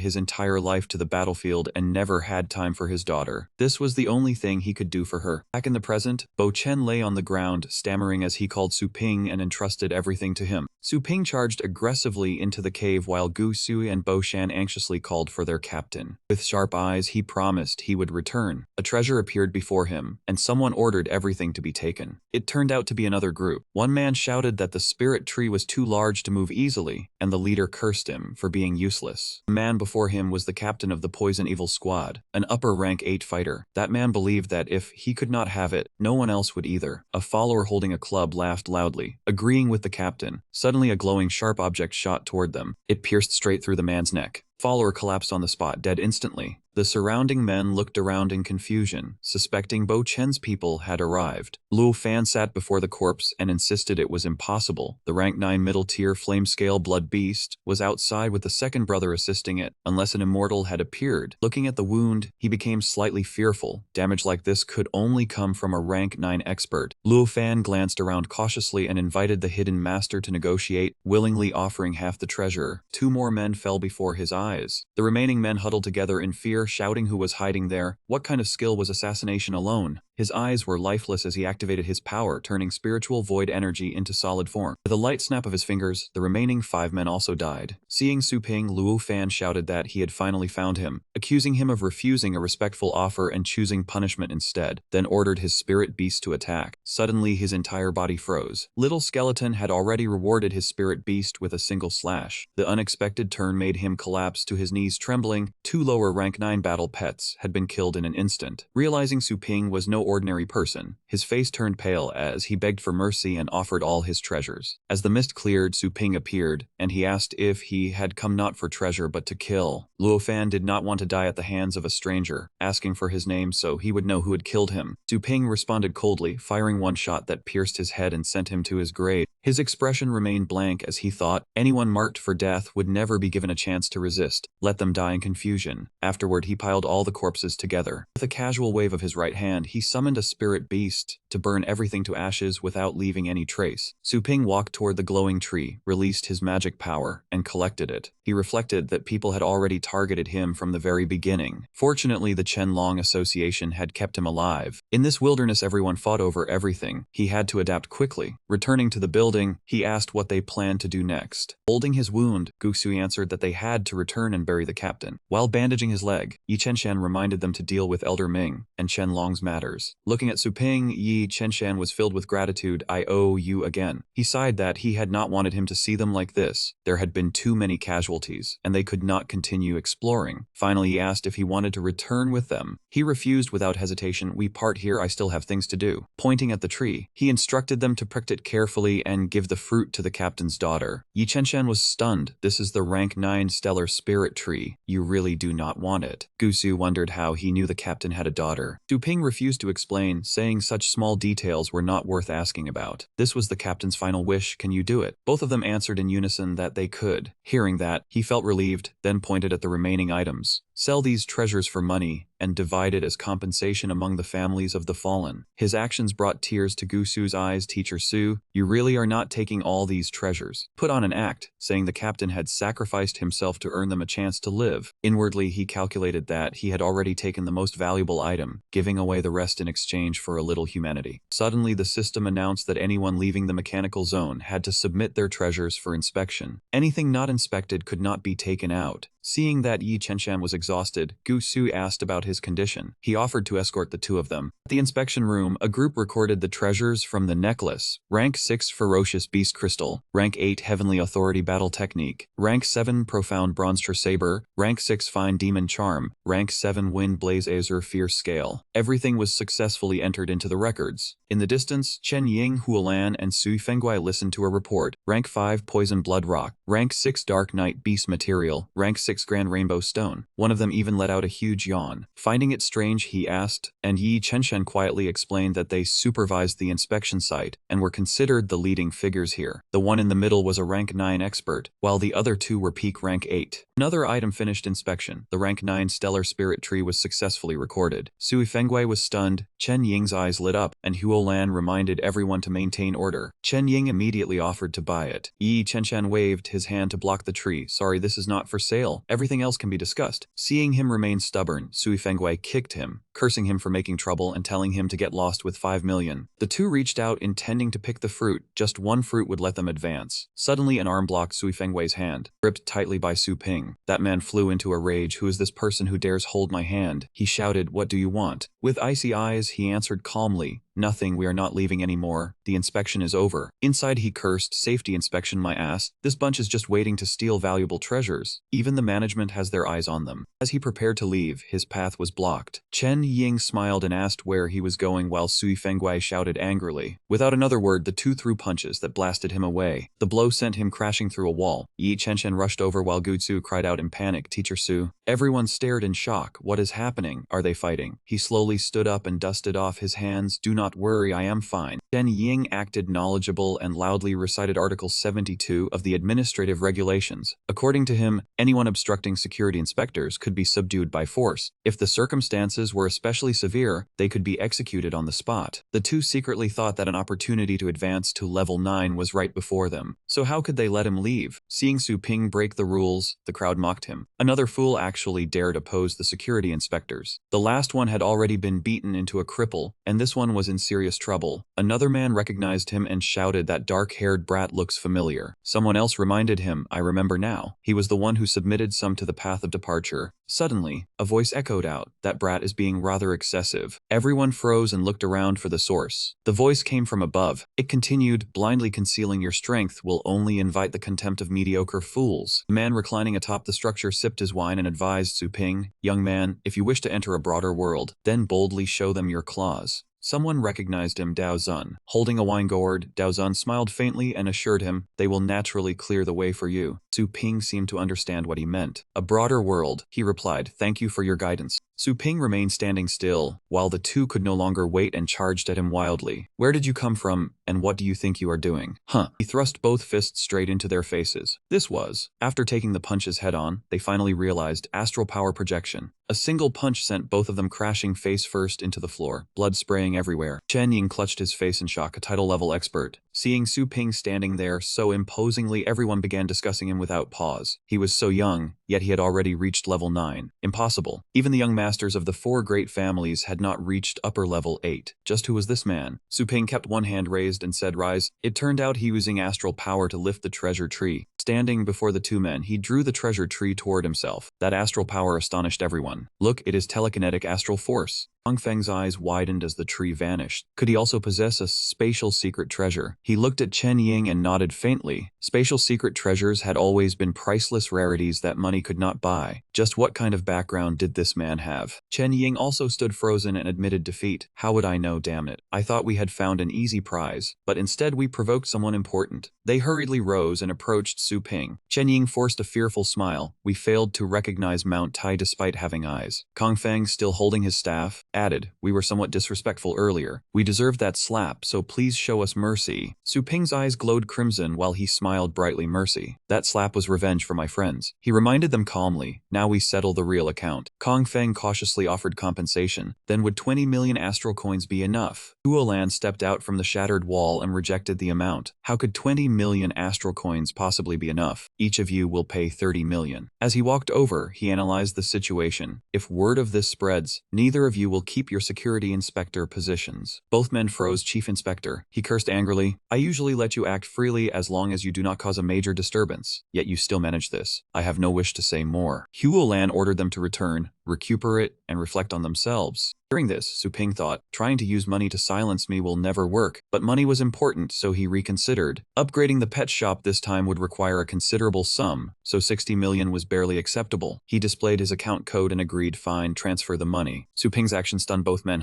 Looking at Yi Chenshan and Gu Xiu, he proposed it would be better if I kept the spirit tree. Chen Ying said guiltily, it was all because I was too weak that they managed to oppress us. Gu Xiu also blamed herself, if only I had been a little stronger. In the end, we still had to trouble Instructor Su. Hearing this, Su Ping comforted them. This was not your fault. I never expected this thing to be so highly sought after. Smiling brightly, he made his decision. I will take it back and plant it. Once the captain's daughter is cured, it can be used as food for the pets. When you reach level 8, I will give each of you a portion. His words astonished them both. You will give it to us. Yi Chenshan was thrilled and grateful. Su Ping, you are far too kind. In a tranquil land filled with rivers and mountains, Dragon Scale Continent 98, he rode on the back of a spirit beast and surveyed the surroundings. After some time, Su Ping jumped down from the spirit beast and ordered Dragon Hound, scout the surroundings. I am going underwater for a while. If anything unusual happens, alert me. It responded, understood. The two then separated, with Dragon Hound remaining on land. He waded deeper into the water. Arriving before an underground palace, he remembered that an unrivaled secret treasure lay here. Swimming farther inside, Su Ping recalled the treasure. Its power was enough to move mountains and overturn seas. He pushed open the tower door and praised it. It really was hidden well. He remembered, had I not seen it before in the Dragon King's inheritance, I would never have known about it. Su Ping spotted the skeleton of an unknown master sitting in meditation and cried out in delight. Found it. He stepped forward, took the treasure box, and quickly opened it. Holding the painted scroll in his hand, he confirmed that this was indeed the one. The scroll could use astral power to create a small world, much like a storage space, though it could not hold as many items as the system. However, it could contain living creatures, and its capacity increased according to the user's astral power. With his current level 5 astral power, he could probably create a space 4 times the size of the sphere. The astral spirit tree could be planted inside it later. On the shore, Dark Dragonhound spotted a spirit beast and quickly let out a warning howl. Hearing the sound, he immediately knew something had happened above. Bird was flying high overhead, scouting the area, hiding underwater and observing it. Su Ping recognized the skill that shared vision with a pet. He wondered whether someone else had noticed this place. He remembered that an exceptional secret treasure, named the Dragon Spirit Demon Fruit, was located here. It could grant undead and demon-type pets the ability to survive a fatal blow. It was especially suitable for Skeleton, who specialized purely in offense. Su Ping hurriedly sent a mental command, Dark Dragonhound, find the owner of that bird. I want to know whether they have already obtained the undead demon fruit. Dark Dragonhound received the order and scratched the ground. Elsewhere, a group of people sped through the trees while rings of magical light sliced through the surroundings. As they rushed onward, one of them complained, damn it, that bird follows us like a vengeful ghost. Is it really that one? A level 8 battle pet master. The other man, holding a treasure box, guessed someone must have targeted us. With a casual slash, the tree beneath them was severed in an instant. Damn it. The two hurriedly leaped down and landed safely. Who is there? It was none other than Feng Jun and his spirit beast. Why are you two in such a hurry? Did you happen to find some treasure? Recognizing the man before them as someone from the path of departure, they asked fearfully, what do you want? Ruyen approached from a distance. Since you know we belong to the path of departure, hurry up and hand over what you are holding. She continued in a gentle voice, I do not wish to dispose of you either. Xiao Feng, standing beside her, agreed exactly, hand over the undead demon fruit. Had we not wasted time challenging the Heavenly Bridge rankings, how could the undead demon fruit have fallen into your hands? The two men were more reckless than wise. Ignoring Ruyan's warning, they accelerated and fled. One insisted, we found this first. The other added, of the 36 stratagems, retreat is the best. A magical hand suddenly appeared from nowhere and seized both of them. The magic before them threw them into panic. Condensed astral power. Xiao Feng glared at them. Humph, you dare flee before this old man? Are you trying to show off before an expert? The magical hand swept down from above and crushed both men. The one clutching the treasure spat blood and argued, are you not afraid this will damage the reputation of the path of departure? Feng Jun circulated his power and spoke, as long as the two of you remain silent, there will be no problem. With a light wave of his hand, one man's arm was severed, and the treasure box flew high into the air. Feng Jun reached out and caught it, saying contemptuously, "You refused the offered wine only to drink the wine of punishment." Using magic, he raised the box high with both hands. Suddenly, someone curled his lips into a faint smile. In an instant, the box vanished without a trace from Feng Jun's hands. All three were stunned, and the turn of events left Feng Jun shaken. Where did the box go? Like a gust of wind, a stream of golden magical power had swept it away. Sensing danger, Xiao Feng raised an arm protectively before Ru Yan and warned her, "Condensed astral power, he is a title-level expert, young lady. Be careful." Feng Jun flew into a rage and immediately summoned his spirit beast, Sumeru Evil Shadow Beast, lower level 9 combat strength. "You dare steal from our path of departure. Asura Evil Shadow Beast, capture him." Upon receiving the order, it charged off at high speed to catch the thief who had taken the box. Su Ping revealed a dangerous smile and beckoned, "Come." He then instructed his spirit beasts, Dragon Hound, apply dragon armor to Inferno Dragon Beast. Inferno Dragon Beast unleashed magma armor, hardening, frostbone outer shell, and flame mantle. Finally, it activated double defense and damage amplification. The two spirit beasts charged into battle. Seeing the right moment, he shouted, "Dragon Roar Mountain," catching it completely off guard. It roared loudly and unleashed the attack. Seeing his spirit beast defeated, Feng Jun froze. My demon beast was actually beaten. Unwilling to lose face, he prepared to summon another again. Xiao Feng hurriedly warned him, "Wait, he defeated a level 9 pet in only a few moves. His strength is immeasurable. Are you not afraid that rushing in like this will make you fall into his trap?" Feng Jun stared blankly. "Then what should we do?" "Let him escape." Xiao Feng rapidly circulated his power and declared, "He cannot escape." Another magical hand appeared, and Xiao Feng shouted, "Watch this old man." Seeing the magical power attacking him, Su Ping calmly ordered, "Skeleton."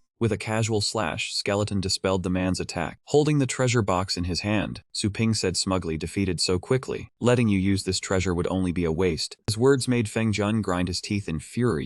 Xiao Feng's cloudy eyes turned cold. He has reached the title level at such a young age. If allowed to live, he will certainly become a calamity. Kill him without mercy. Feng Jun could no longer restrain his rage and summoned several spirit beasts at once. "You dare kill my pet? At the ascending dragon platform, I let you escape. Now let us see where you can run." Storm Guardian Spirit King Hellraiser Beast, enter battle. A skeleton darted through the military chamber, unleashing undead flesh with crimson eyes and masterful blade techniques. It swept a powerful slash across his face. Sensing danger, Feng Lao grabbed Ru Yan and pinned her to the ground, warning the young lady to be careful. The blade strike swept across the forest, severing the trees and leaving Ru Yan trembling in disbelief that a skeleton could possess such tremendous attack power. Enraged, Feng Lao launched an attack, transforming astral power into thousands of flying swords. Anyone who dared attack the young lady had to die. He roared and unleashed another ultimate technique. Myriad swords returned to the origin. His astral swords hurtled toward him. He still did not gather his strength, curling his lips in disdain. He had yet to comprehend this move at the Dragon Ascension platform, so now he would see whether this insignificant trick could defeat him. A figure formed from demonic power appeared, making Feng Lao stare wide-eyed at the bizarre fist technique, and he stammered that it was the Divine Demon Suppression stance. With a gentle push, the first form of the demon shaking Divine Palm, Demon Sealing, dissolved his demonic power, but Feng Lao also unleashed the Ninefold Astral Shield. In the end, his body was still pierced straight through by Su Ping's demonic power.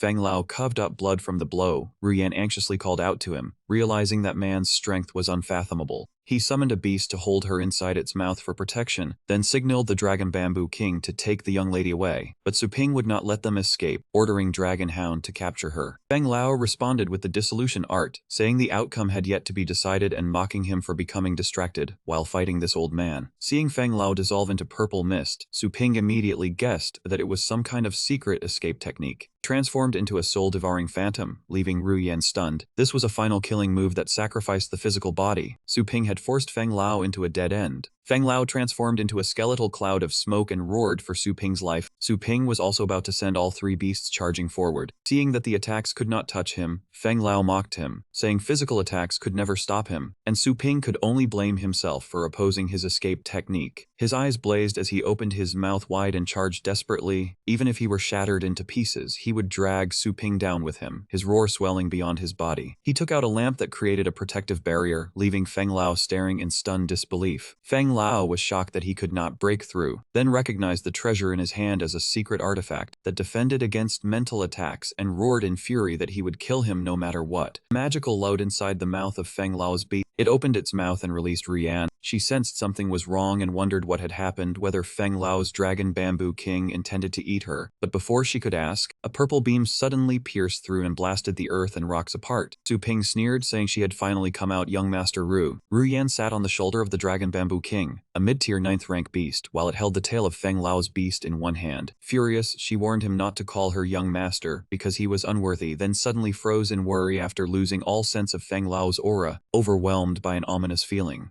Looking at Feng Lao before her, she stood dazed. Even Feng Lao, who was at the 9th rank domain stage, had been unable to win. Ru Yan circulated her power and demanded to know who he was and why he was hunting them. Before she could say more, Su Ping asked in return why they had killed the two outsiders, unable to understand why they had taken those lives. Ru Yan paused before slowly explaining that the strong devouring the weak was only natural, unless he believed they were no different from battle pet warriors who slaughtered people like weeds. Su Ping considered her words, then answered with a contemptuous smile that she was right. They were merely prey waiting for him to tear apart, while the skeleton beneath Su Ping reveled in delight. Suddenly, her beast let out a shriek. Turning back towards Su Ping, Ru Yan was stunned that he had stopped the 9th rank Sister Medicine King, and loudly asked what he wanted, promising that her family would accept any demand. Hearing this, he felt pleased and said that if she wanted her life spared, she needed to show sincerity, leaving Ru Yan stunned as she asked what he intended to do. Su Ping smiled faintly and urged her to stop standing there in a daze and dissolve her contract with it. She repeated his demand in confusion, thinking that dissolving the contract would leave her weakened, and wondering whether he intended to kill her. With that thought, Ru Yan took 2 slight steps backward and coldly agreed. Although she claimed she would dissolve the contract, her hands had already begun gathering power. Suddenly, she roared and summoned the healing medicine king Windhull Wolf, ordering it to kill him. Before it could attack, the little skeleton severed its arm, driving Ru Yan into a fury. Su Ping took out the universe painting scroll and declared that since she had chosen this path, he would give her a hand. Little skeleton savagely struck the two beasts, severing both of them. He unfurled the universe painting scroll and commanded it to absorb her, pulling Ru Yan completely inside. A moment later, she fell into another dimension. Looking around, Ru Yan realized that this was a spatial secret treasure. His face appeared in the sky as he clicked his tongue and praised the scroll's vastness, while Ru Yan collapsed to her knees and blankly asked why he had not killed her. Su Ping sneered that she could die if she wished, but her death needed to have value, and he had to gain something before killing her. Staring at him, she suddenly noticed the symbol on his forehead, the inheritance mark. Ru Yan smiled in realization and said he was the one who had broken through the 9th level, prompting Su Ping to hurriedly close the projection with an awkward laugh. Ru Yan wiped away her tears and slowly said that with death so close, he still knew nothing, and that he was preparing to sacrifice himself for this subcontinent and become a legendary beast warrior. Her confusing words made him demand that she speak plainly. She smiled brightly and said there was no point in speaking since she would die anyway, but he mocked that if she refused, he would make her die in extremely indecent pose and spread the image across the continent, making Ru Yan curse him as a lustful demon, while Su Ping laughed sinisterly and said she had forced him to do it. Ru Yan gritted her teeth and growled that the one hunting him was Yuan Tianchen, a legendary battle pet warrior, and the core inheritance of the Dragonbone Tower had originally been meant for his granddaughter, so every previous inheritor had been eliminated. Hearing this, he asked why the 4 great families still deliberately rushed here, and whether they were not afraid that Yuan Tianchen would silence them. Ru Yan warned him not to joke, saying the 9th level of the Dragonbone Tower could not be cleared so easily, and they had promised Lord Yuan that they would abandon their qualifications even if they succeeded, while Su Ping realized that the entire secret realm was under the control of that legendary expert, and recalled the vice principal saying the federal government had sealed off the inner region for security reasons. He looked at the corpses and ordered the Dragon Bamboo King to burn them completely, sinking into thought as he realized that the 4 great families who dominated the region were merely dogs scavenging leftovers. Standing before the roaring flames, countless thoughts filled Su Ping's mind. He had once defeated a king-rank battle pet warrior, but only after resurrecting countless times, and this legendary opponent was stronger than anyone he had ever faced, so he could not be underestimated. He continued pondering, even though no one had witnessed him clearing the Dragonbone Tower. It was only a matter of time before that man uncovered the truth, and the most important task was upgrading the shop to level 3, so he could protect his mother and younger sister from being implicated, while everyone cheered loudly upon seeing Su Ping return. Everyone crowded around Su Ping, all talking at once saying, "We missed you so much, help train my pet beasts." Some wanted 5 pets, others wanted 7. Su Ping felt a little awkward, but he still nodded in agreement. He told everyone to line up, everyone would get a turn. Everything was still under control for now. The system reported that the shop's revenue had been converted into energy, leaving him with 11,035. Su Ping calculated that it would take 10 days to gather enough energy for the upgrade. The most urgent task now was checking land prices and buying property. Su Ping touched his bracelet, opened the system interface, and logged into the Wilderness Hunter Network. He knew the Wilderness Hunter Network was a private organization founded by wilderness hunters. As long as someone had money, they would handle any request. As soon as he logged in, a customer service representative appeared on the screen. She greeted him, and Su Ping replied that he wanted to buy more land to expand his shop. She confirmed the address and asked how much land he needed. Su Ping said 3,000 square meters, and she immediately looked it up. Based on the current price, he needed to pay 200 million astral coins up front. The remaining 100 million could be paid after receiving the land. Su Ping was stunned after hearing the price, 300 million, when had land prices doubled. The representative quickly explained that the upcoming Global Elite League had driven land costs sharply higher. After hearing the explanation, Su Ping fell into thought. He felt this could not be delayed any longer, and that he had to buy the land as soon as possible. Then he remembered his Bloodblade Infernal Killin and asked about the price of a peak 9th rank ferocious beast. The moment she heard peak 9th rank, the representative froze. After checking, she explained that a peak 9th rank battle pet was worth 400 million, but ferocious beasts depreciated quickly. His specimen was one of a kind in the city, and someone had already offered 250 million. After some thought, Su Ping decided to sell it and invest all the money into the shop. The representative beamed with delight, her eyes sparkling as she swiftly completed the procedures and promised the program would be finished soon. Su Ping calculated that 250 million plus the money he already had would be enough. Over the next few days, he needed to continue strengthening himself. He immediately asked the system whether there was a cultivation site more difficult than the Dragon King inheritance. The system immediately listed several secret realms, the god-level cultivation site costing 10,000 energy, the Supreme Divine Realm, the demigod-level cultivation site costing 1,000 energy, and the Fallen Demigod Temple. Su Ping skimmed through the list and saw that the Supreme Divine Realm required 10,000 energy. He had only reached the late beginner stage, and each recovery restored merely 10% of his energy, making it impossible to afford. He rested his hand on the Fallen Demigod Temple and pondered. This secret realm was not bad either. His Golden Crow Divine Demon body required the heart of a Divine Flame Foundation beast to reach the second layer. Perhaps he could find one here. If his cultivation succeeded, his defense would reach the 9th rank, greatly increasing his chances of survival. Su Ping decided to enter. Su Ping entered the Fallen Demigod Temple. The moment he landed, he sensed a striking difference. This place was completely unlike the previous cultivation sites. It was like comparing a savage wilderness to a civilized society. Had all of this truly been built by the gods? The system displayed a notification. The host has arrived in the Divine Plane. Would you like to purchase the Divine Language Translation function for 500 energy? Su Ping was surprised. So the system even had this function. He figured that being able to communicate would spare him many meaningless deaths, and he agreed to buy it.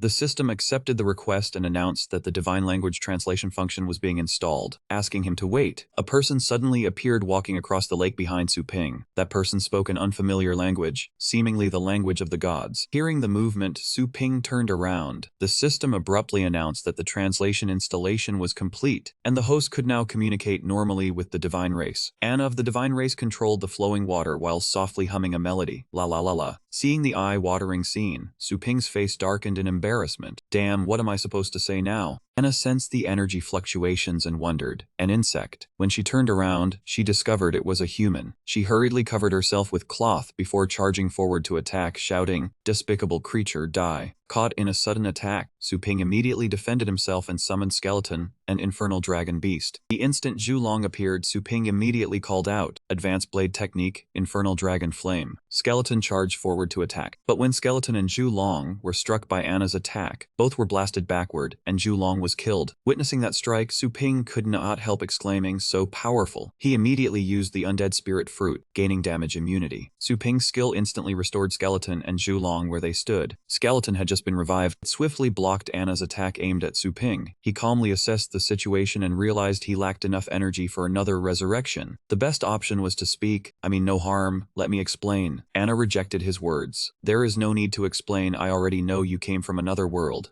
Su Ping was utterly astonished. How do you know? Anna explained, judging by your appearance, you look quite similar to them. You must be one of the Xiateng human race. This is the divine race territory filled with supreme energy. Without teleportation, how could you have reached this place? Su Ping asked. Then you are not surprised that I am human. Anna was speechless at his level of intelligence. The divine race and the human race have interbred. Having human servants here is nothing unusual. Which fallen star are you from? For even we have never heard of it. Su Ping finally understood the truth. He never expected humans had already set foot in this place. He wondered why he had never heard about it before. Anna stared intently at Su Ping. Although he was only at the apprentice level, all of his pets were ocean state creatures and could recover at any moment. Skeleton looked at her with eyes full of affection. She found his aura strangely terrifying and wondered whether he belonged to some powerful faction. In the end, Anna decided to finish him with a single strike. She asked why Su Ping had come to the central divine temple. As soon as she finished speaking, Anna's appearance changed. Clad in white with angelic wings, she resembled an executioner descending from the heavens. She asked, "Who is backing you? Summon him before this goddess." Su Ping calmly replied,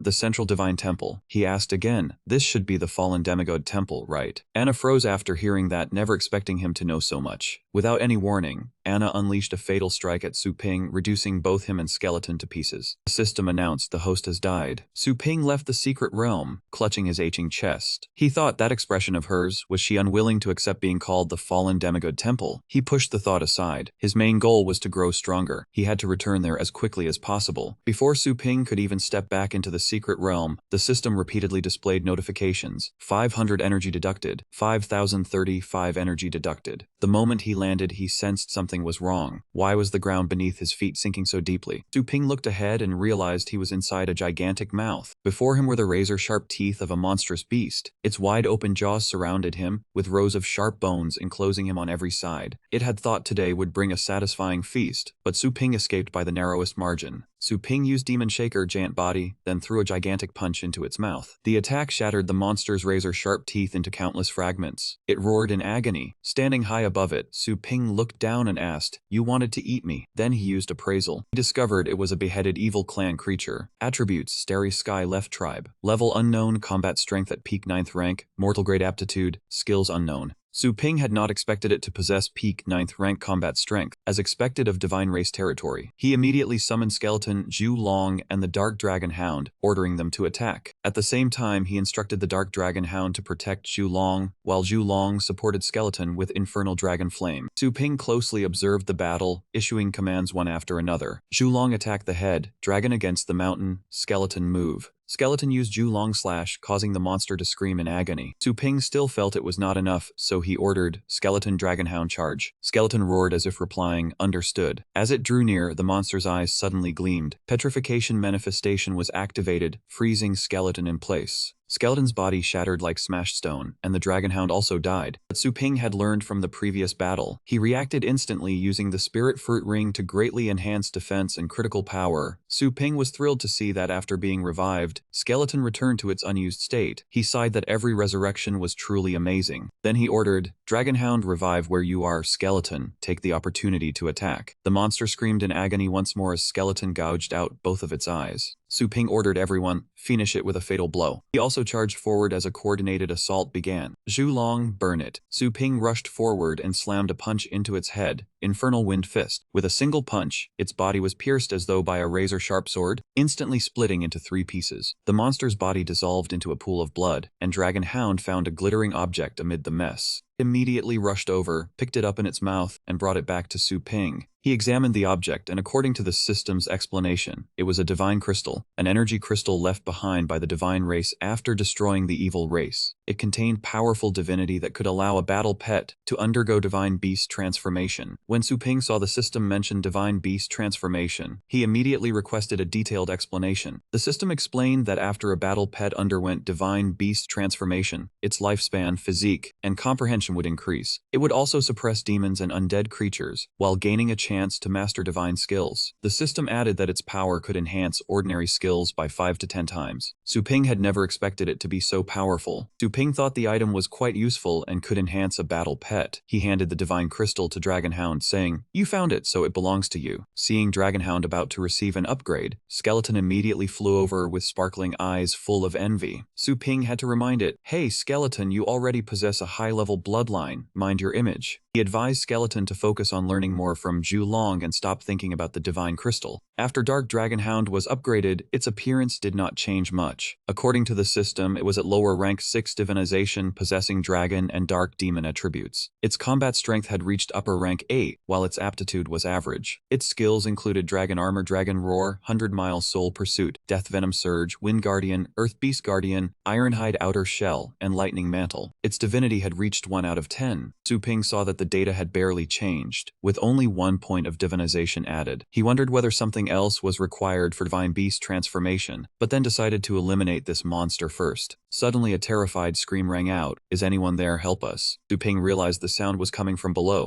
He saw 2 people being attacked by a monster of the same kind as the one he had just eliminated, and they were crying out for help in panic. What caught Su Ping's attention even more was that both of them belonged to the divine race. Alex shouted in terror, "Save us." At the same time, 2 insects lunged forward with their razor-sharp jaws wide open. The boy formed an energy barrier and screamed in panic, "Do not eat me." Suddenly, a golden fist appeared and sent both insects flying. It was Su Ping's demon-shaking divine fist. After the attack, Su Ping appeared standing atop his battle pet while observing the scene. The battle pet beat its wings, creating fists that made Alex and George exclaim in astonishment, "A human warrior." He directed the battle pet toward them and ordered it to grab them. More and more insects were swarming toward them from all directions. Following Su Ping's order, it swiftly grabbed them, let out a thunderous roar, broke through the insect's encirclement, and soared into the sky. After being rescued, Alex sincerely thanked him. "Thank you for lending us your aid, brave warrior." Su Ping explained, "Do not misunderstand, I only saved you because I need you to guide me." He then asked, "What are you doing here? How did you end up in such a dangerous place?" George, a member of the 5th Divine Wind Patrol Squad, replied, "The Void Evil race continuously invades our territory through spatial caverns. We are responsible for guarding this area. Just now, our team was attacked by a high-level member of the evil race, and 2 people were killed." Looking at the strange deep pits, Su Ping continued asking, "Were those ruined caverns dealt with by you?" George answered, "That is right. What about you? How did a human enter this place?" Su Ping casually replied, "I was merely passing through." He thought inwardly, so Blue Star has no idea that spatial rifts exist. This divine race is unlucky as well. Who would have thought they would be targeted by the evil race? He then asked, "Does the divine race not have wings? If you cannot defeat them, you can simply fly away. Unless I am mistaken, you should already be capable of aerial flight."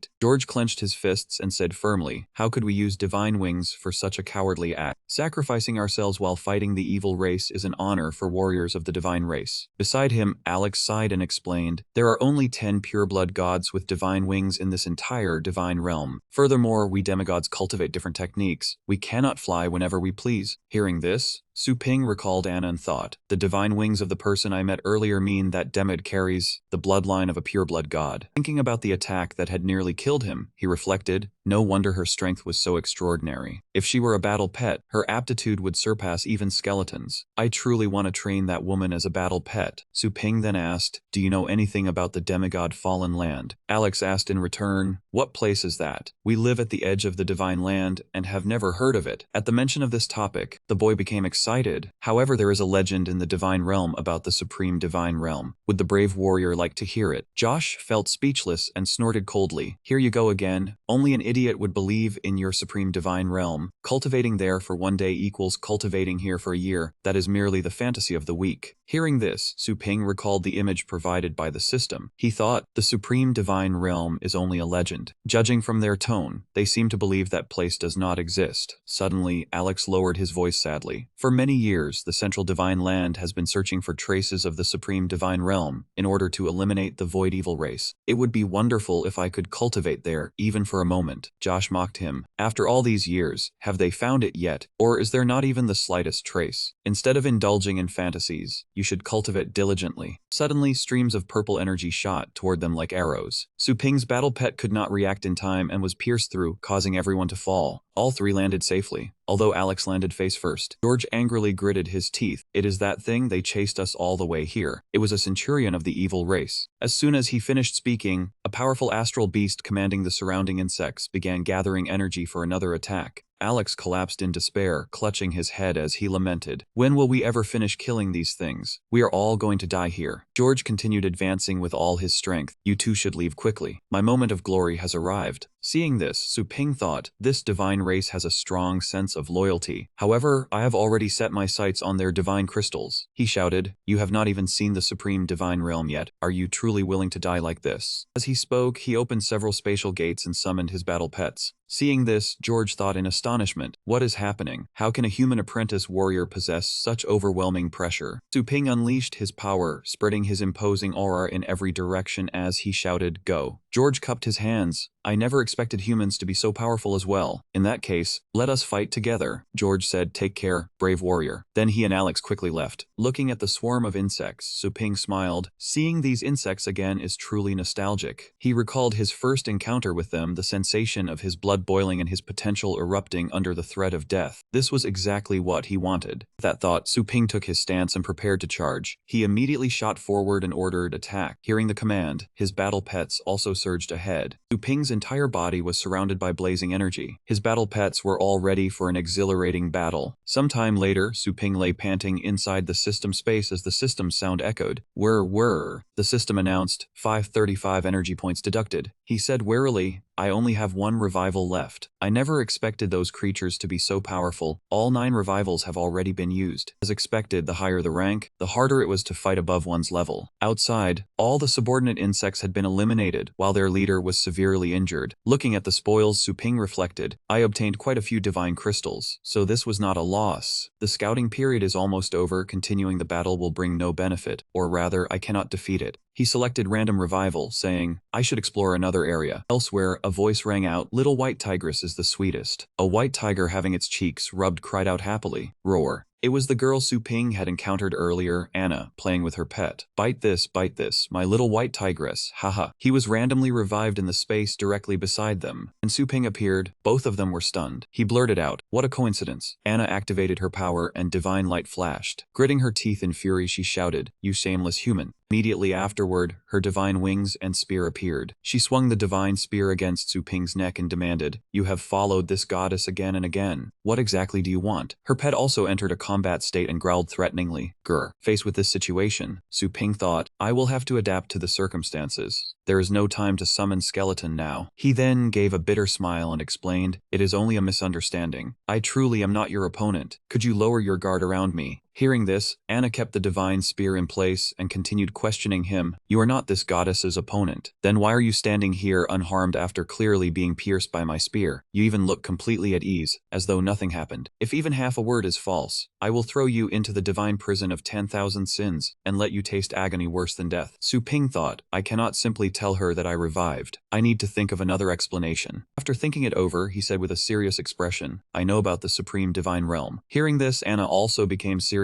and asked, you mean the supreme divine realm? She then thought inwardly, countless members of the divine race dream of reaching that land. Had the power of the supreme divine realm not disappeared, we would have destroyed the evil race long ago. We have exhausted so much power without uncovering even the slightest clue. How could an ordinary human possibly reach that place? Countless thoughts raced through Anna's mind, but she continued interrogating him outwardly. Words alone are not proof. How did you reach that place? Seeing that Anna appeared interested, Su Ping smiled and gently pushed the divine spear aside. Does it still matter how I reached it? You should already know that I can enter the central divine land at will, and that you cannot kill me. These 2 facts alone are enough to prove that I possess extraordinary ability. Hearing this, Anna withdrew her divine spear with a gloomy expression. Seeing her reaction, Su Ping thought, she is beginning to doubt herself. I should add a little more fuel. With that thought, he turned and walked away, saying, I will leave this place immediately. As for the supreme divine realm, you can continue searching for it at your leisure. Seeing that Su Ping wanted to leave, she asked what he desired, strength, wealth, or territory. Su Ping was secretly delighted that she had asked, then coldly replied that he chose strength, because without power, wealth would only make him prey for others. Hearing this, Anna raised her hand, and a book appeared within a stream of golden light. She said, very well. Anna handed the book to Su Ping and told him it was a divine origin art modified for the human race, capable of improving skills, spells, and comprehension speed. Holding the book, Su Ping thought that something capable of accelerating comprehension was not bad, then opened it. Unexpectedly, the book was enveloped in a strange layer of light, forcing Su Ping to let go. He exclaimed, it has protection. Anna smiled and explained that once they entered the supreme divine realm, she would help him open it. Su Ping did not insist. He put the book away and said, very well. But before we enter, to prevent you from becoming lost in the chaos, I need to draw a locating rune on your forehead. Anna closed her eyes and smiled in agreement. Su Ping looked up and said, I do not have a ladder. Could you kneel down? Anna sat down directly in front of Su Ping and said, draw it. Su Ping smiled smugly, thinking that she had finally fallen into his hands, then asked the system whether he could use a pet contract to control her. The system displayed a response stating that the contract could be used on all living things, and even a goddess was no exception. After it was activated, a mark appeared on Anna's forehead. Sensing the mark, Anna realized that this human was using a pet contract. She snorted softly and said, it seems I truly underestimated you. With that thought, Anna smiled sinisterly and formed a hand seal, creating an opposing mark. She intended to reverse Su Ping's rune and teach him a lesson. Su Ping shouted that the contract was complete, and crimson chains shot from behind him straight toward Anna. However, the chains were blocked by a ring of light, and Anna also shouted, contract reversal. The situation instantly reversed. Golden chains surged from behind Anna toward Su Ping, and he exclaimed in surprise, this contract can actually be reversed. Anna confidently told him to reveal all his secrets once he became her pet. However, just as the chains approached Su Ping, everything suddenly froze in midair. Anna sensed something and her scalp went numb as she exclaimed, time has stopped. Contract chains suspended in the air also shattered. At the same time, a pair of tightly closed eyes appeared within the void. The faint aura they emitted startled Anna, and she said, what is this? Suddenly, she sensed an unimaginably terrifying pressure. Before she could react, the pressure crushed Anna against the ground, making her cry out in shock. Damn it. The eyes finally opened, revealing 6 imposing pupils. Anna lay on the ground, unable to move. She wondered in astonishment how that gaze could suppress her, and whether it was a power hidden within that man's bloodline. It belonged to an utterly terrifying existence. When time resumed, the surrounding space gradually returned to normal. Seeing Anna lying before him, Su Ping wondered in surprise why the reversal had not affected him, while she had been suppressed instead. Realizing that something was unusual, he silently questioned the system. The system replied that it had not acted. Anna had triggered the defensive barrier and suffered its retaliation. Su Ping was astonished by how unbelievable the retaliation was. He asked whether there was another way to subdue her. The system suggested that highly intelligent targets could sign an employment contract. A contract appeared in Su Ping's hand, and he thought that he had assumed subjugation was the only option, never expecting employment contracts to be possible. With that thought, Su Ping walked up to Anna, showed her the contract, and said, what happened earlier was merely a test. Congratulations on passing. Now comes the real part. Read it. An employment contract. The contract read, pet shop employment contract. First clause, protect the shopkeeper and obey his orders. Second clause, preserve the shop's reputation. Third clause, help improve the shop, and outstanding employees will receive a 7-day vacation. Su Ping added that he never deceived anyone. Anna was astonished by the overwhelming authority contained within the contract. Anna shouted irritably, why should I serve as your slave for an entire year? Su Ping calmly replied, forget it if you do not want to. I am leaving. Once you miss this opportunity, there will not be another. Anna thought that this human had countless tricks, and that not a single word he said could be trusted, but the power behind him was trustworthy. In the end, she decided to take the risk for the future of the divine race, warning him that if he dared break his word, she would make him pay. After speaking, Anna signed the contract with her blood. Her employee information then appeared. Name Anna. Attribute Pureblood Goddess. Rank Iron Rank God. Combat Strength Ascendant State. Employee score 100. 200 points were required to become an outstanding employee, while falling below 60 would result in conversion into a pet. Su Ping wondered in surprise why he could view another person's score and marveled at the shop's vast authority. The system explained that Planet Blue commonly had 3 realms, the Ocean State, Void State, and Fate State. Above them was the Great Ascendant State, reserved for mighty beings capable of altering the universe. Su Ping stood frozen, thinking that she was astonishingly powerful. No wonder the pet contract had been useless against her. Fortunately, the system was even stronger and could make such an expert suffer retaliation. He wondered what origin the system truly had. The system mocked him, you finally understand, yet you still refuse to show me respect. Connection time with the demigod realm was about to end. Su Ping exclaimed helplessly, when did this system suddenly update itself with lines like that? The familiar sensation of spatial transition appeared, and the surroundings returned to the pet shop. Anna asked, is this your territory? Su Ping replied, you could say that. Looking at Anna's size, he appeared puzzled. Anna disdainfully replied that her original form was unsuitable for this world, so she had to change it. Su Ping wore a strange expression and said, no, I only wanted to ask why you became a little girl. In my world, exploiting children is illegal. Anna did not care and said, you need not worry, I have lived for 10,000 years. Su Ping turned away and said, whatever.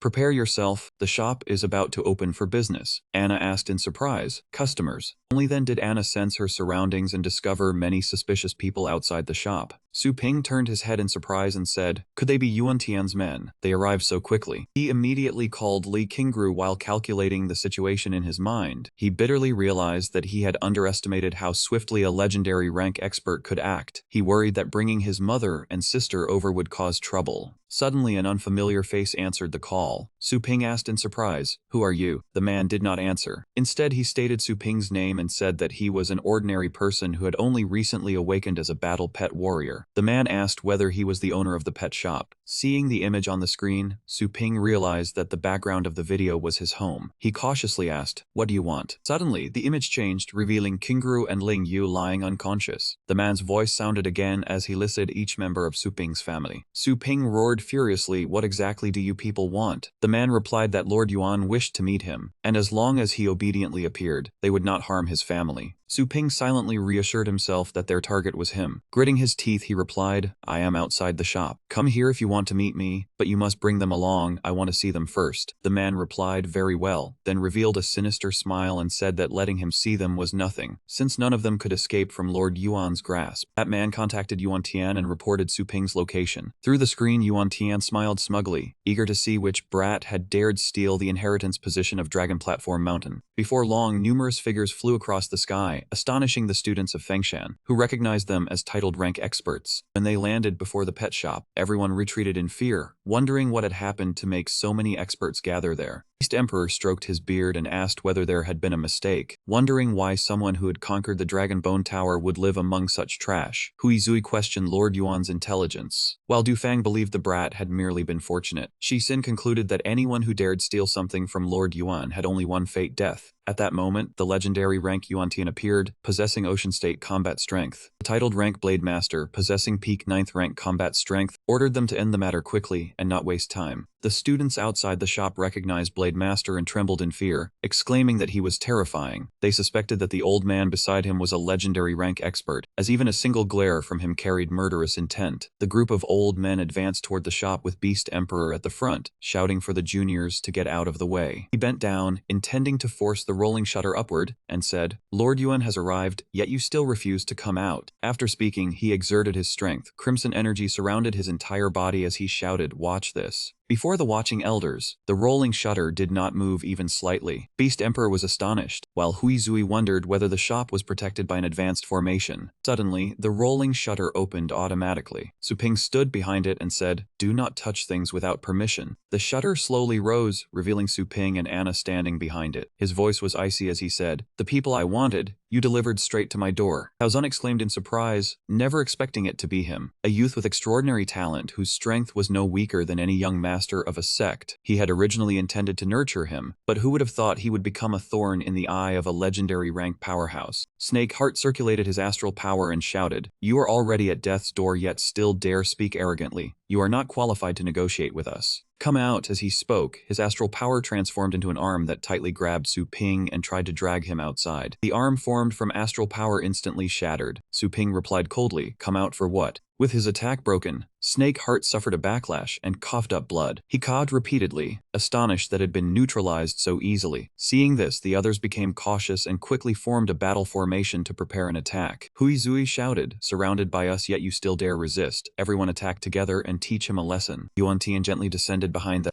The four old men were all startled and panicked. They hurriedly said, "Lord Yuan, leave him to us, we can still fight." Yuan Tian replied, "Leave him to you so you can seek death. The strength of this youth and yours are worlds apart." He waved his sleeve and said, "Very well. What you want is here." Immediately, Yuan Tian's subordinates brought out the unconscious Ling Yu and her mother. Seeing this, Su Ping's pupils contracted. Without saying a word, he circulated his astral power and shouted angrily, "Release them." His astral power transformed into a hand that imprisoned the two lackeys while pulling the mother and daughter into the shop. Seeing that their condition was stable and they merely appeared unconscious, Su Ping asked, "What happened to them? What did you do?" Yuan Tian slowly explained, "They are merely unconscious and will awaken within half a day. How does it feel now, having a stranger seize something that belongs to you?" Su Ping gently placed the mother and daughter aside and replied, "Is your name carved onto the inheritance of Dragon Platform Mountain, or must everyone yield simply because you want it?" Seeing this, Beast Emperor angrily pointed at him and shouted, "Hey, how dare you speak to Lord Yuan with that attitude?" Yuan Tian, however, calmly stroked his beard and smiled. "You mean that anyone with sufficient strength is qualified to inherit it? Haha, interesting, a newborn calf truly does not fear the tiger." Seeing Yuan Tian enter the shop, Beast Emperor warned Lord Yuan, "We cannot enter that place, so we have been unable to investigate their strength. Be careful, there may be an expert hiding inside." A cold gleam flashed in Yuan Tian's eyes. Surrounded by astral power, he replied confidently, "I am a legendary rank battle pet warrior. How could a mere small city stop me?" He strode openly into the shop, approached Su Ping, and said, "What now? It seems your little shop cannot stop a legendary rank warrior." Yuan Tian extended his hand before everyone and said, "If you understand the situation like the four great families, I will not make things difficult for you. I may even take you back and nurture you." Hearing this, the old men began talking excitedly. "Lord Yuan wants to recruit that brat. To reach the titled rank at such a young age is truly enviable."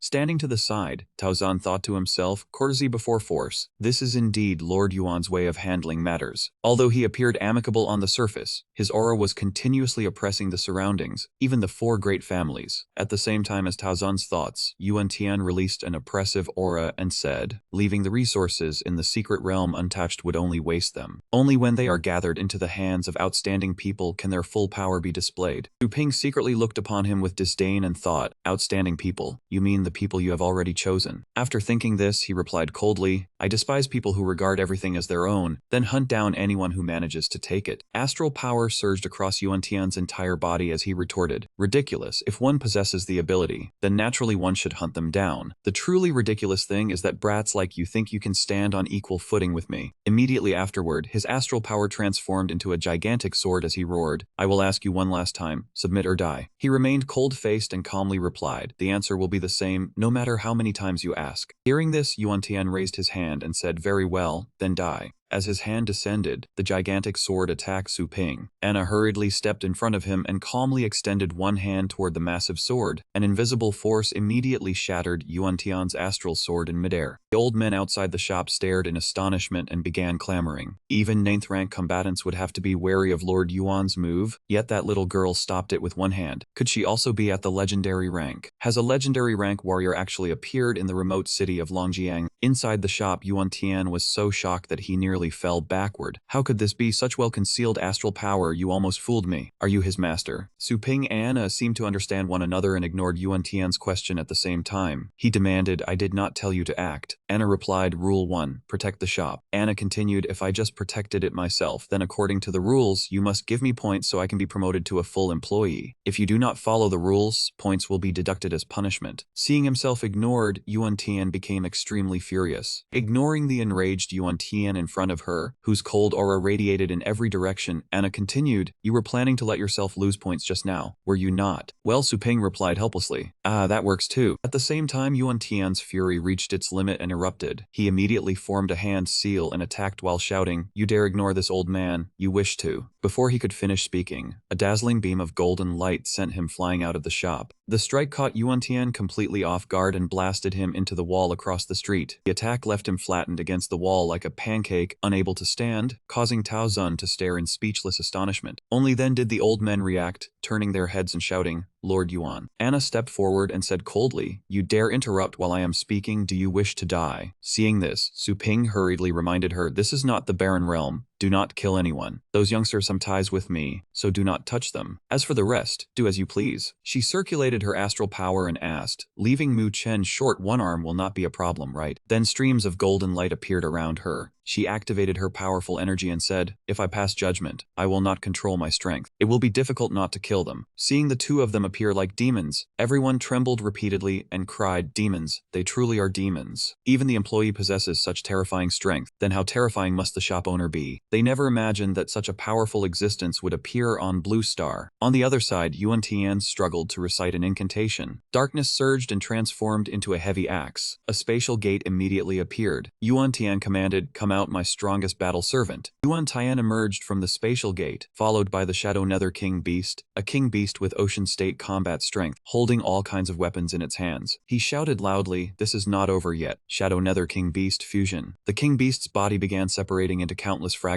Fragments of the King Beast immediately fused with Yuan's body. Seeing this, Su Ping rubbed his chin in surprise and said, fusion is possible too, wow. Sitting there, he unconsciously praised Yuan Tian after the fusion was complete, giving him void state combat strength. Purple light radiated from Yuan Tian's eyes as he shouted, legendary rank battle, pet warrior Yuan Tianxian requests guidance. Seeing this situation, the old men began discussing excitedly. Only legendary rank warriors can fuse with their pets. This is our first time seeing Lord Yuan like this. It is terrifying after fusing. His combat strength has broken through an entire realm. This is no longer a place where we can remain. Hurry and flee, or we will all die. Tao Zun hurriedly warned, Lord Yuan, please calm your anger. If 2 legendary rank warriors fight here, this entire city will be destroyed. Yuan Tian sneered from the air, fight here? Ridiculous. How are they any different from rats stealing another person's scraps?